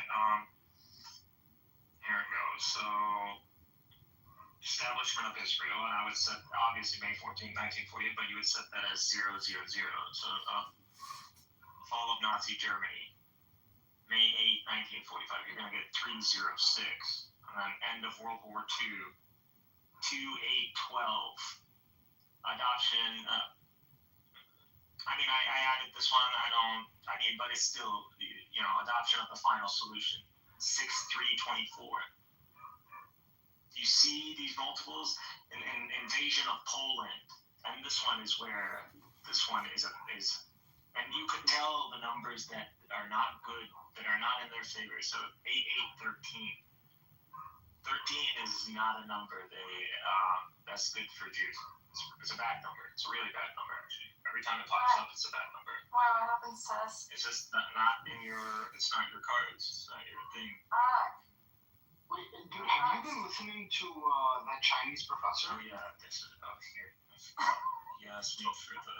No, I'm actually serious. Have you been listening to that Chinese professor? I never felt like he said anything because I've seen him on like TikTok or something. I just. I watched like whole lectures for him.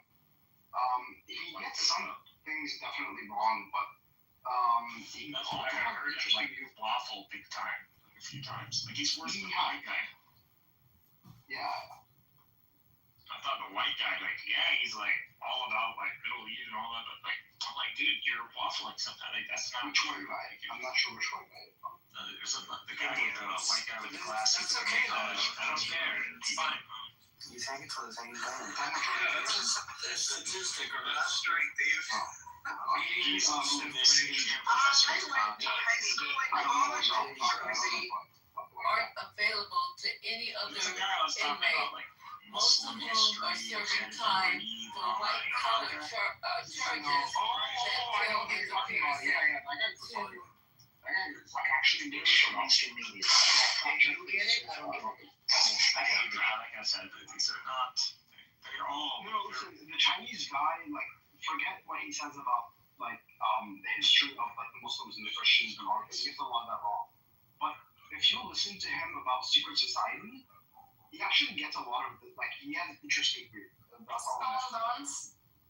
No, he doesn't actually like specify. which society she's talking about. But just the general. He slams Jews. He slams banking. He talked about that. He talked about Nazi Germany in the 30s. He brought that up. Benny, why? Why are you doing this? No, I'm serious. That Chinese guy. He brought up Edom versus Ishmael, which I really like. So I think we'll bring that up. Benny, like, he needs more conspiracy theories. No, it's not conspiracy theories. They're not conspiracy theories. Never given a single. This is actually how the world works. You don't know Jewish eschatology. That's your problem. So Benny, you believe the shit about the banking and the world powers and shit and the fucking cabal and the protocols for levels with Zion? Like, is that what you believe? Well, I mean, you just threw in a bunch of shit in the blender right there, right? Like, so you just think about. So banking, yes, banking. Okay, so this is how I got it. I get it. No, but Jews are the Jews control banking. I mean, the Jews definitely have a lot of influence in banking, but there's also other groups. Everybody knows. It's not exclusive to Jews. Like, you're not that special. I'm sorry. Yeah, right. The Jews ain't running the world. Yes, you're a strong part of the cabal, though. Exactly. Strong part of the satanic round table. That's what. That's a good way of putting it. Yeah. Strong representation. And I wouldn't say like all like your average Jew is included in. No, yeah. There's a lot of like high-ranking Jews. No. Like, am I part of the cabal? And by the way, Protestants are a big part of this. Like, don't think they're like targeted. Like the Anglican, Lutheran, lesser to a lesser extent. The Dutch definitely, the Calvinists, 100%. But do you think I have any special connections or powers because of my? You, I think there's nothing special about you whatsoever.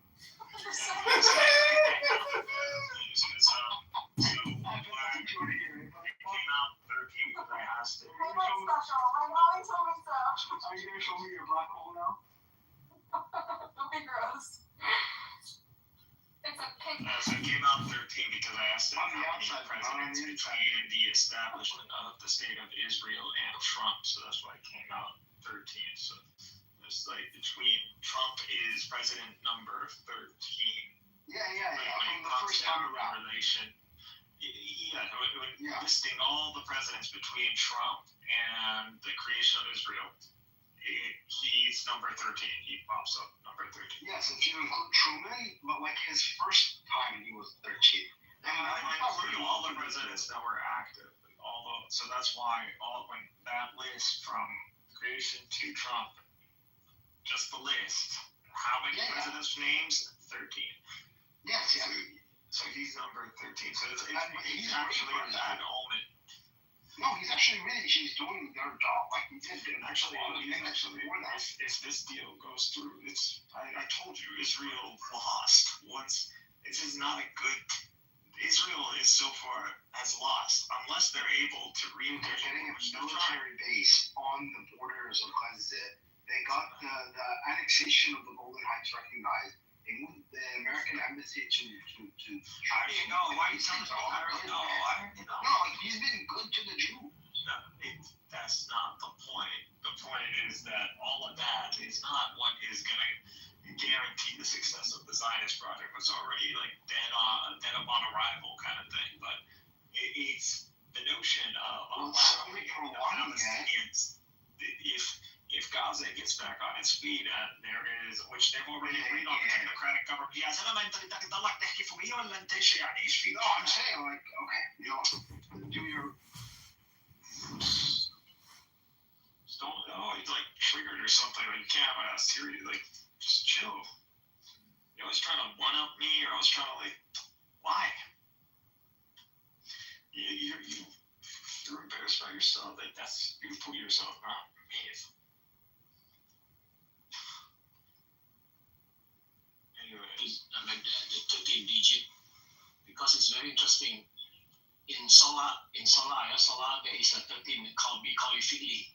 In Solar, there is a 13 actions of Solar. I mean, in terms of the calliphically.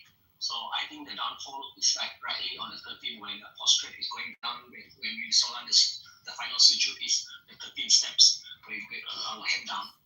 Maybe there's something ties into the 13 with relation with Solar. Maybe.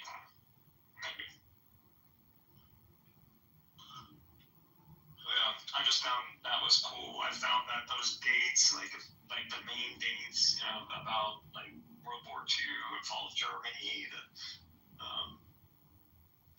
surrender of Japan, all of these. It's like all these dates. There's symmetry between all of that. Look at the ones that are negative, like the invasion of Poland. There's like a disconnect. There's like that 13 or 3. Always. I just didn't care because it's not like universe. Because the whole Israel that project is not a project for like pattern and geometry, all that. Alright, did you look into the Albert Pike butter? Do you know about this? So Albert Pike was a Confederate general. He was also speculated to be a third degree Mason. Right? Yeah, so there's the 3 world wars and how. So, I mean, there is speculation about this because, like. Yeah, the guy was like prophecies and all that, right? It's like prophecies and stuff. He got the first and the second world war. From somewhere. I forgot where he ripped off. I think he just ripped off the Kabbalah too. Zohar. Not that he said that in his Zohar, because it was like. Injustice, right? That's my first time in there. A lot of you have been with us. This is called embodying self-care. It's Yes. That's the idea of what's going on. If for you to learn, do Muslims believe? Well, we gotta eat this cheese pizza, and I wanted to get like 4, toppings, onions. To learn that about Islam. I mean, do you think that Because there's no goal in mind. reality? The Zohar is simply presenting the dilemma. It's like, hey, this information is available. It's been available at least since this century. And why is this happening right now? Is this coincidence? Is the Zohar like from God or something? Or is it describes this a God, game like, plan? the little that I know about Kabbalah is it like describes God and like godliness. Forget about Kabbalah. That's not all. Zohar is part of it. Zohar is part of it. Kabbalah and Zohar is about theosis or apotheosis, right? It's about like becoming God. Zohar is a bunch of things, but just that specific eschatology. I mean, you could go back to the book of Daniel. I think there's Midrash is on Eliezer or whatever his name is. Yeah, Midrash. Eliezer, whatever. Yeah, so it's not just the Zohar. You need this for the book of Daniel because the prophecy of Daniel and the whole statue and all that in Rome and the kingdom of God, so the Messianic. Like this ties into the Messianic prophecy. So Christians and Muslims believe in the Zohar, like they think it's real or true. It's not that. It's that we are in alignment with Jewish eschatology. Like we're literally following step by step. The next step is, since it hasn't been done yet, the subjugation of Persia, which they already tried to do but failed. So it looks like these what Netanyahu was doing. Huh? Wow. Yeah, the subjugation of Persia. Look it up. Look up the subjugation of Persia. Before the battle, before Edom versus Ishmael, which is Armageddon, which is Malhamat Kubra, there is the subjugation of Persia. So Persia will be subjugated before Edom and Ishmael. And once the entanglement between Edom and Ishmael, like that's it. It's set. The West will begin its decline. And then it will fall. So out of the struggle with the Ishmaelites, it will fall. Michael, can you remove John? He's being really abusive in the comments. Does he need a timeout? He's being Kale is now Neo. He's being a brat. Not even talking to you if you're good about it. He is. But he's streaming his comments about me. And he's streaming this live. It's like all this. It's definitely not from our DNA. We're not. I don't know. We got this from them. I'm not. You're not complaining with them. Is that what you think? White people are rugby, whatever. Rugby. Do you think Jews are white?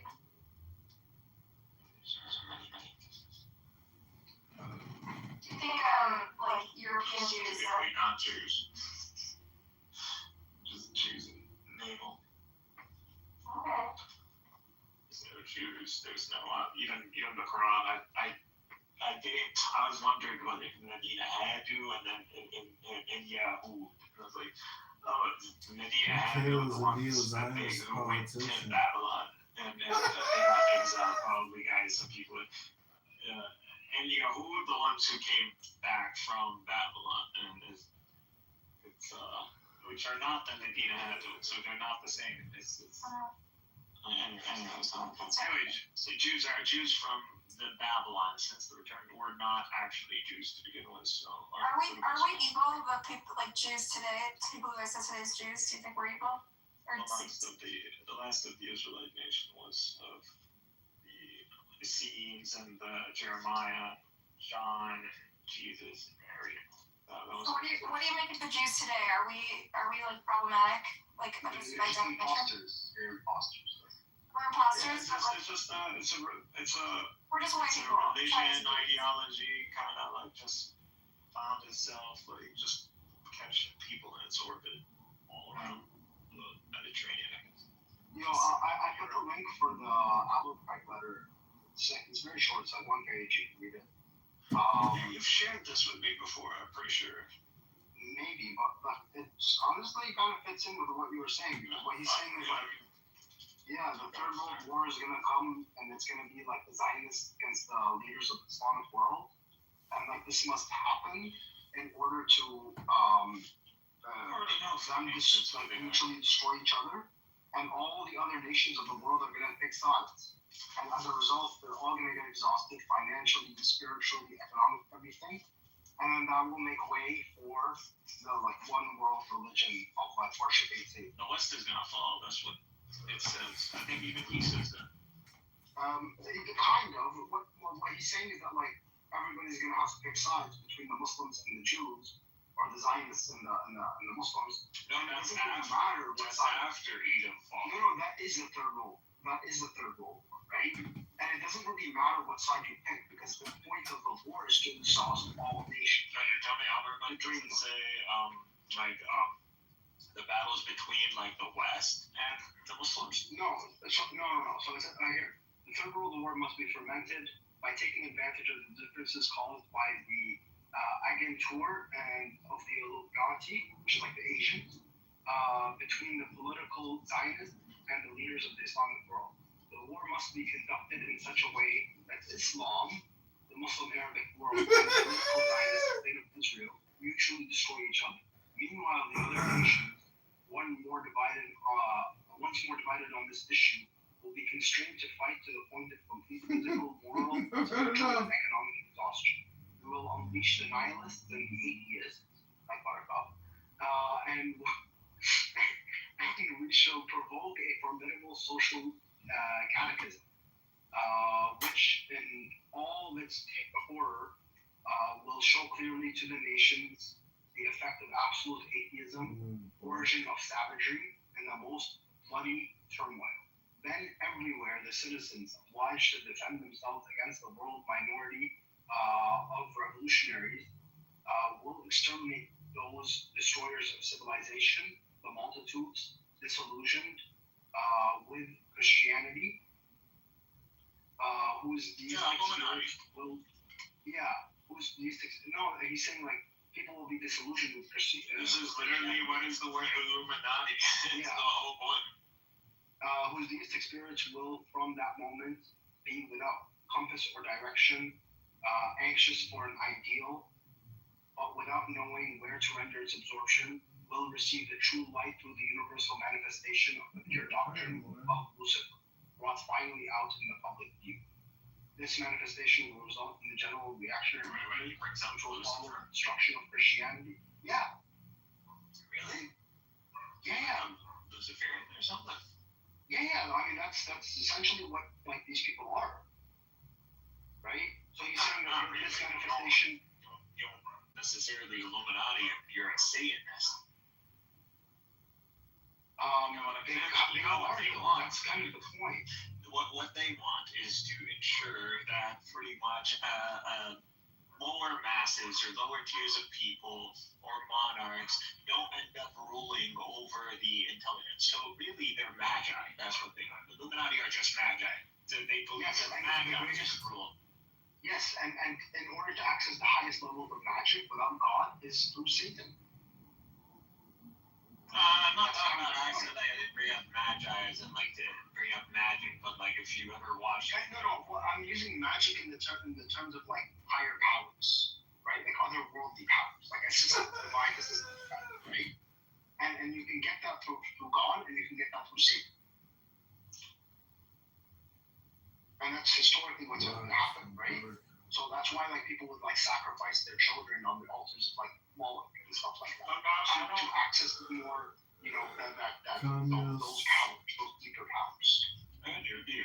So looking at a different background, Freemason, different background. I guess I don't. I'm surprised he's a Satanist, bro. Like, I don't know. Like, is he actually worships Satan? It's actually, when you get into the higher levels of the Freemasons, that's ultimately what they are. Like, they will tell you this at the lower level.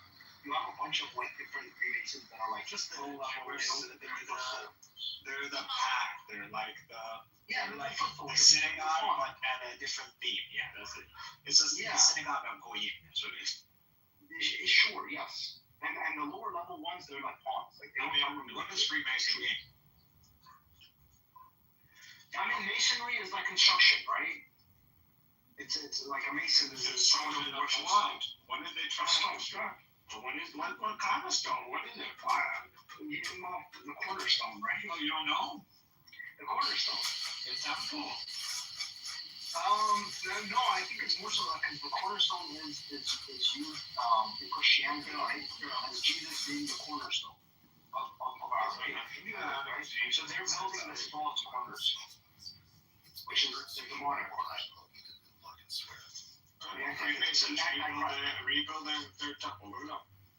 Yeah, I'm sure that's part of it. I wouldn't. That's the main reason. No, that's a means to an end. What's the point of the third temple? What's the point of the third temple? They already built it. No, but what's the point of it? The point is not to build a third temple. The point is to bring about the Antichrist. I got it. Have everybody worship the Antichrist as God. Lucifer as God.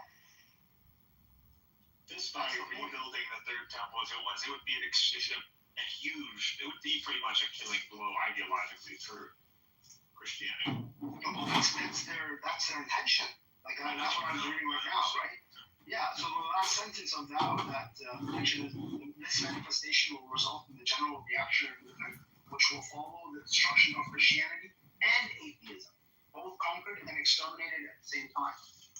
So by bringing out this Antichrist, it's already active. Yeah. Now this letter is, we don't really know how old it is. Like the claim is that it's from the 1870s. There's no evidence for this. Huh? There's others like him. There are others like him. That's true. This is in line with others. But this is definitely from the 50s at least. Look up Moses' house. I know Moses' house. Yeah. Yep. It literally says the same shit. Literally. Oh, peepees. Peepees. I'll be the translator. Thank you. Hey, Kazi. Hi, dear. How's it going? The women. That's why when y'all say the reds don't really hate women, we never hated women. You know, it was always about being healthy, getting on your mission and purpose, working out. Like that's what we always talked about, working out. Hold on. Now, Bullets, when you saying we, if you're a reflection of the manosphere, that means you niggas hate women. No, I don't hate women, bro. Exactly. I don't actually. I don't hate women, and let me say this, Lou. Bro, you just I've always talking about you hate all black women, bro. No. That's not what I said, Lou. No, hold on. What I said on your stage, and I'll say this again. I said the attitudes of these women make a lot of men hate them. But to say I hate all women, that means I hate my mother. I don't hate my mother. My mother's a black woman. So when we had these conversations, we have to stop. When people come here and they talk about the red, You asking me? You asking me what he said? They have to know what they're talking about. He definitely was dragging women. He did. He was saying I deserve to get a bunch of different things. No, I did not say deserve. No, I'm saying, but I don't know if you I don't know what you was on last week. They said you were in the basement. Don't think you were on the goddamn spectrum. You came in hollering, screaming. I literally, it was like 1 o'clock in the morning. You was talking for like, a good 15 minutes. We let you have the floor, and you was just going in. You was going in. That's why I got off my mic. Hold on. That's why I got off my mic, because I had been listening not to you for the last 3 hours. I asked you, are you a homosexual? Because she was confused. Yeah, I was confused as to why you were going so hard on a room of women that you didn't know. It wasn't like you were having your anecdotal experience where you were just like, yeah, this happened one time with this woman and I didn't appreciate that stuff. And I had some good experience, I had some bad experience. No, you didn't go. That was not your approach at all. You was going ham. And I'm like, yo, this shit is disturbing. I wasn't offended by it just because I know you're not talking to me. But I mean, for anybody listening as a heterosexual person, and as a man or a woman, because some men even got off their mic yo, dude, you taking this shit a little too far. So I don't know if you was on one. I don't know, but it just came off so crazy. Let me say this again. Right? Hold on. Let me say this again, right? And this is why I don't like people to take my words out of context, right? That's why I have to correct people. First of all, when I say the women I'm talking about is modern day women, right? That's what people gotta understand. Modern day women has a real type of mentality that is not a feminine mentality. It's a very overly aggressive masculine mentality. Disrespect, putting hands in men's faces, all type of things, disparaging of men. I've sat here in this room and in other spaces, and I've heard women call men bitches, faggot ass niggas, you gay, all these type of things. Don't even know the man, but calling them a bitch, right? Where I come from, if a woman even utter that type of word to a man, it's a problem. So women could go off the other day though. No, because what I was saying was a lot of these women be trying to shame and try to bash black men, and that's the problem. This is why black men is saying online. See, it's not me that's saying this. So when you say these women bullets, you saying modern women? Oh, modern women. That's what I'm talking about. Y'all, is he lying or he telling the truth? What y'all think? So when people talk about me hating black women, I don't hate black women. What I said is what I stand on, and I'm not going to change what I'm saying. All black women. Okay, so who you saying? He said all modern day black women. You were talking about your grandma. You were talking about all modern day black women is this, that. Yeah, because it's the truth. It's no argument. Black women of the yesteryears was real black stand-up women. They didn't disrespect a man. They knew their place. Women today don't know their place as a woman. Can you give me an example of, is there anybody in my room? Can you give me some examples? Well, it's a lot of women. I can't ramble off the name, but it's a lot of women. I've sat on the stage room, and I've heard women call grown men, literally grown men that's older than them, a bitch ass nigga. And I think, with a lot of men, see, a lot of these men that be on your platform is respectful. Bullis Gotti, bro, you talking about Coach Jeff? Most of the women is respectful. I mean, all of them, and not only just her, but it's a lot of them that's been on this stage that I've heard them utter bitch ass niggas. Right? When you black men carry on about black women's attitude, who the fuck told y'all got nice attitude? Well, I don't curse one thing. Y'all don't got nice attitude. I don't curse one. I don't care about. I'm saying y'all be dragging this when people ask them about black women. All we got is one complaints. Let me say this right, Lou. Who the fuck said black women got nice? So let me say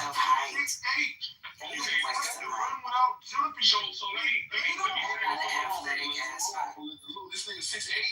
Yes, this nigga is 6'8", but tell me about women. It's you and that you a smart dude, right? People be sleeping on you about your intelligence. I listen. I don't care about accents, niggas be hearing New York accents, country accents. I pay attention. You a smart dude, right?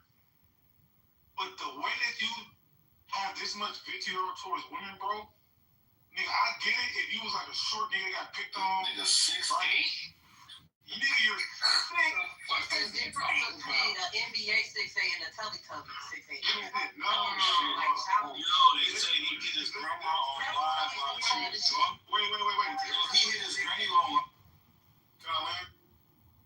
There's pretty privilege for women, and then there's height privilege for men, right? So he has different.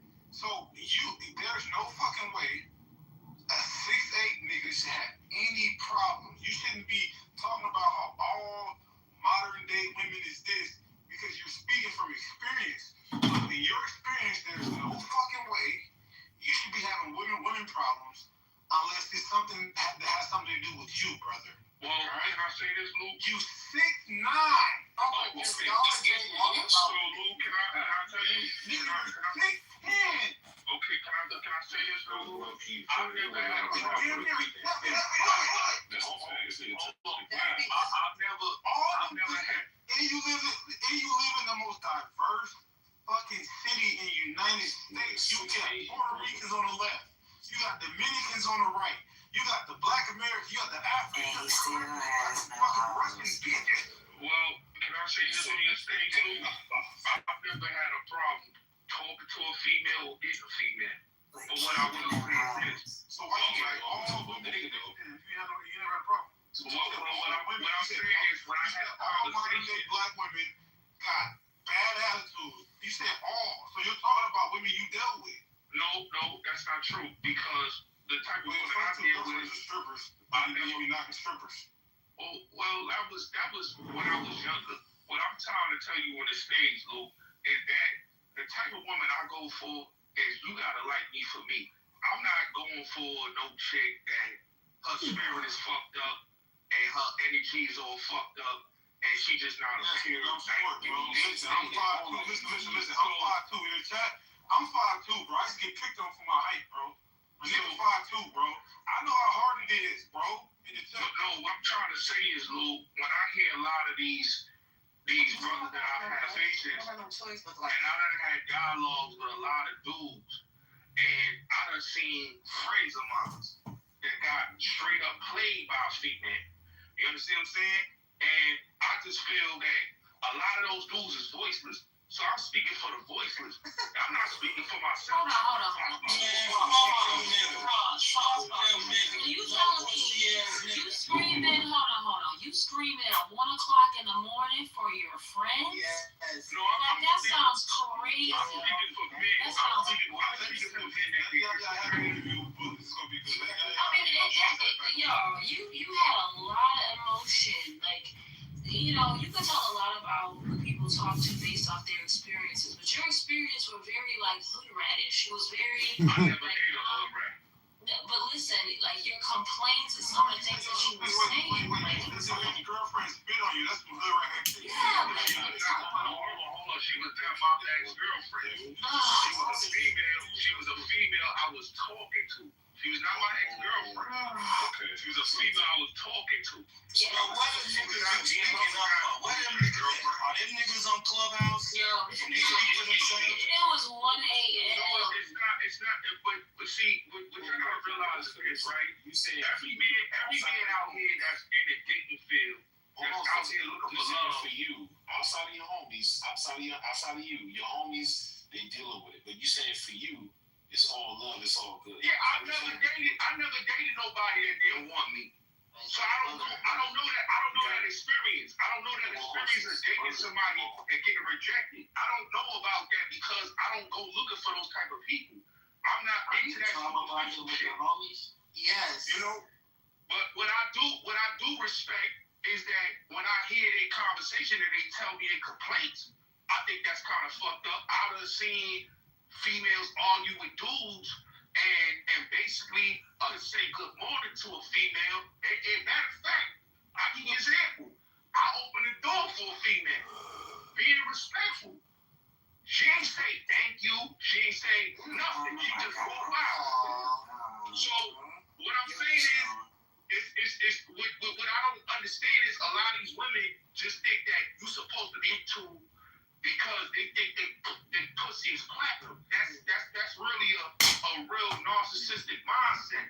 You know what I'm saying? Because we all human beings, bro. I don't go out there and show my ass and give you my ass to kiss. So you shouldn't give me your ass to kiss just because you got something between your legs and you got big titties. That's crazy to me.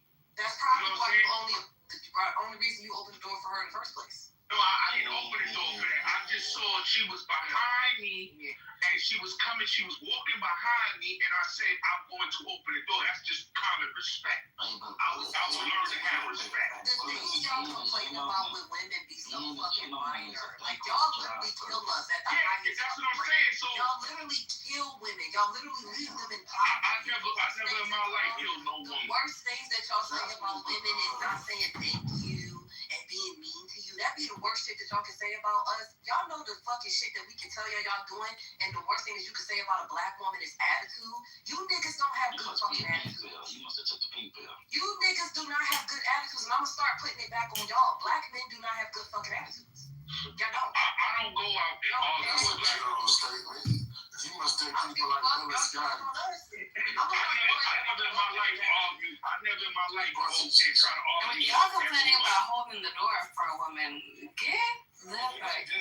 Yeah, man. We can't complain about being gentlemen, y'all. Come on, man. That's just you are. No, it's not. It's not about a cash app. It's just today when you deal with, like, I could open the door for an elderly woman. She gonna say thank you. But when you open the door for a woman that's the same age as you, what about like a modern woman, she's disrespected. None of the women are telling me. What you saying, Lou? I'm asking you, was the girl black? Yeah, she was black. She was black. Was she light skinned? Yeah, she was light skinned. This nigga said when she light skinned. Playboy, so you said no, okay, that makes sense. She light skinned, so she definitely don't. Yeah, okay. You know, you might be toxic as fuck. This is enough for him to sound how he sounded the other night, screaming like that because women didn't say thank you, bro. That's the worst shit that he's saying to make him hate women the way they do. No, I don't hate women. You keep saying I hate women. I don't hate women. I hate disrespectful ass women. And that, like you said, I hate women. I hate women that got big ego. Let me ask you a simple question. If you had to give me, because you just say all women, modern day women. So give me a percentage of women that's like not right. Like if you had to guess percentage. I mean, from the age of, I would say from the age of 20. They went to America instead of Palestine, so they had nothing to do with 48, you know? It wasn't us. So why should I die in the 80-year-old? How do you take weapons to Israel from America? You think my grandparents did it? No, I'm not saying your grandparents was there, but a lot of Jews in America were working on this. And but why am I for the crimes of other Jews? You can't listen to our fathers, that's why, don't you know? And so I have to spend taking bus with all the Jews because of what other Jewish people did? No, if God were that way. Oh, you're an atheist. Do you count? No. I don't know. Depends. Not according to Benny Adam. No, according to Halacha, you do. Do you know why I would hide you, bro? Why? I'll tell you later. Okay. Sinister. How's a popsicle stick? Hey, watch your tongue, lady.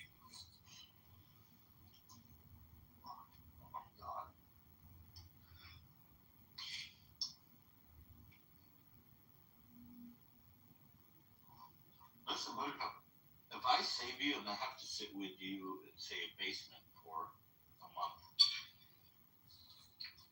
are you gonna like annoy me with all the debates and?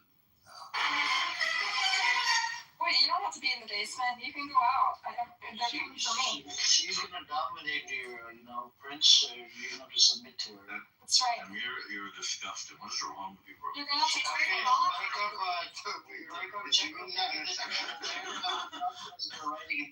call out your basement. This guy keeps making sexual innuendo. It's not appropriate. I didn't. I said, check what Fatima wrote about her cook in the chat. She hates it. Bro, what's wrong with that Fatima girl? She's retarded. Yeah, we don't know what's wrong with her, man. What did you So what happened to Free Buttercup? Yeah, she's, I don't know, man. Amir, did you just kick friends? Nope. Hey, I think he probably got a clip. That was fast. You wanna lie?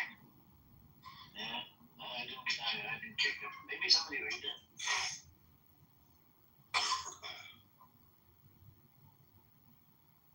Look at what she writes in the chat. Samir, yum yum, he would do that. He would Buttercup, you dumbass. Dangerous people start acting like a pygmy Buttercup. You come over like a dumbass. Why do you beg there? What is this, Buttercup? You're older than her. We're just hanging out. We're doing it's just. I thought this was your bestie. You used to love her. I still love her. I still love Fatima. You guys love each other. Stop the cap. There's some beef right there. No, I think she's beautiful. You want that back and forth fight? We should have a fight night. I think she's beautiful. I think she's smart. Stop it, Monica. Stop pretending. Stop pretending. Kind. She's a girl's girl. She looks up for You girls. know it. You don't have to put on this fake. She's badass.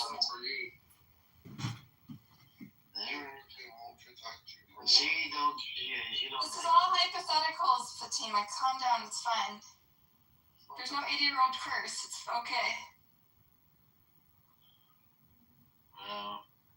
It's not an 80-year-old. We don't believe in like ancient. Right.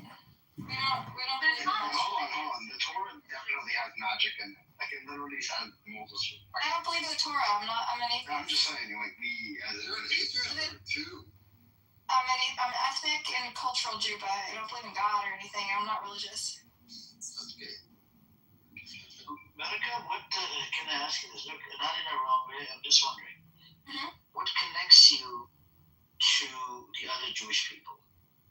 Is it being Israeli? Is it being a Jew? Is it being culture? Is it food? Is it clothes? Is it cars? What connects you to? Ethnicity is a fluid thing, so it's shared history. It's common food. It's these old books that bind us together, the literature, right? Okay, is common food? It's persecution that sort of cemented us as an ethnicity. The Nazis racialized us, right? And then the state of Israel further cemented us as an ethnicity with defining Jews a certain way. I mean, all ethnicity is a social construct, but it comes down to shared history, language, food, literature. These are things that bind us and make us an ethnicity, right? And like, if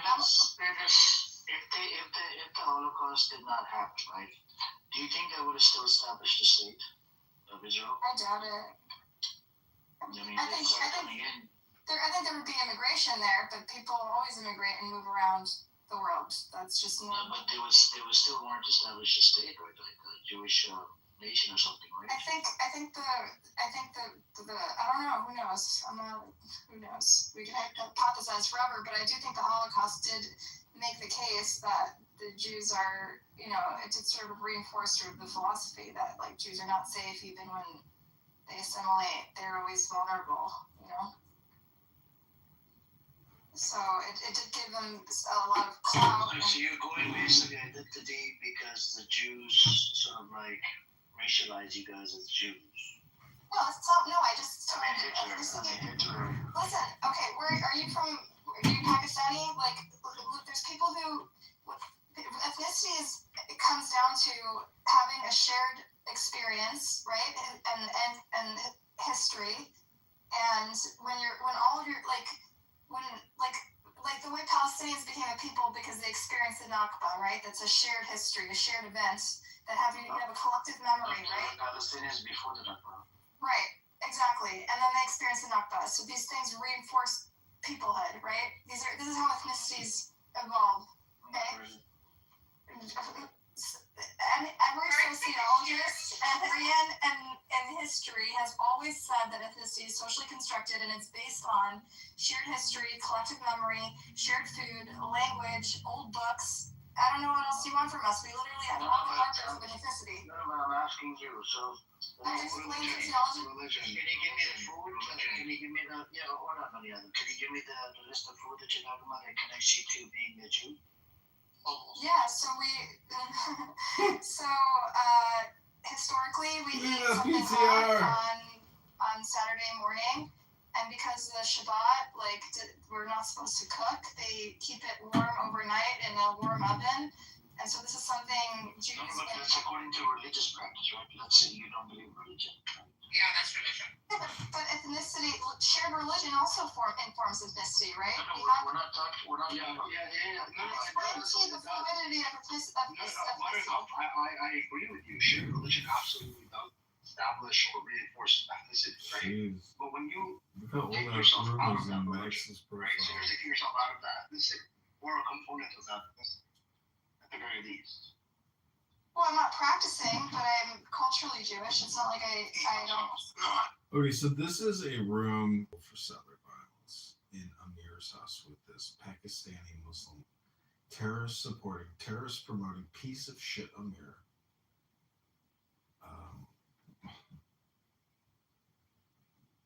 Trying to invite Max up. Here we go. It's just a restream of somebody else's room. It's a waste of time. I'm just trolling him by creating this room. But, you know. I know. I'm really just yeah. You just like me? I'm here. Oh, Amir. Good. What up, Max? What up, buddy? I just re-downloaded Clubhouse. Oh my gosh. Clownhouse. Introducing Max, the newest clown in Clown House. Are you flossing now, Max? Did you floss today? Not today, but yesterday and the day before. I'm flossing right now. Yo, Max. I use dental tape. I don't use dental floss. Max, the dentist that I'm not dating but seeing apparently, she doesn't brush her teeth all the time before she goes to sleep. I'm like, you're a dentist. How do you not brush your teeth before you go to sleep? How do you not floss before you go to sleep? How are you a dentist and you don't do those basic things on your own teeth? She's sleeping with you without brushing her teeth. Couldn't believe it. I was like, you're not going to brush your teeth? She's like, I will brush in the morning. I'm like, oh my God. You're a dentist. How do you not brush your teeth before you go to sleep? Did you get her pregnant? No, she told me, don't come inside me. I don't want to take plan B. No, because she used to come as mouthwash. Oh, I see. Okay. So she doesn't have to brush her teeth because John's comes full of fluoride. Makes perfect sense. Oh, if it was only that simple. If I was the problem to every woman's dental problems, I'd be a wealthy man. So how's your new life in a different state, a different town, in a different environment?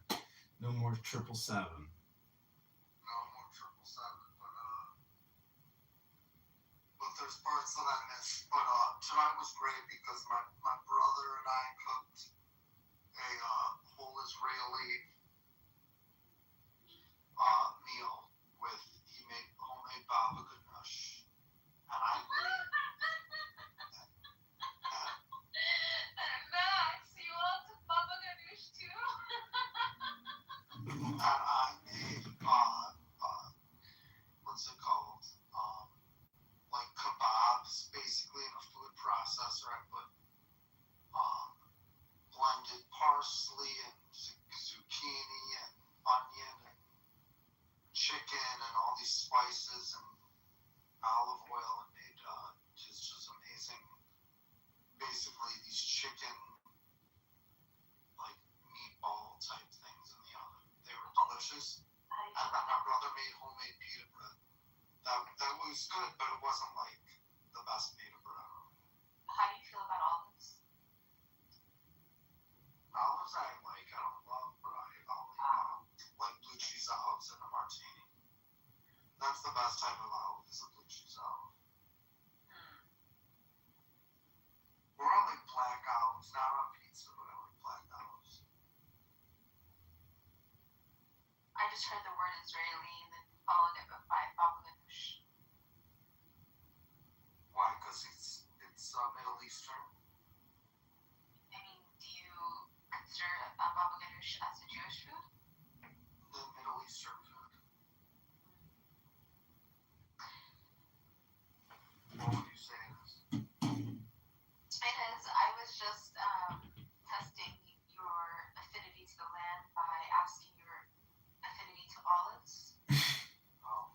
This is an affinity examination here.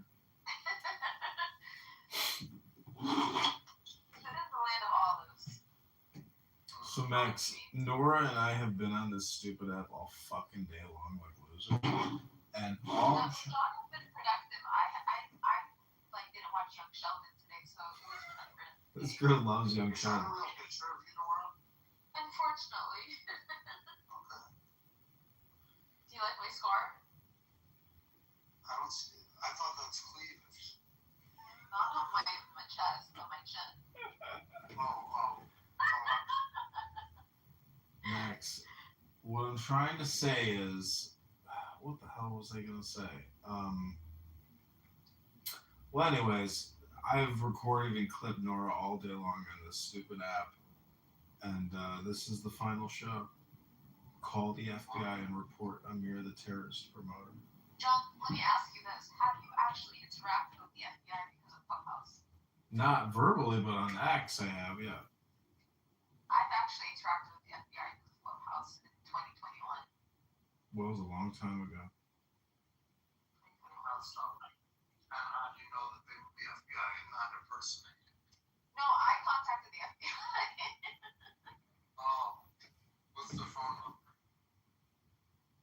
I went in person. I went to their office in Louisville. Oh, you live in Louisville? I live in Lexington. I was just in Louisville last week. Oh. A couple days before the UPS plane crash. Oh, wow. Are you in Indiana? Shit. I'm in Nashville now. Oh, no. Also called Hackville. I didn't know that. Did they ever find out what happened with the UPS plane crash? I never saw the follow-up.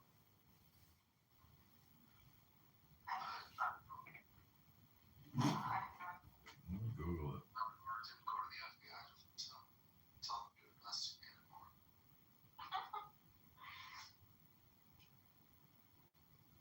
That was when I went to the FBI. Sometimes the FBI came too. Why did you go to the FBI? Because of like look at his title. Because of people like that. You called the FBI on John. It's not on me. Somebody she knows. No, just like all these crazy people. Did they threaten you? Yeah, of course. What did they threaten? I don't remember. 2021 was a long time ago, but there was another guy that was like doing some crazy stuff a couple years ago. But they really can't do much for internet crimes. I can tell you to go to the OCI. Is that the website for the ICE? What does that look like? Oh shit. Something like that. Some kind of. OnlyFans International. I don't think so. Oh, OCI. Oh, OCI. Okay. Yeah, what's that called? Yeah. FBI. Holy shit. There was 300,000 pounds of jet fuel on the plane when it crashed, and it was going 210 miles per hour. What was the? I saw that 2 people had died, but they weren't from the actual plane. The plane was empty, right? It was just like right? I don't know, but I had a package for work that I wanted sent from Chicago to Minneapolis, and I've been tracking it, and it went from Chicago to Louisville. Then the next stop is Minneapolis. So I'm assuming Louisville is a big I know it's through UPS, so I'm assuming Louisville is a big UPS. This is all normal. Yeah, that's originally a FedEx innovation. Everything goes to one place and point to another. For some reason, it's more efficient. So it's like a business school level lesson innovation. All normal. This is my friend Max, formerly of Chicago, and guess Max. No. Guess how Max and I met? I can't hear you, John. Johnny looks like you. Yeah, that is me. That's PTR. Max, we're twins. Did I miss anything? Are we talking about Amir, or are we over that? No, who's Amir? Hi, the guy. I just went in the bathroom and I said I thought I saw myself, but I actually saw Amir. I'm here. Maybe you saw yourself in the mirror. I think I saw myself in a mirror. We see a lot of ourselves in others. That's true.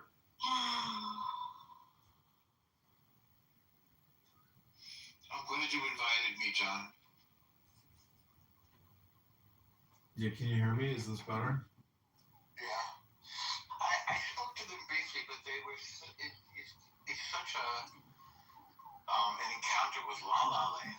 Wait, John, I thought you wanted Norm to talk to Mikhail. He did. It did. I wanted him to. Yeah. I didn't have a link. Mikhail gets unhinged though, so it's not so productive. He's quite mad. I bet you didn't block him like you blocked He's definitely on some kind of tranquilizer tonight. That's for sure. I sometimes, if I get frustrated with a conversation, I'll often block the person. But I've had it with them. It's true with people in my life as well. I could always change. I mean, I probably am out of touch with far too many people. I know so many interesting people. I should be more in touch with them and not like attach these emotional valences to them that are so idiosyncratic. But he's like a character. What's that? Mikhail's okay. He's just on his own journey of trying to understand.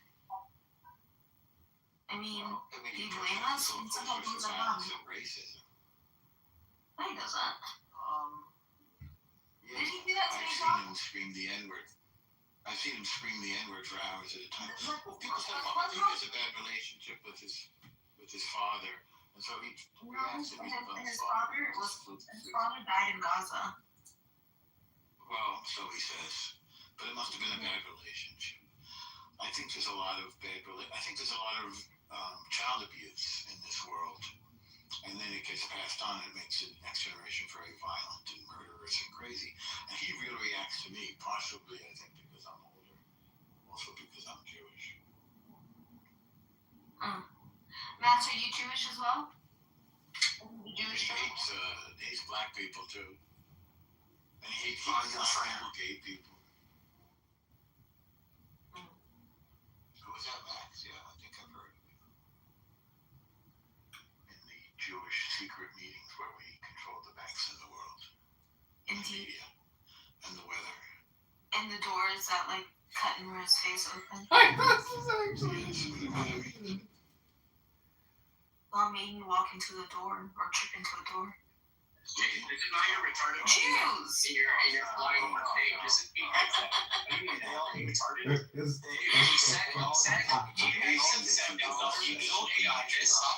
told me that you do. He said, that you want control of everything. And demonstrated weakness. Tell me, you know more than this. The reality is that one in So if somebody dishes it back, it's not that public.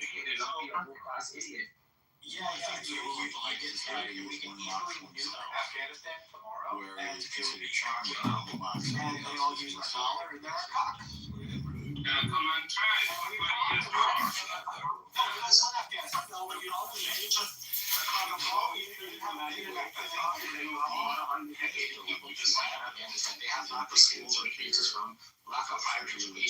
He takes that to the defense secretary, said this is a failure. Do you understand the word coming out of my mouth? You believe in your It's a true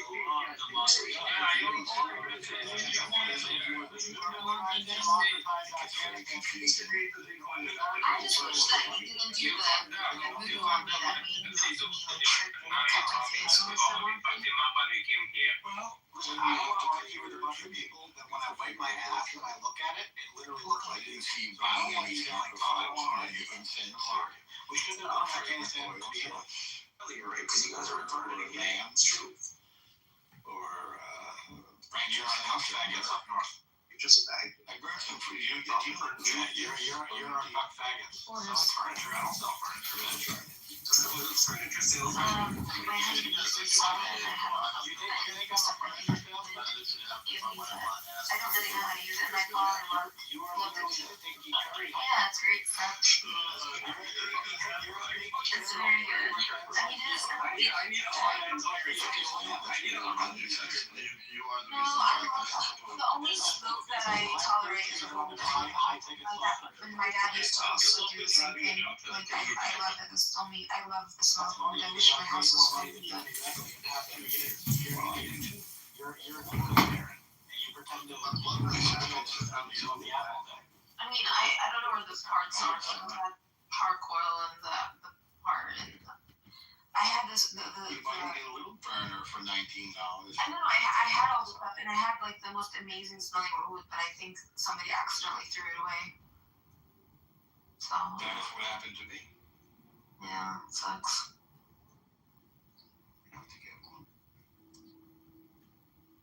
Anyway, weren't we on something? You wish we wouldn't do something. Norm, did you? Yeah, I'll show you. This is a voodoo that you want. Let me show you. Oh. 1 second. Let me get it.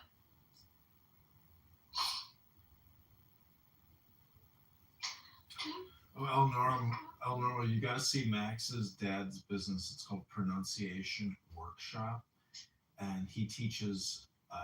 A large percentage of his students are Muslims overseas that are learning how to speak American English.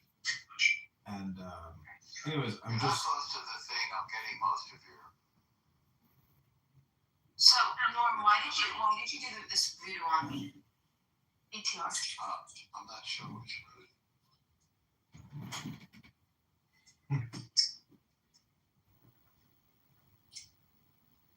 So last blood he was successful. I know, right? so sad. He was kind of unknown. You remind me of my brother. He would go and he would say he's an accent.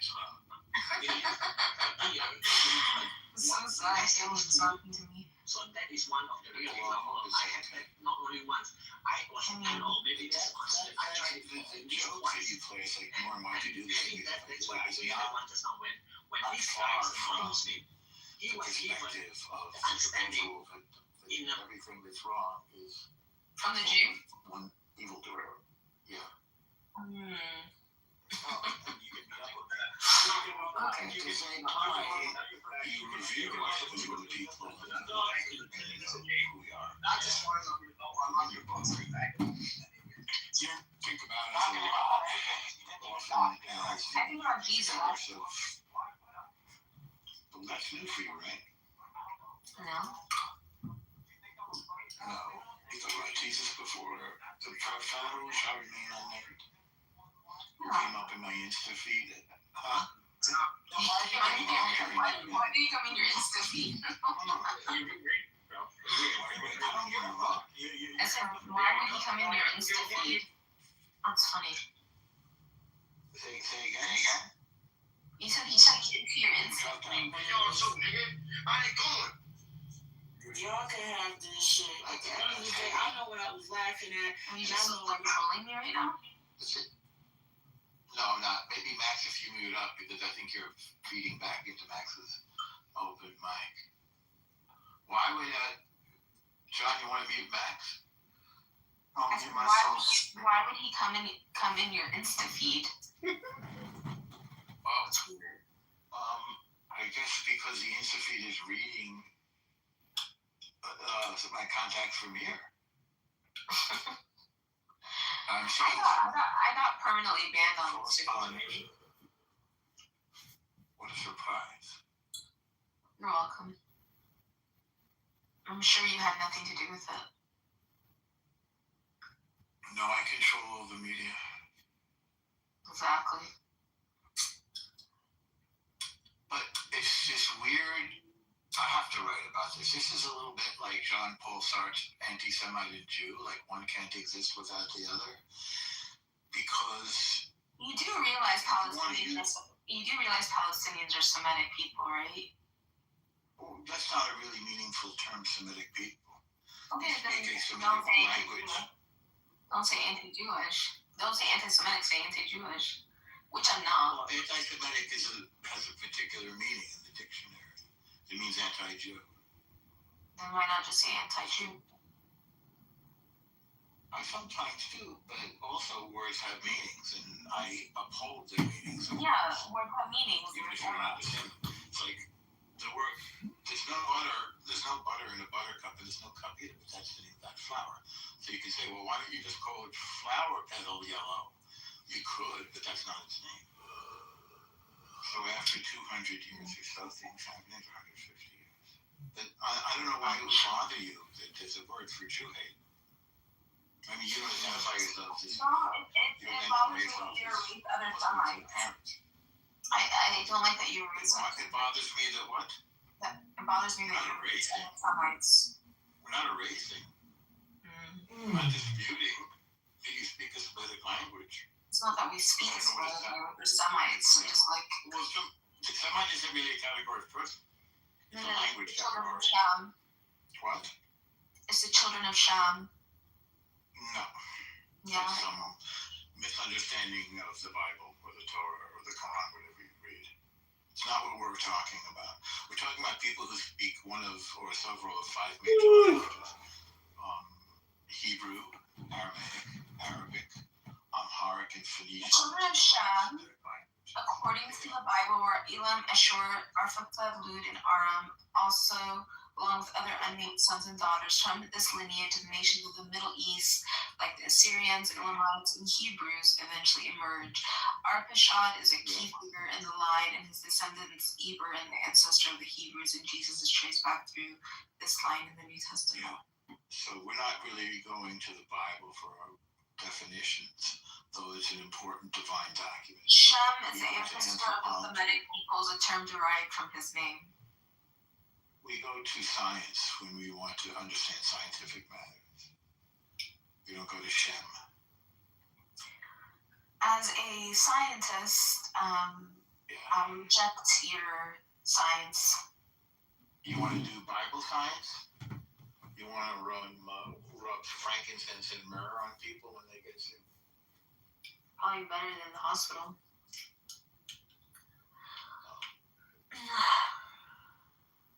Hospitals just... You could just sacrifice. Okay, I'm putting Nora in the audience for a little time out. I think maybe she needs to take a couple deep breaths for 10 minutes. That's my suggestion. Well, I don't think you should just do that preemptively. Well, she's got her cut up, wounded face as her PTR. Can you hear me? Sort of. Testing. You know what's interesting about girls? They just want to be loved. Oh, Nord wants to be loved by Diego. That's her problem.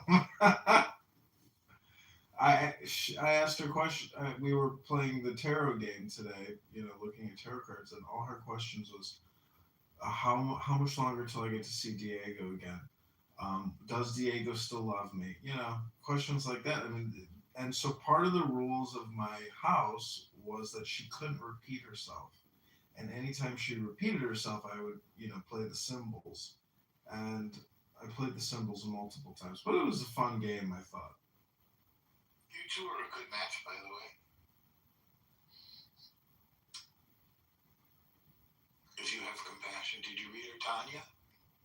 Yeah, we've read all kinds of books together. Good deal. She's a nice girl, but, I don't know. Maybe she's less programmed than even Buttercup at this point. Maybe she's less what? Less radicalized than even Buttercup.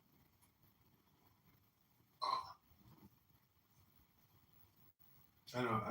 I was listening to Buttercup in Amir's room and live streaming her. She's an atheist. I guess. She didn't even use the word humanist, but it's pretty pathetic the way she describes herself. Did you record it? Yeah. I'd love to hear it. Yeah, it's in. It might be in this room actually. Pretty sure it's in this room.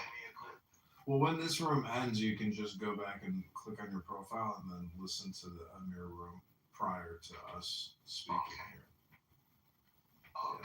Yeah, interesting insight into her game that she plays on here with everybody.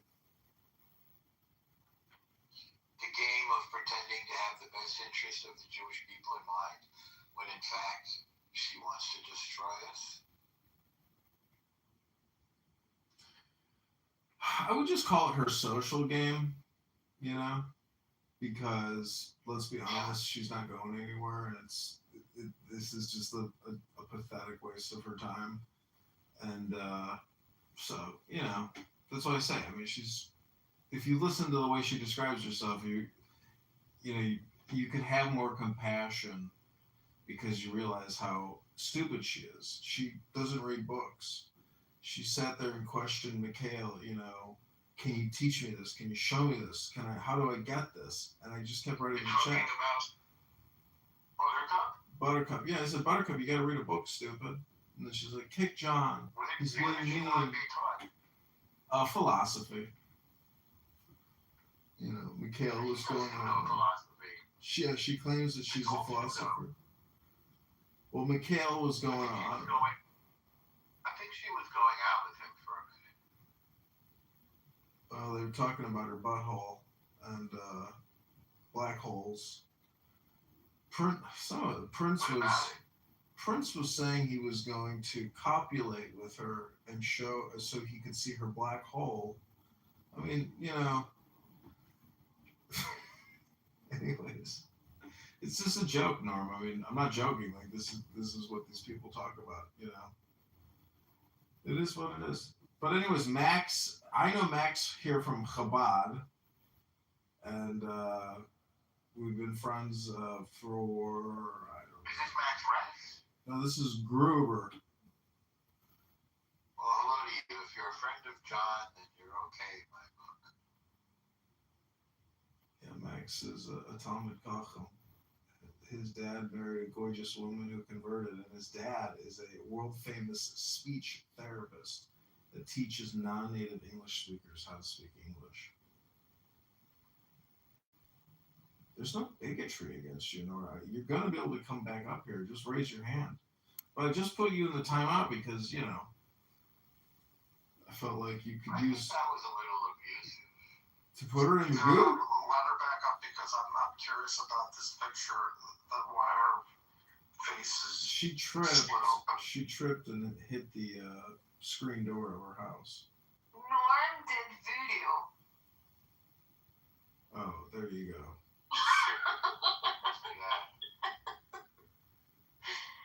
Oh, he left. Yeah, you insulted him. Okay, there's no such thing as voodoo in the Jewish religion. Well, what's your point? How's that an insult? Because if you don't have anything nice to say, don't say it. I think he kicked him out. I didn't kick him out. He said, I'm out of here. Oh, I didn't hear that. Anyways, yeah, this catfish here, Max, tripped and cut her face on her door. I'm more of a scarfish now. At least she's got a sense of humor.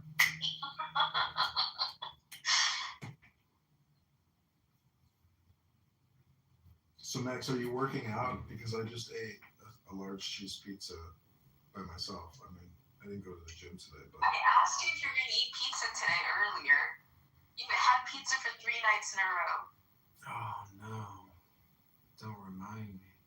What did I eat for dinner? Oh, I had lavana. What's that, goat milk? You don't know what lavana is? And you call yourself a Jordanian visitor. The dairy product, Lebanon. Yeah, lavana, olive oil, and olives, and bread. Max, did you join the gym out there yet? Did you find a nice Equinox with hot 24-year-old? Yeah, I did join a gym. It's called Langford Farms. You can look it up. Nice. It's 4-minute drive away. Nice. And it's They just redid it, but it's like an old barn basically. Mm-hmm. Cool. As long as you break a sweat. Get your pump. Yeah. I mean, it's all like, everything they have is, you can shovel hay, you can milk the cows and get like a wrist workout. It's all like, What? farm work. You go work, you bro, if you're not moving metal, man, you're just farming. That's not a workout.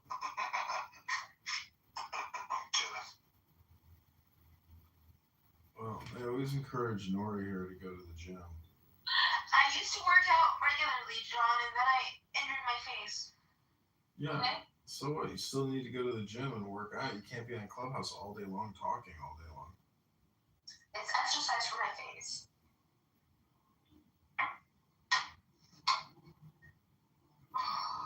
I don't know. Okay, I'm going. Okay, good night. Talk to you soon. See ya. All right, bye. I don't mind being fat. No one minds being fat.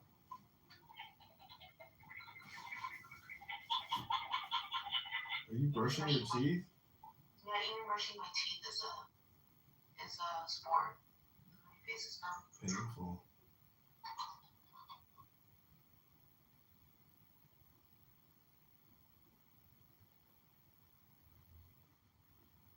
Nora has me blocked. He blocked you? Yeah, so many people blocked me. Oh.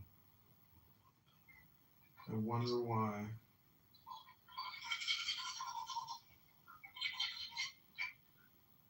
I can't really feel. Oh, it's okay. Oh well. Okay, I'm gonna go back to Amir's room. How did I do this here? Okay. Let's listen back into the terrorist supporter, Amir. Mostly calling ethnicity. So I really think it's up to the group and how much of that they choose to make part of their identity. And I think that's why traumatic experiences are much more transformative in people's identity. Like it has to do more, it impacts their identity more than those that aren't traumatic.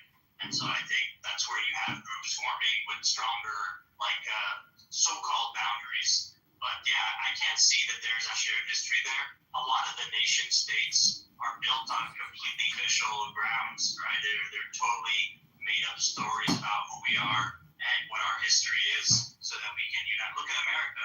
Oh, land of the free, home of the brave, blah, blah, blah. Like I was taught all that nonsense growing up here. Then I realized, wait a minute, all the people actually from here and the majority of the people who have lived here never had that experience. But am I going to choose to adopt that narrative and make that my sense of what it means to have an American identity? I mean, I could, but I would know that it's not true, so I have to be honest about that.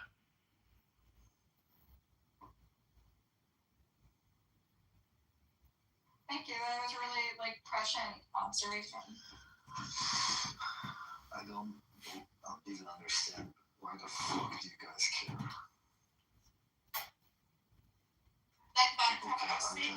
One second, I'm so sorry. Are you talking to me first, or are you talking to me? Everybody is arguing this stupid argument. I'm saying that if religion becomes the prime factor for 1 second for the ethnicity of a certain people, right? Then as that religion fades or the religiosity fades, that ethnicity tends to fade. Okay, there are other factors that support the ethnicity, such as Yeah, I agree with you, Buttercup. I'm just saying, one such important factor is religion because it was the initial starting point of it. For example, if I don't take to Islam tomorrow and my entire lineage doesn't after me, I still can continue to maintain my ethnicity as a Persian, right? So this is what we are trying to say, I think. Now, there are other factors that bind to ethnicity, such as trauma, such as weak feelings, such as culture, such as other people recognizing it, etc. But I'm saying when it starts off with religiosity or religion, as religion fades, the ethnicity tends to also kind of take a different. These don't have like a start and an end. Okay, these are things that evolve over time. And I just want to say, in America, for example, this big melting pot, most ethnicities over time are diluted, and people don't identify. People who are like an eighth Black or an eighth Hispanic don't necessarily identify as Hispanic. Over time, all ethnicities get diluted, right? And similarly, so But I think one thing we're missing is that Nargis doesn't recognize that this Persian identity is something artificially created during the time of the Shah, right? It doesn't have like some deep roots. There wasn't like a living tradition identity, what she's referring to. Yeah, listen. This specific Persian identity, if you ask what is it, it's going to be remnants of things that were created in modern times. There's not access to some culture and identity. From like thousands. I know. I'm saying, you gotta look. I know a lot of Persians in different cities, right? Usually, they are Persian because they're not Muslim, so they're trying to reconstruct an identity. But even there, if you actually talk to them, a lot of their language, right, is the Islamic language. A lot of their practices are going to be like tied to religious practices, but they're trying to create the separation. I'm not saying it's right or wrong. Who am I to say what's a true Persian culture? What I'm saying is that you have to recognize also that a lot of things were created in modern times as a way to try to unify a group of people, really based on history from 5,000 years ago. We can't deny that. Well, Muslim, I'm gonna push back on this a little bit. So many Iranians when they call themselves Persian, it's not to say that we're not Muslim. The reason is because well, at least in America, I can tell you, in the 1980s, with the Iran-Iraq War, and after the 1970s hostage crisis, the name Iran, or being Iranian, had a very bad stigma to it. It's not because of Islam, it's because of,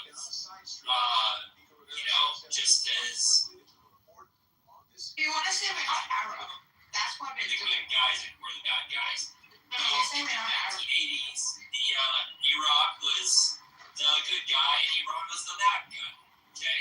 So that's why Iranians call themselves Persians, is to get away from that negative stigma. We're like, a lot of us fled that country because of the rule of the Islamic Republic, and then we come to, country like America seeking a better future, and then we're called terrorists here. You know what I mean? It's such a bad, we put a lot of, it's one of the reasons. Second, when we talk about our Persian identity, it's way before, and I don't know which king you're talking about, but it goes back way further than that. When we talk Persian heritage, even people today that are practicing Muslims will often go back to the time of Zoroaster and refer to a 5,000-year heritage. So if you look at how we celebrate our New Year and the spring equinox, if you look at a lot of the traditions we have, they far precede the time where Iran or Persia was even Muslim. Okay, so yes, I know Taco. Let me give you an example, Taco. I'm understanding what you're saying, Taco. Here's the other example that relates. It's in the same way that Americans want to connect themselves to Roman history, right? Like there's this sense of, our identity traces back to this much longer tradition, the Romans and the Greeks, etc., right? There's like Stoicism. A lot of people study this stuff, when they come from a European American background. What I'm saying is, I'm not denying that the Persian existed far before, the Arab conquest and the time. Even Iran itself, that region, that went through several transformations, right? The fact that it's Shia now wasn't its entire history. What I mean is that I understand the identity, the acknowledgement of what you want to call yourself. I understand that. But there is a culture, and I'll give you one, it's a silly example, but ask yourself how many Persians do you know that drive around in G-Wagons, right? And that its connection to the time of the Shah rather than a connection to, let's say, some several thousand-year history. All I'm saying is that sometimes it's a little more superficial.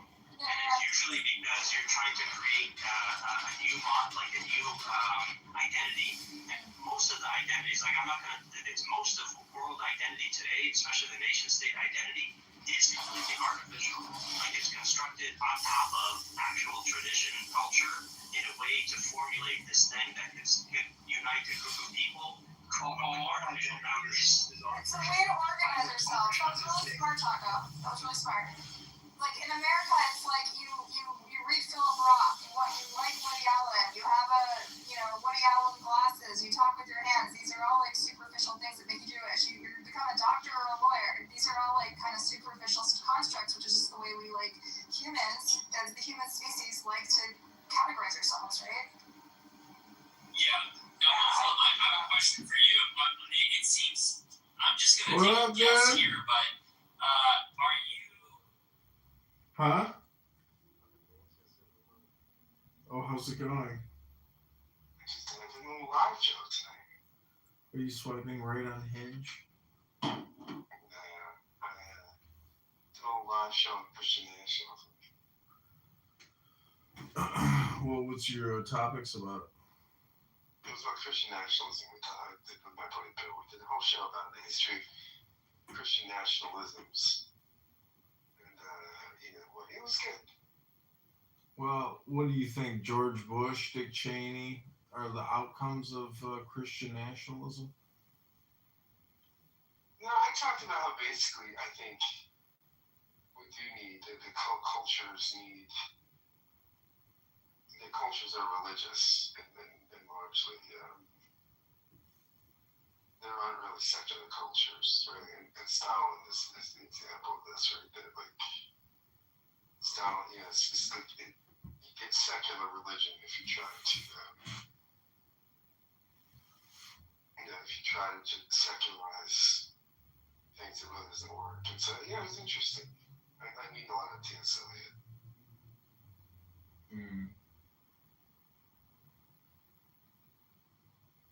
It was fun. Anything that you learned? Identity. We had this Reconstruction Trauma Response test. He had a great thing about just basically how people feel threatened when their identity is challenged. And a lot of stuff we see is, it's some extremism. People feeling like their identity is not valued. And I thought it was interesting. It was good. It was really fun. I have a clubhouse room open right now called Call the FBI. Report the Mirror. 1-800-CALL the FBI.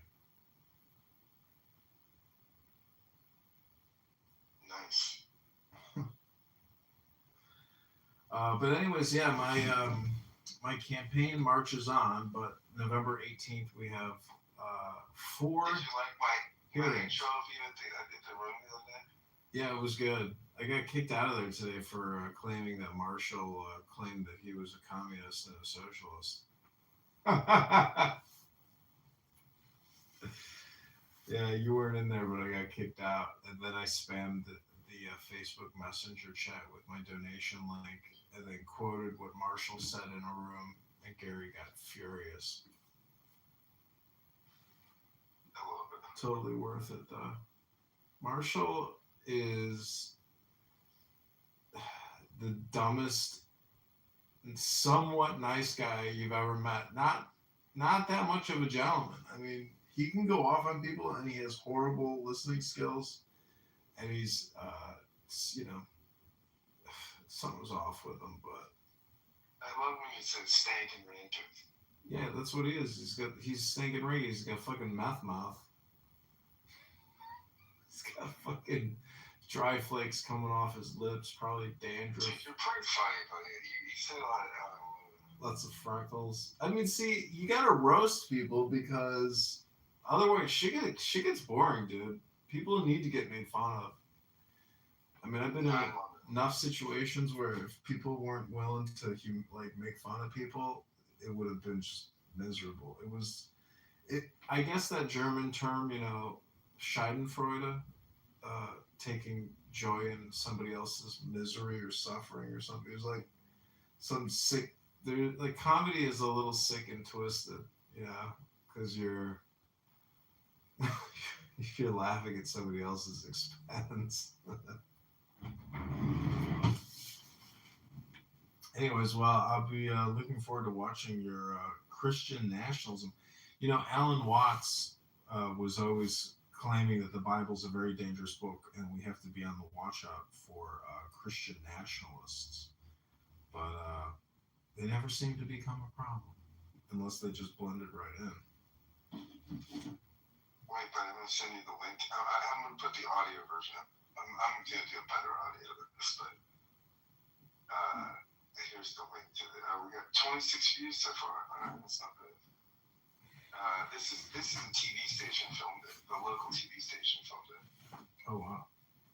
Yeah. So this is their YouTube feed. Not mine. Was it tied into this guy's? Did this guy have a book or anything, or was it just a? No. It was just me and my buddy Bill who did this podcast. So just like because we do this podcast together, my friend Bill and I, called The Persuasive Words. So there you go, buddy. There's the link to the show.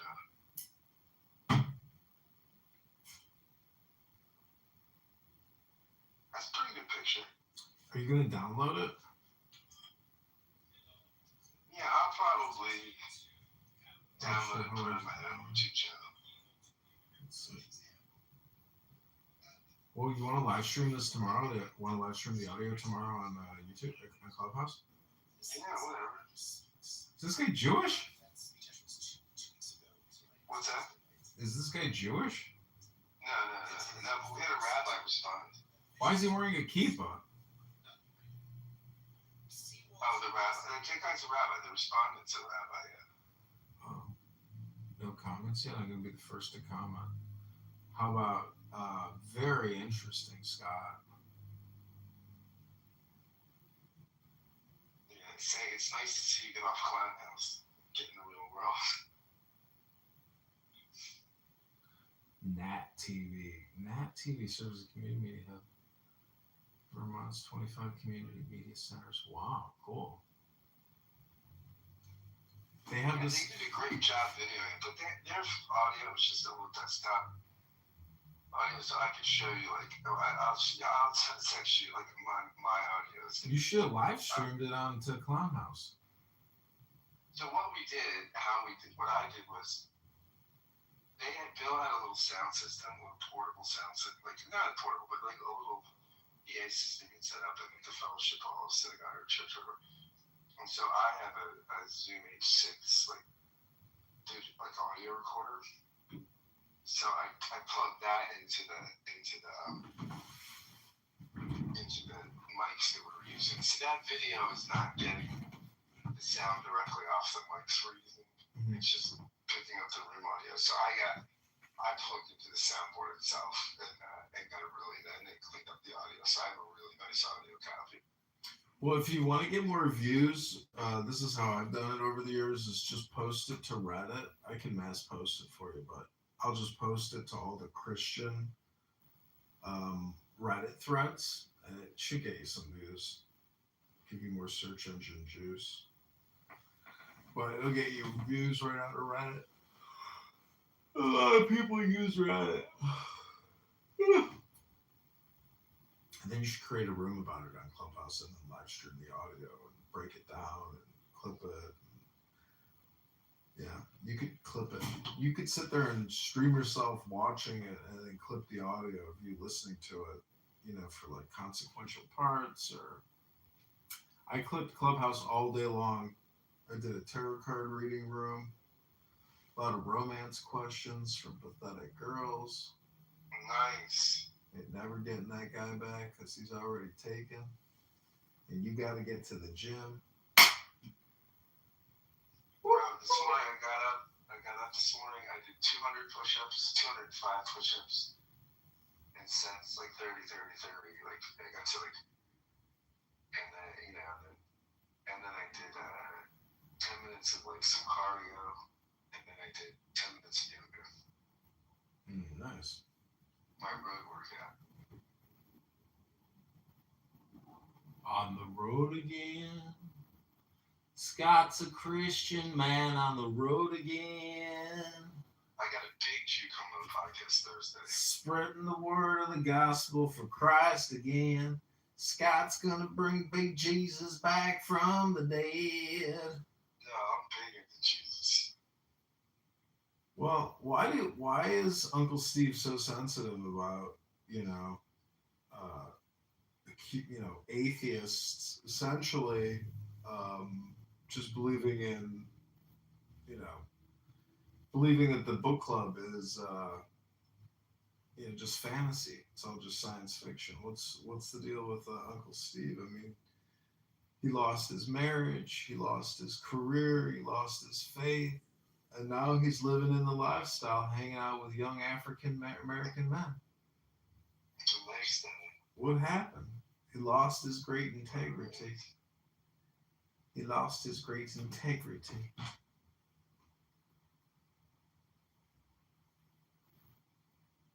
Well, I created a new house today called Uncritically Thinking. I love it. And I was live streaming Gary's room into it because people are like, what's his face, David or whatever? He's like, I'm voting Republican, but we have to do everything we can do to stop Trump and stop this administration. I'm like, what?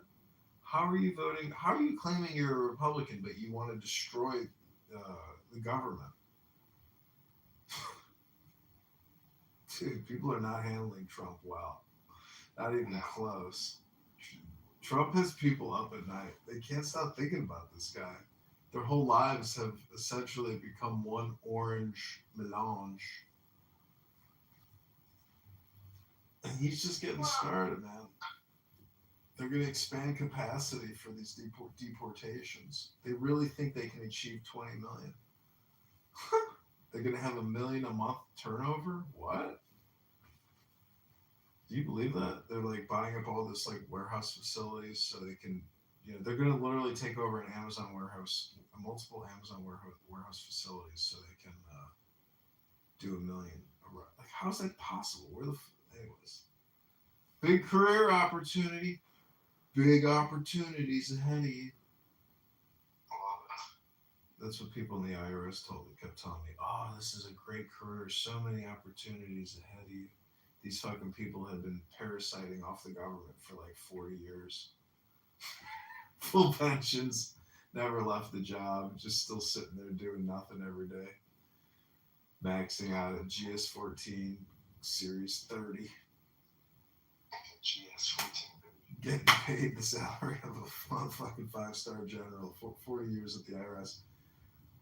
There was one guy, he was 96 years old working at the IRS. I was like, how old is that guy? He's like, oh, he's 96. I was like, that motherfucker is still working at 96? Oh my God. The GS65, he had been there 65 years. You know what the temperature is in Vermont? What? 28 degrees. Dude, you should be swiping right, like, whenever I travel, man. I mean, if you're single, like, now's the time to do some fishing because you're that new guy and, like, the dopamine for somebody new is huge. So you have all these chicks in town being like, oh, who's this new guy Scott in town? Who's this new guy Scott in town? Swipe right, swipe right. I love you, buddy. It's true, dude. I'm telling you, man. Miracles happen. You're a good dude, man. You really are. I'm looking out for you because I'm only telling you what I want. I think my taste preferences or my aesthetic is is pretty good. I've always had good taste. I love it, buddy. All right, buddy. Well, I'm gonna hit the bed. Okay, safe travels. Hey, buddy. I'll see you in the room tomorrow. Okay, hasta mañana, amigo. All right, Tom. Good to hear your voice. Okay, take it. Bye.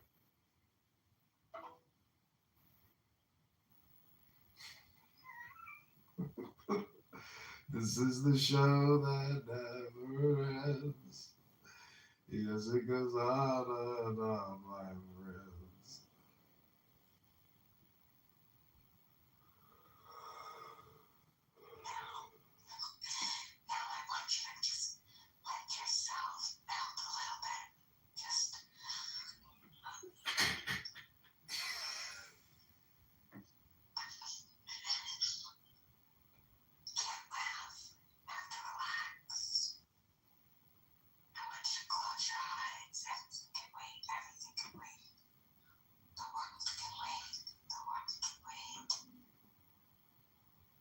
Okay, maybe we should create an ASMR. Oh, we can still get the ears. Church fathers don't disagree with that. Especially, and here's the ironic part, especially the Alexandrian ones. Because the Alexandrian ones, being from Egypt, knew Egyptian history, and they knew that this shit didn't actually happen, right? So they came to the interpretation of, this must be like an allegory of some sense. Because they knew for a fact that 600,000 people would not leave Egypt and they go to Palestine. Like that's just not possible. Right? So they came to the interpretation that this must be an allegory. This is not actually literally true. Yeah, this is very well founded in churches. There's a difference between what you're saying and what God. Stop mocking Christianity in the chat, otherwise I'll have to kick you out of my fucking room.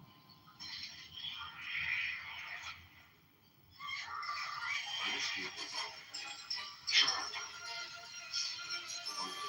Listen, man, a lot of Christians have a misunderstanding of what Christianity is, and honestly, I think Nugget should be a Christian because if we can honestly, she's in the and say you don't believe the Quran is a divine word of God. Yeah, man, honestly, she's close enough. She's basically a Christian Muslim. Who? You. That's Nora there. You're fighting this. Why does that make me a Christian Muslim? Nah, the Neoplatonism works better with Christianism is much older than Christianity. Yeah, it's older, obviously it's older. Neoplatonism is probably it's Platonism model, probably adopted by people before him. Like this is not new to the human family or the human philosophy. No, it's not. Of course not. Yeah. So, yeah, and that goes to show that Christian Muslim right no, kind of. But no, hold on, but that goes to show by like radiation or ultimate reality of things. Like yeah, but that goes to show, Norgus, and I think you would agree with this, that we didn't need the prophets, right, to come to this conclusion. That the prophets came to give us this conclusion from a Christian mindset, of course, as a result of God's grace. Yeah. Not out of necessity. It's God's mercy. Yes, out of God's grace and mercy. Mediary, the prophet, mediary or the they were not necessity. I think me being a necessitarian, a prophet is necessary. Like a divine prophet is necessary. So Plato was a prophet.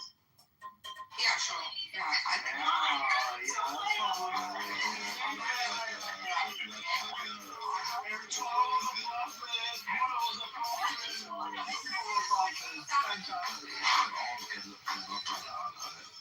You guys are awesome. Like we had prophetic message that way before Abraham. So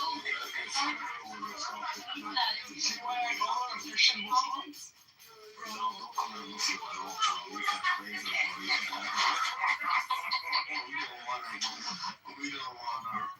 And I even think If he establishes as a Christian out here, his perspective. Benny Adam, like, when did Plato become a prophet in Christianity? Benny Adam, like, come on. No, he's not. I'm not saying that he was. That's the point. I'm saying that Plato got to this theology. I'm saying Plato got to this theology independent of God. That you can achieve this theology, this understanding of God, Ever independent of God. Who is ever independent of God? Okay, hold on. Non-existent. I'm saying independence of divine revelation. That probably qualifies as not a Rasul with a Risala. Plato probably qualifies as a sign from God who probably holds the truth. Now, does it make him a Rasul? No, it doesn't.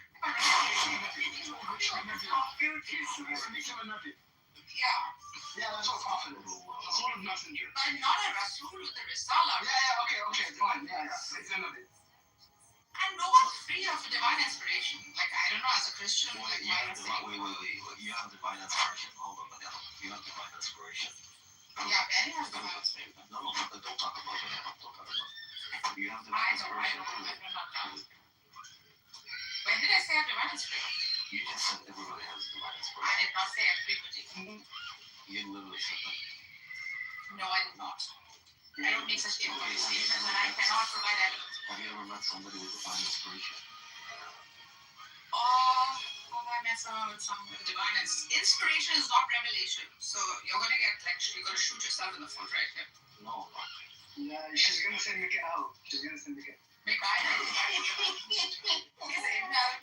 Dude, inspiration is not the same as revelation. Revelation is very important.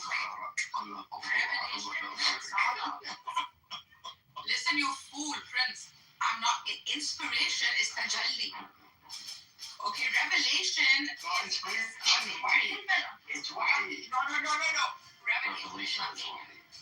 Inspiration is tajalli. There are many great teachers who are very spiritual. As far as I got, right? Hold on a second. Let's ask the atheist Jew. Yes, Habibi. لا شكلك هذا راح تلبسني مسألة الله حد.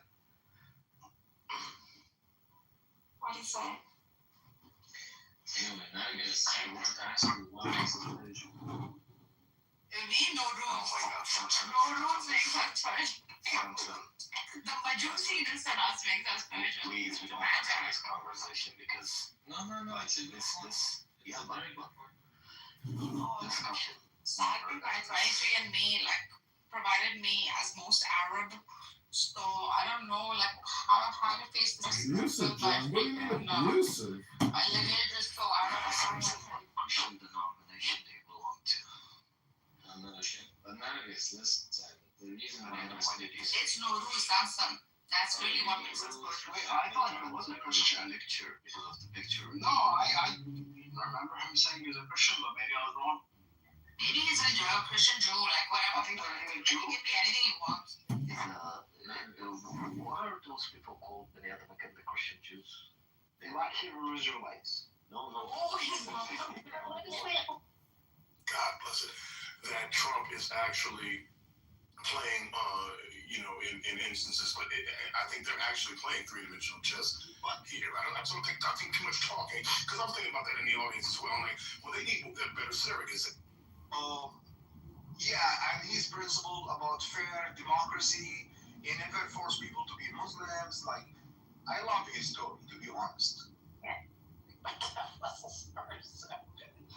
Yeah, it's bad. I believe Aisha must have fallen asleep.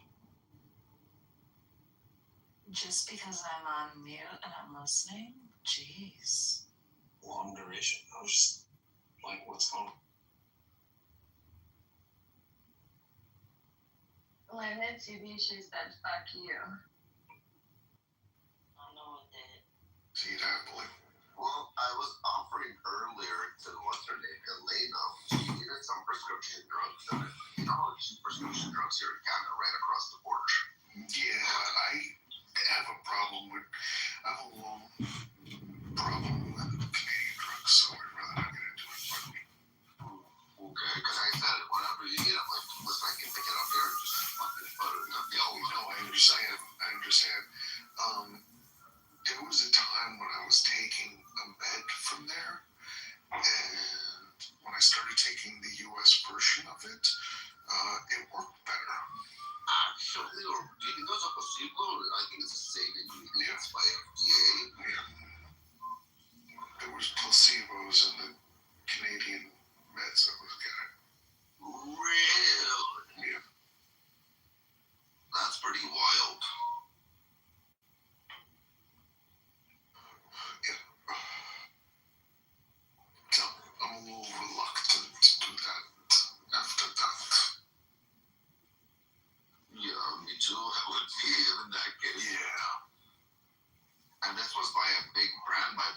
pharmaceutical like company, like Pfizer. Dude, it was like one of those mail-in, like they mail the script to your home kind of shits. But straight from Canada. But was it generic brands or was it original? Generic. One was an original. And was original good, or you still felt the same way? Was the placebo. The original and the generic ones were working. That's interesting. I would have thought opposite. That's what I'm saying. It was trippy, bro. Like, here's what happened. It took a week, and I'm like, something's wrong. Like, I just felt something's wrong. So I went to my fucking pharmacist back in the day, and I said, Gary, it feels wrong. He goes, let me check something. He looks and he goes, you're taking a Canadian script, aren't you? I go, yeah. He goes, hold on a second. And he gives me like the dosage for the day. Right, Rafi? It's like a sample, basically, before you put. He gave me what I needed that day. Okay. He said, take that. He gave me water, gave me the cup, did the thing. Boom.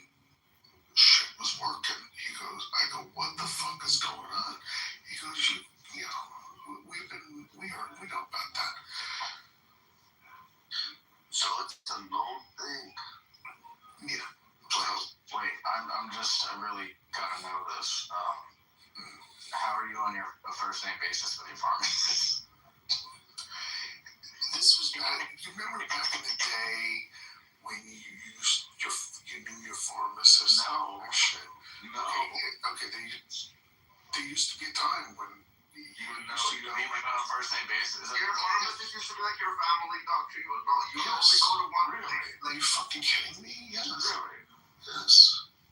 I see that for my dad, for example, his pharmacy where he picks up his pills are the same place where his family doctor sits. Yeah. As soon as he walks out, he constantly goes to the same pharmacist. So he already knows my dad's record. He can contact my dad's. I go to a small pharmacist.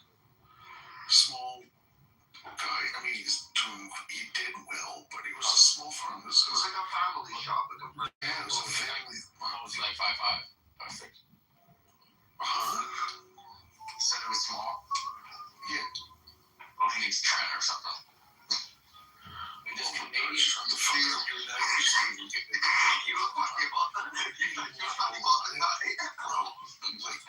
There's Rafi moronic, and now there's Matt Trent moronic.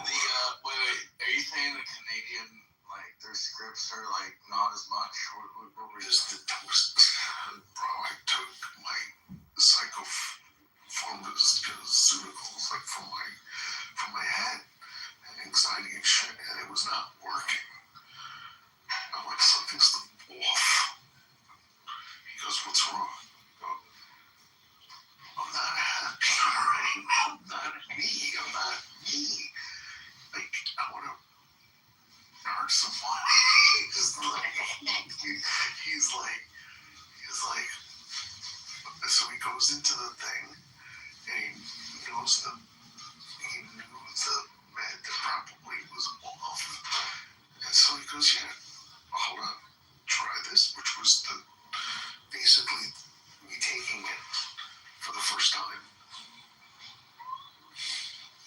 We're like in seconds, bro. I was like, what the fuck is going on? And it wasn't placebo effect, it was just boom. I was like, okay, I see. Never again.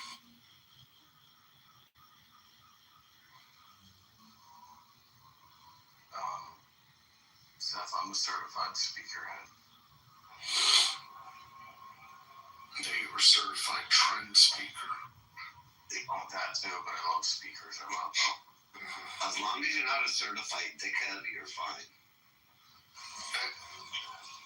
Well, we haven't gotten there yet, but no. I was going to say that's the last step. What the fuck is trend? I heard it somewhere that it was.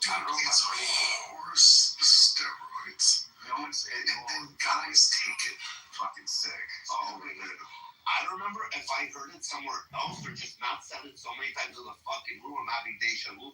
Like I already been like hearing this fucking word all my life. It's sick as fuck.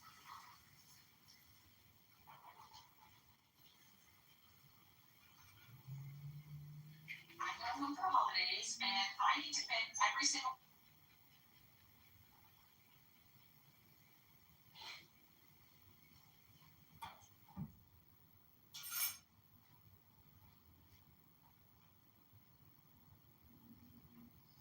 I refuse to pay for YouTube, the ads, but I get them like fucking 24/7. Might as well.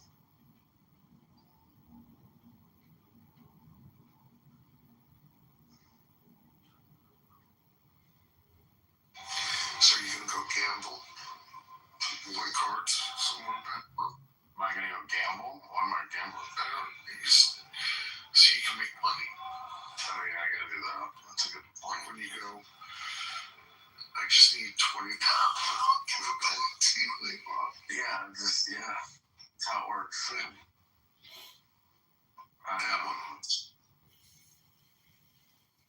I'll tell you what, there's no, I still have yet to find a feeling as good as, I think the best feeling in the world is getting unstuck, especially like a 6-digit number. It's the best thing. I think you probably back me up on this. What do you mean? When you get like, when you're down a lot of money and then you get then you like come back from it.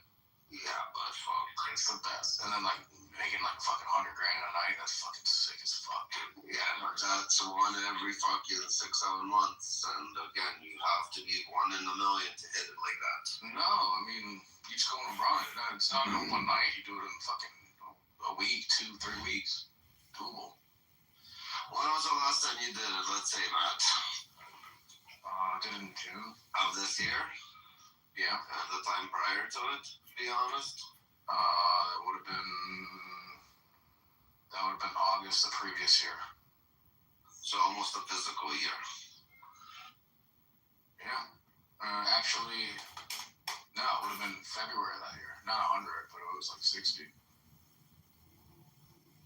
So you just rely on gambling? I have other means. Okay.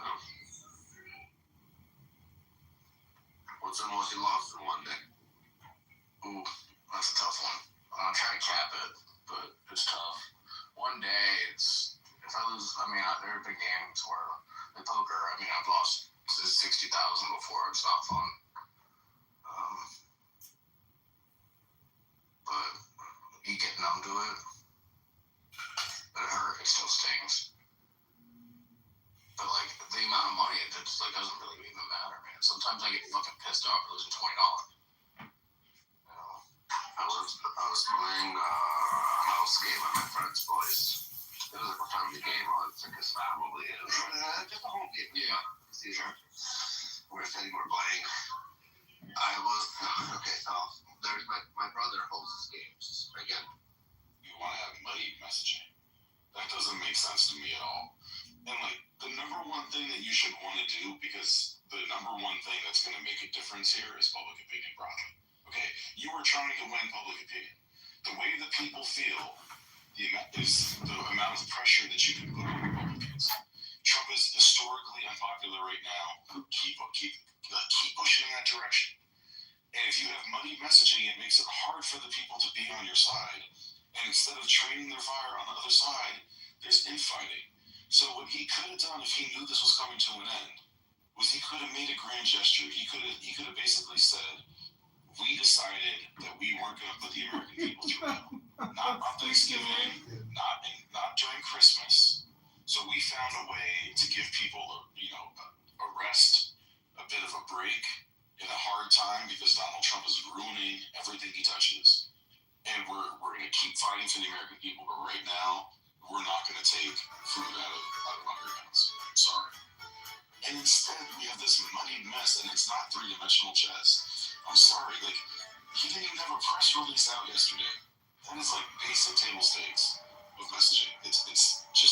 Congress, and like, I don't think that this was the wrong action.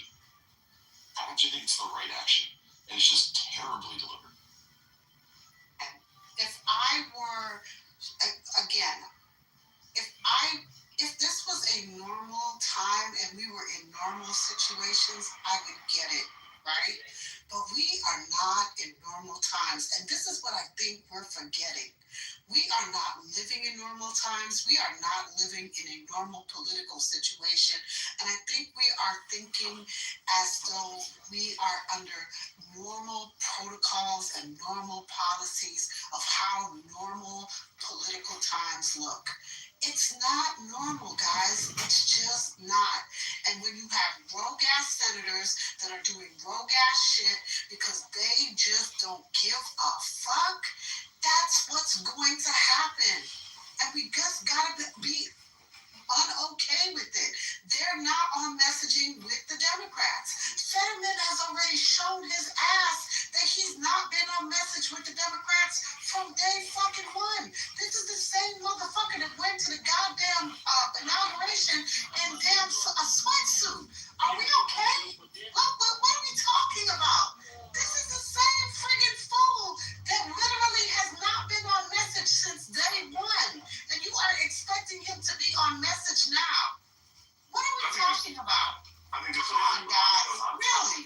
There's another consideration. Another consideration is they understand that others understand that as well. Because they're not stupid people.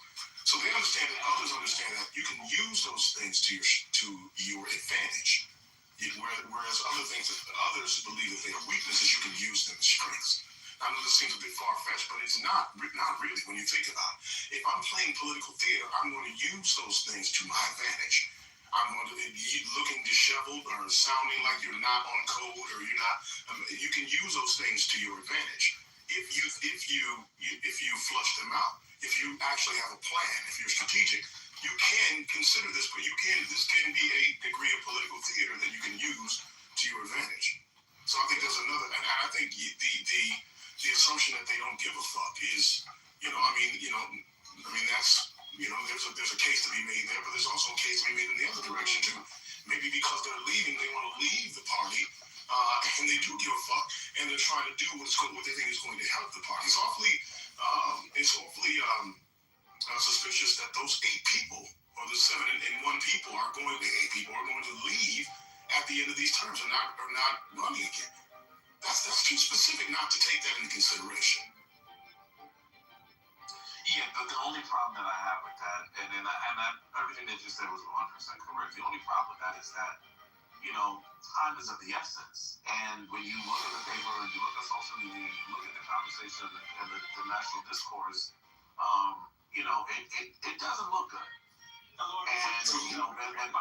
I laughingly, because I know how I do sometimes in these spaces, but I laughingly was like, I don't really understand what the mess is, what's going on, why there's a somber mood. And I was saying that because I thought that it was all about food stamps and snaps and everybody getting their paychecks. Then it happens, and then all of a sudden, there's a whole bunch of infighting, people are throwing milk cartons at each other.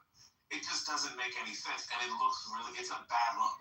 Well, that's not what it was about initially. That's not what it was about. It's about actually saving the subsidies. It was about saving portions of ACA. So, that's not what it was about initially. The byproduct of the shutdown caused people to be furloughed rather, and to lose SNAP benefits, which were actually on the, SNAP benefits was actually on the, in the account as well. But the bottom line is now that's all been returned.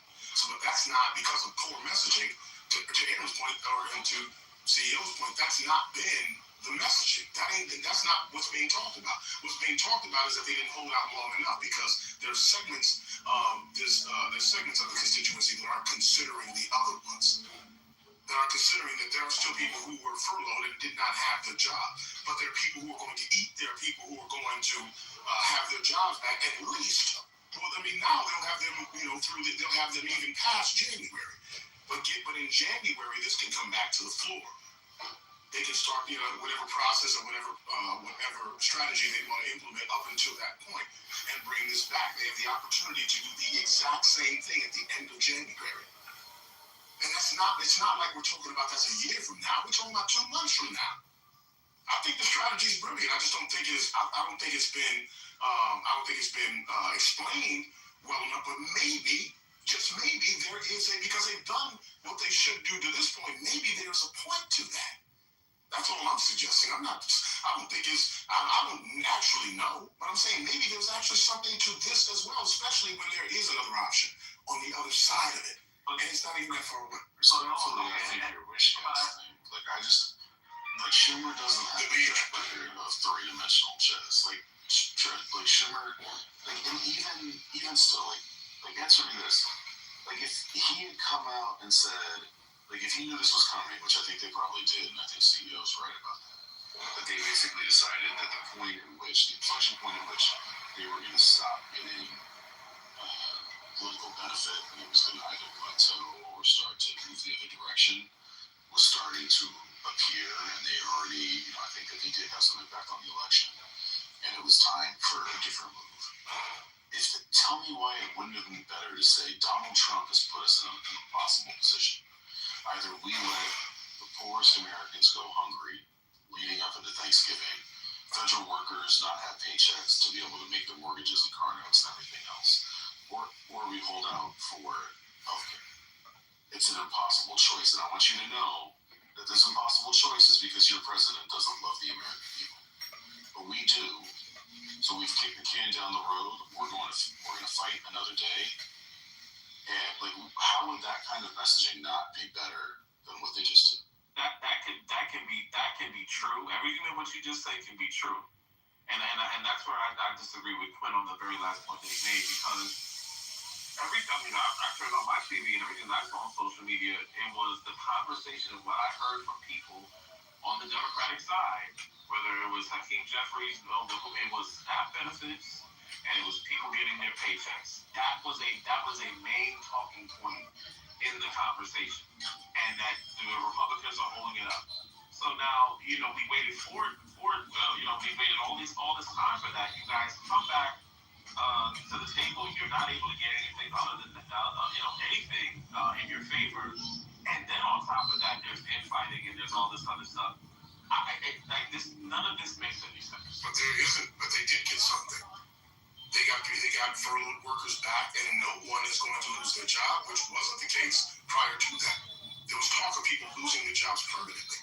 No one's going to lose their jobs. SNAP benefits have been returned, and you can still make the case for the subsidies and ACA at the end of January. But the question is that why couldn't we have done this? If we didn't get anything else, and that's the thing. If we didn't get anything, if you didn't get anything else besides that original thing, you could. My hope is we could have not wasted all this time, and you could have did this weeks ago. If you weren't going to get any other concessions that you were quote unquote demanding. They could have done what? Instead of wasting all of this time, you could have. It wasn't wasted time. It said you have to consider that this is theater to some degree. I don't know why people think that they're beyond this. This is strategic. I don't understand how that gets lost on people. Yeah, so I mean, the thing that Mike is obviously missing is that there was an election. Right. What they got out of this, like. Right. What are you talking about? Right, but I'm going there. Stop. I really would, just out of curiosity, like, I wonder if you think what I said is not better messaging. No, how the Democrats played it. I would say on the surface, yes, if, and this is a big if, to my own admission, if they're not playing chess in some way, maybe this is wishful thinking on my part. There's nothing that would suggest that this would be the case, but I mean, again, I can't see, well, I would say I can't see that they wouldn't fumble this heavily, but yes, to answer your question, your messaging is absolutely better. And I've not seen, and to be fair, I don't watch much. I read a lot more than I don't watch the news shows and stuff as frequently as I used to. But yes, your messaging around that would be better. I just think that they know that, considering what all they have gained, at least in this small amount of time. Why would you fumble this, without that understanding? But I also think that again, it may be strategic. I just can't help but think, and I don't know why I think that, to be fair, but that is strategic in some way. It would have to be. And maybe that's it. Maybe not doing so and allowing that to circulate the way that they have is somehow a distraction in some way. I don't know. Maybe I'm thinking more strategic than they are. I really don't know, to be honest. I hope you're right. I'm right too. I hope there's going to be four-dimensional chess going on, and I'm going to be blown away. Like, honestly, I've been kind of busy and not watching the news as much, and so if anything, I've got more distance from this than I normally would. But to me, it's just like being someone who, in this moment, is more of a casual consumer of news, like more closer to the average American where I'm usually at, which is a massive politics geek. The stuff that is breaking through looks like Democrats in disarray yet again. And like, I don't understand how they're not spiking the football right now. And they can spike the football in a way that forces the Republicans to either show exactly who they are, which are people who don't care about the American people, who are doing all kinds of terrible things and continue to do all kinds of terrible things, or they have to relent and come back into some level of mainstream where we don't let Americans starve and we don't let Americans pay double for their health care and we don't force federal workers into terrible situations and so on and so forth. Like, I don't understand how this is hard to see. Like, I'm not that smart. Like, I just don't, like, if that is the plan, spike that football and people are going to go, you know what? Like, progressives, people who really, or just, let's just say people who wanted them to hold out longer would at least have a reason. And they can say, maybe I disagree with that, but at least they got a strategy, and let's see how it plays out. But instead, they let people like the woman that Lisa was playing earlier, be able to go on a rant and basically say, what the hell is the strategy? They did it again. They chickened out. And that, to me, is just terrible, terrible communications. I agree. And if we're basing this on what they've done from a messaging aspect on historically, then yes, this is not good. But I think there's time to do that, if that's the case. Yeah, but I think that if you share too much, then you allow Trump to disrupt your strategy. So I'm not in favor of over communicating. Also, because if it was basically the idea is like, you're trying to end the shutdown because X, Y, Z. Like I said, there would have been some sort of pivot he would have made, right? He's just not going to allow that to happen. So I don't see the point of communicating the strategy to that degree. And I think that the base right now just wants blood. So you just kind of have to deal with this sort of thing anyway. The only pivot that's available to him from the messaging that I provided is to actually feed hungry people, address the healthcare subsidy problem, and stop attacking federal workers. So the pivot is a win for Democrats because, those are the priorities, right? And that would mean that they would have won sessions, and that would be fantastic.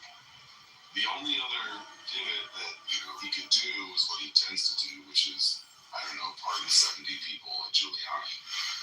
Just throw like some other random shit in the air, which he does all the time anyway, so that's not even a change. It's like and then the other thing that would be available to him is to do the same stuff and look like an asshole. Like, one thing about federal workers that's true is virtually all of us know them. Like, it's very hard to not know a federal worker. And just, 3 million of them or something like that?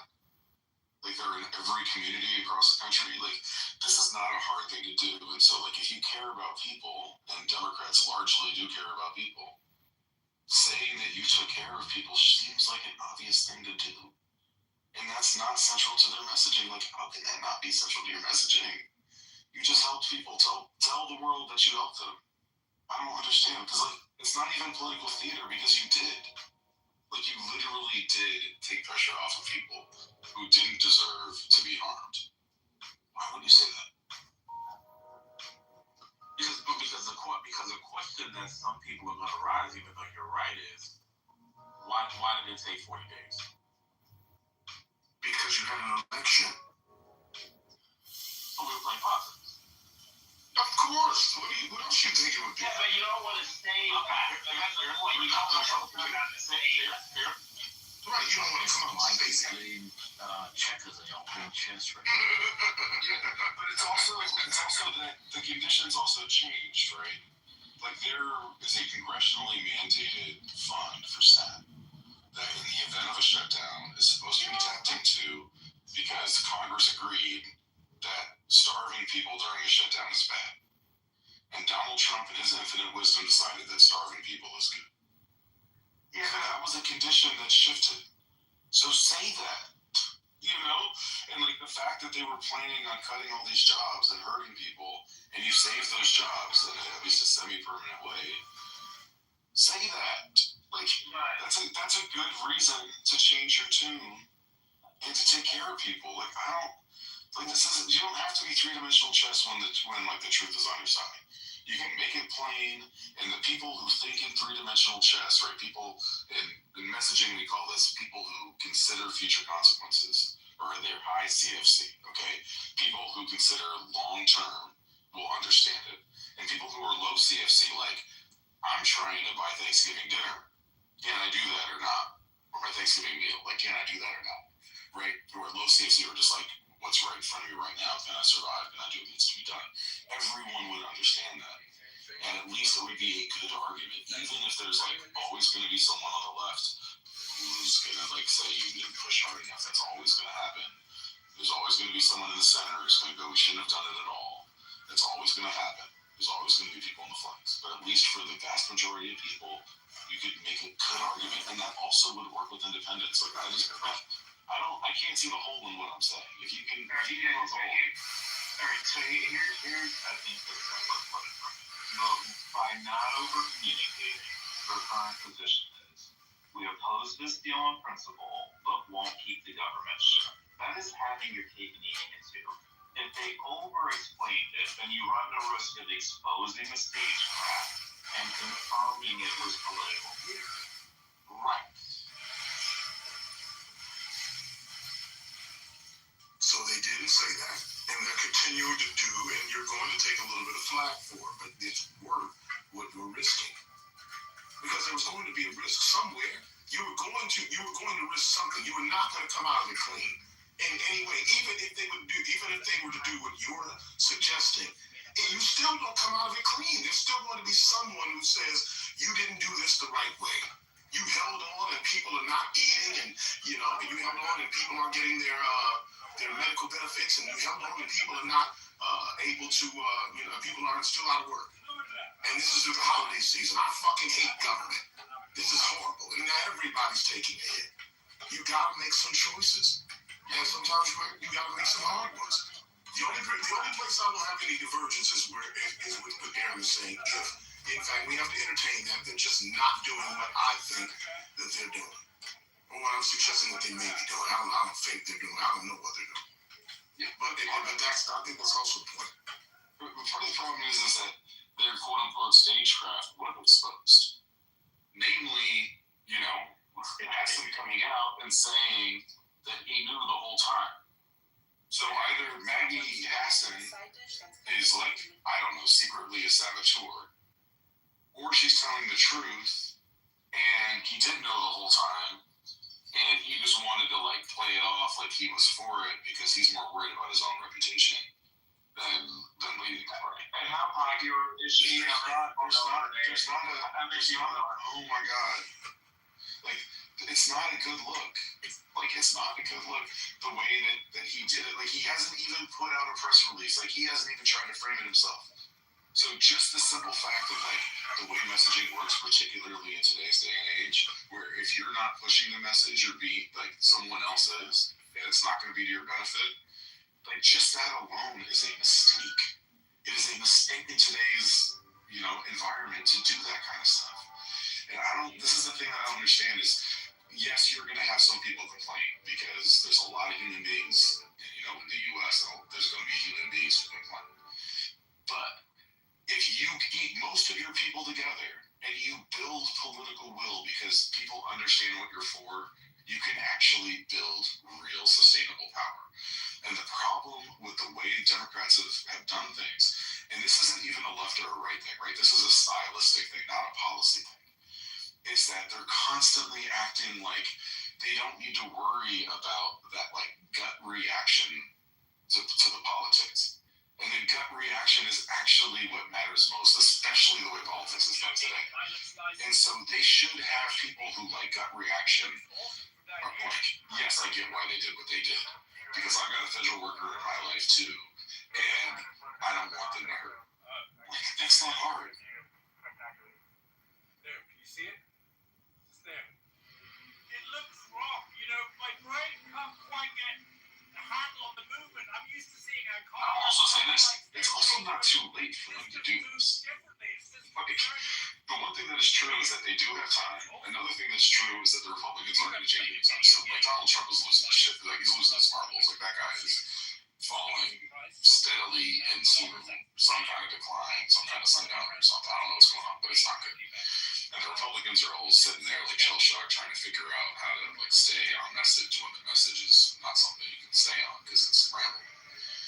So, like, this is still available to them. Yeah, no, I do agree with that. I think in a few days, communicating it may make sense, but not so close to it. I think where you're going, a few days from now would be fine.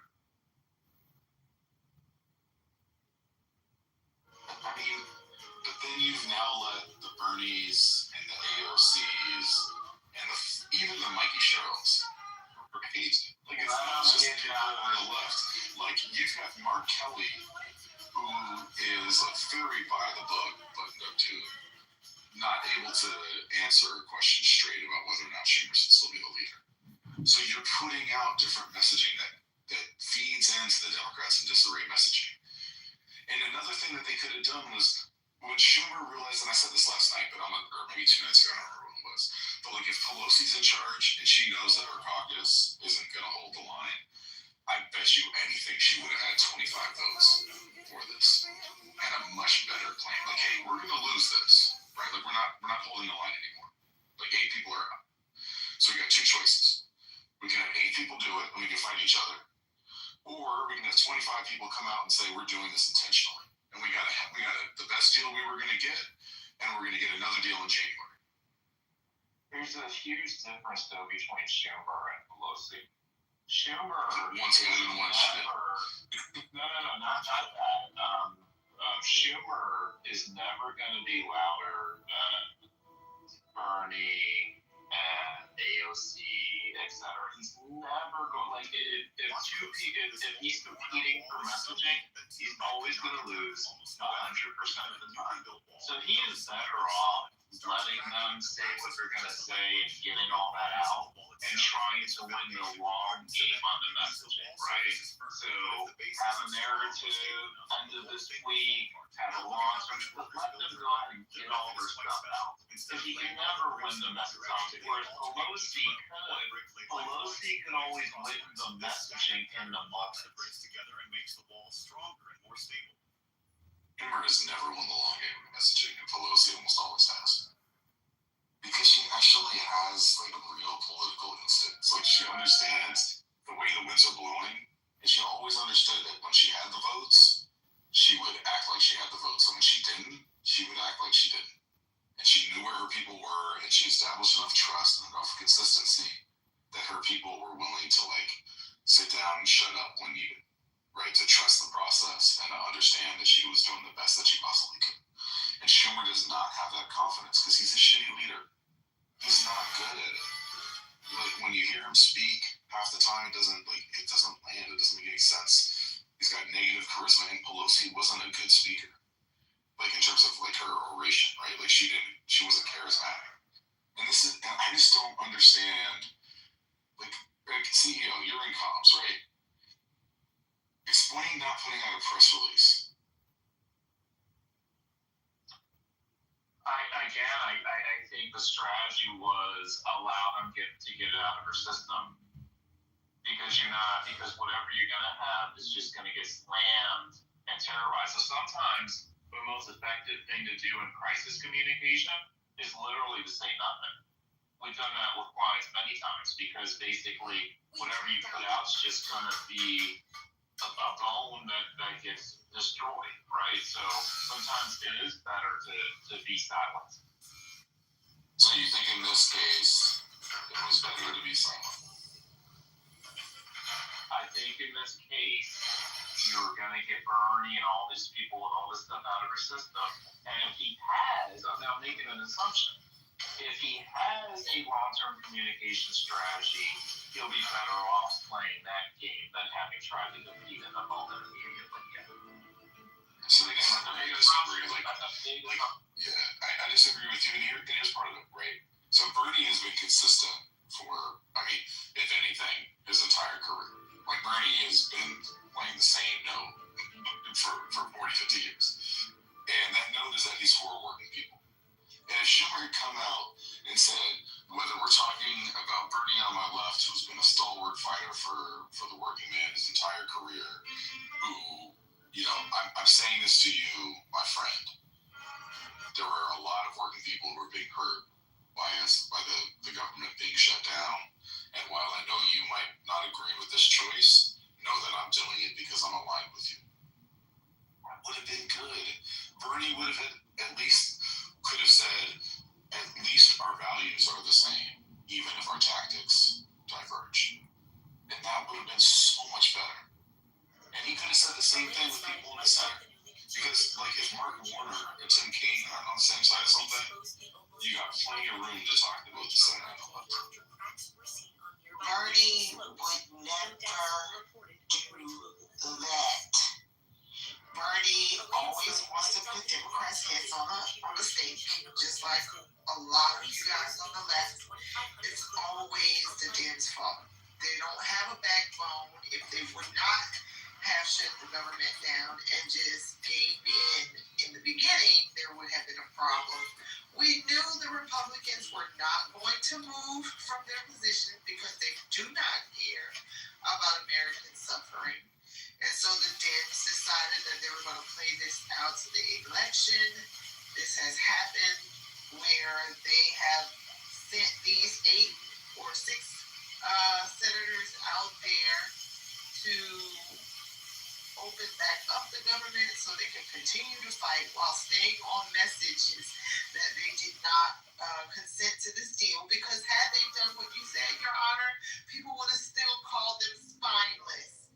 If you're not listening, people are saying that American people wanted to continue to shut down, regardless of what the consequences were for federal workers, for SNAP benefits, or anything else. They wanted the government to stay shut down.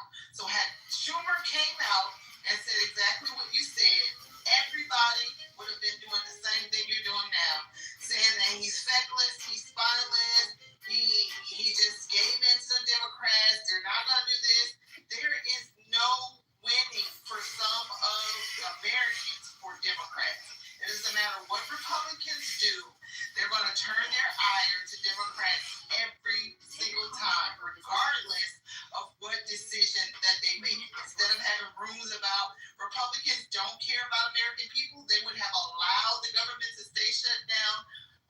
Instead of negotiating with Democrats, we're having a room about Democrats are whatever, they lead us astray. They bamboozle us. They give us nothing. They don't have a backbone. All those things. This is what happens constantly. So I agree with MAGA when he constantly says, if I was a Democrat, I would do nothing. I wouldn't care or either. Because what do you get for caring? You get the same shit that you get for not caring. They get more iron than fucking Republicans at this point. It's just so exhausting to hear about what Democrats did wrong every single time, yet nobody tries to run and do anything different. Because most of the time, the people who have all of this ire for them, they would be doing the exact same thing. The exact same thing if they were in these Dems positions.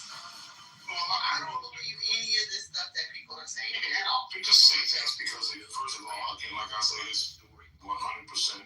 Every single time, the people that are normally talking, like the gentleman in the chat, don't have a fundamental understanding of government in general. That's where it begins and ends. So the things that come out of their mouths are emotional more than sensible, because you don't have any sensibility to select from, because you don't have any information, you don't know. So the only thing you're going to hear from people like that are emotional things, because they don't have any information to pull from. So I don't expect to hear anything different from them. So I mean but it's disheartening, but it's not without a degree of anticipation. So you think, Your Honor, that if Chuck Schumer decided to join the eight and or even led the Democratic Party together to reopen the government with the deal that they had, right? And communicated that they are opening it because we have to think about the workers. People would not be dragging him even harder than they are dragging him now, even though he voted no, and there are reports that he tried to stop it, they couldn't stop it. Like, come on. I agree 100% on it. Like, this is ridiculous. Yeah, well, the scenario you presented isn't the scenario that I'm suggesting. I didn't say he should have voted against it and also said he was for it, because that doesn't make any sense. It doesn't make any sense at all. What I'm saying is that it made sense for Democrats to relent in this moment. I actually agree with the tactics of opening the government. I actually think that this is the right moment to do it, and the pain that was coming around the bend was going to be like intolerable, both in terms of just the material impacts on people, and also that the political impacts were probably not going to redound to Democrats' favor, and certainly not in a way that would be worth the pain that people were going to have to go through. Given that, yes, he would have still received smoke from someone. I just literally said that. I don't know if you were in the room or not. He absolutely would have received ire from people. That's absolutely true. But I absolutely believe that if he had gotten 20 Democrats to vote for this, and I'm not saying 20 Democrats were going to come together ahead of time, but once it was clear the writing was on the wall, he absolutely should have pivoted. Because it was going to happen anyway. So at that point, the question is do you want to have political infighting where literally his own caucus is at each other's throats in the media? Or do you want to have a principled stand? That's the choice that he made. The choice is he didn't take principled stand. He took infighting. And that's the choice that he's made over and over and over again. And it's why he's not a Nancy Pelosi. Sacrifice Democrats who would have to face their constituents back at home who don't understand what's going on and would have had some type of visceral reaction to them voting yes. Had the ones who were not, who were up for different elections coming up, or who had a seat that might have been in jeopardy, voted yes, that would have been political suicide for them. So the best thing that he could have done was allow them to vote no so that they can take cover to say, I disagree with us opening up the government because that's what the people want to hear. Exactly. It just doesn't make any sense for people who seats were up or could be up in the future to then vote yes when we know that the majority of Americans at this point only cared about them, quote unquote, taking a stand. That's all they cared about. The vast majority of, it's about 2/3 of Democrats aren't up for re-election right now. I'm saying they at some point. And then you throw in retirements on top of that. And most of them aren't in competitive seats because we don't have a lot of competitive seats, period. So there's plenty of other people who could have, like I said, 20. I didn't say the whole caucus. I didn't say 40. I said 20. But there's no need to risk any of them. None of them are risks. Like, I'm talking about people like Mark Warner or Senators or even in California. Their seat. Alyssa Slotkin voted against this. She's in Michigan. Yeah, I'm trying. Like, she made a choice to actually vote opposite of what you're saying, and she decided that it was the right thing for her to do, and that's a meaningful thing for her.